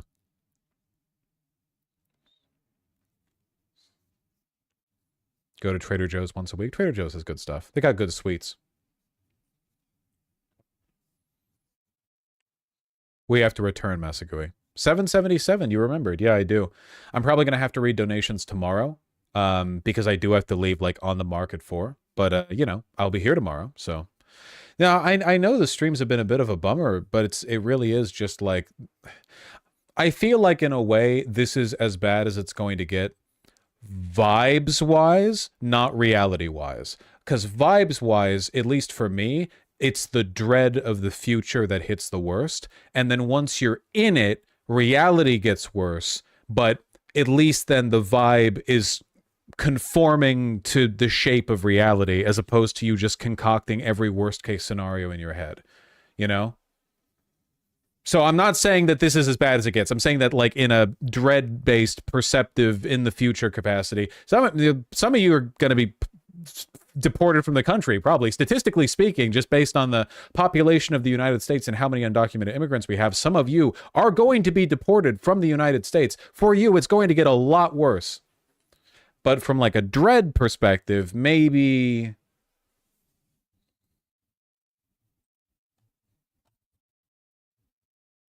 Just remember, if you're here in America and undocumented, you're more of an American than any of the people who will be deporting you. In-person grocery browsing was literally invented to make people spend more money by walking around in person and finding more stuff to buy that they didn't otherwise plan to buy. Yeah, and like the 57 billion stupid different varieties of every fucking company's version of whatever. What's that old grocery tab card? I saw this once when I was in college and it fucking changed my brain. Look at this.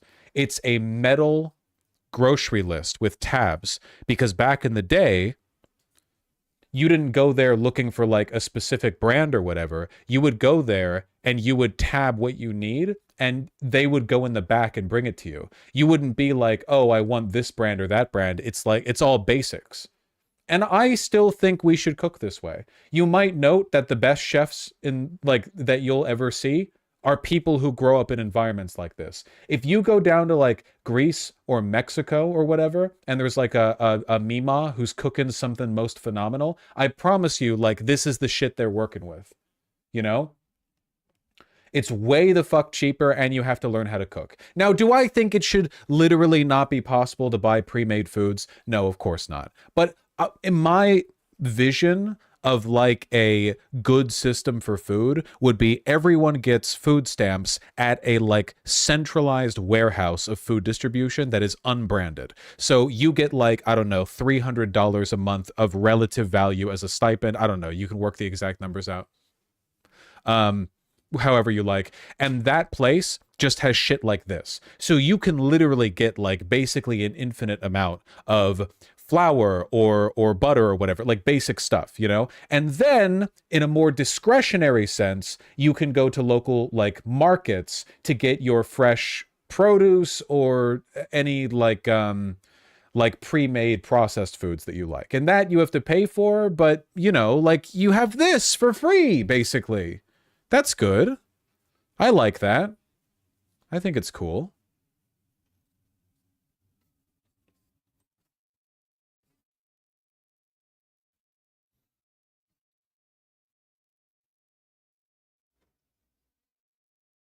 One of them is just a vegetable. Yeah, okay, well, it's like an old metal tab grocery list, you know, it's, yeah.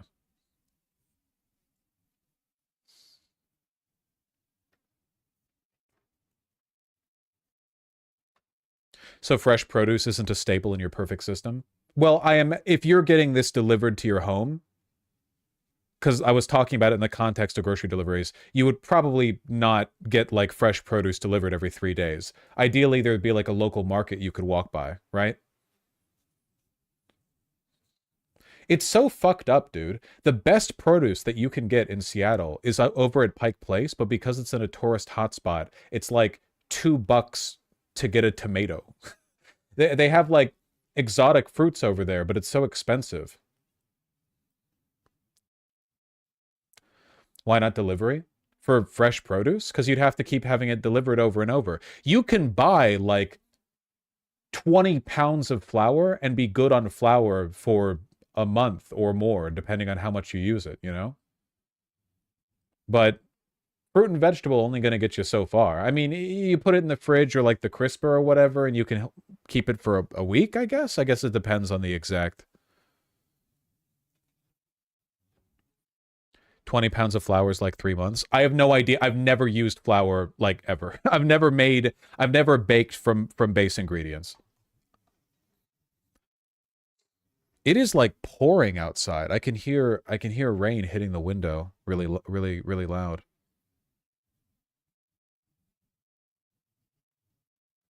Why not like a daily delivery of fresh food? I feel like that would be lovely in a world where we have the resources to do that. But like state-funded, free, daily fresh food runs to everyone, like old-timey milkman, that to me seems like, look, in a good world, in a better world, but the logistics of that would probably be pretty demanding.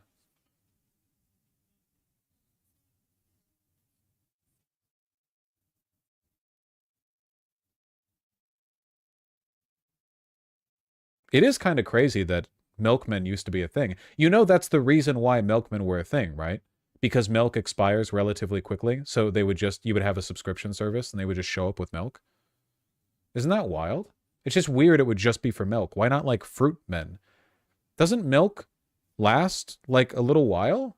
I know they didn't have as many preservatives in it back then, but it'd be like still with like 4 or 5 days. If you put it in the fridge, of course.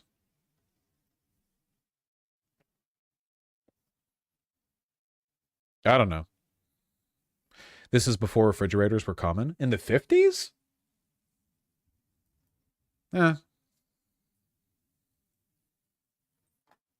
just houses were built with this. Did you know that? Like, this was such a normal thing that there were houses that were literally built with a milkman door. Literally, it was like a mailbox, but for a milk carton or like a milk glass thing. Huh. Milkmen started being a thing in the 1860s? That's wild. There's so much life out there. So much to learn.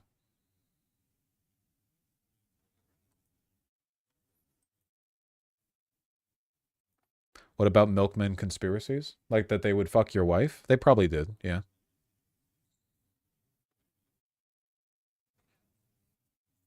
Probably happened.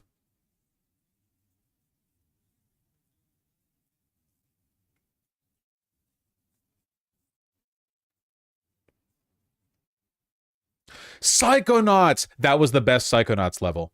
That was the best Psychonauts level. Folks, to everyone who has donated, I love and appreciate you. I'm sorry again, as I feel the need to apologize for this in large part because I know a lot of people look to me to for like uplifting news or at least like a positive spin. There's a lot of negativity out there. All I can really ask for is that in your day-to-day life, you try to build positivity out, like build an apparatus for positivity. Indulge in the hobbies that bring you joy. Take care of yourself. I mean it about trying to like exercise and you know, try to keep it active a little bit, you know, try to limit the problems you're experiencing down to like just fascism and not fascism and heart disease. You know what I mean? Like it's just easier to manage. I love you all very much. I've got a skedaddle. I am going to send you guys, I'll read all the donations tomorrow. I'm going to send you over to, wow, a lot of people streaming right now. An unusual number of people. I feel like I normally don't see this many people. I'm going to send you over to Dylan Burns. He is, they're saying he knows about politics, and, you know, I think he might just. I'm going to send you over. Tomorrow we do more. We'll probably have more insane picks to talk about. I'm going to send you over. Okay, take care, be kind, be good, so on and so forth, and I'll see you guys soon, okay? Drink water, take care of yourselves.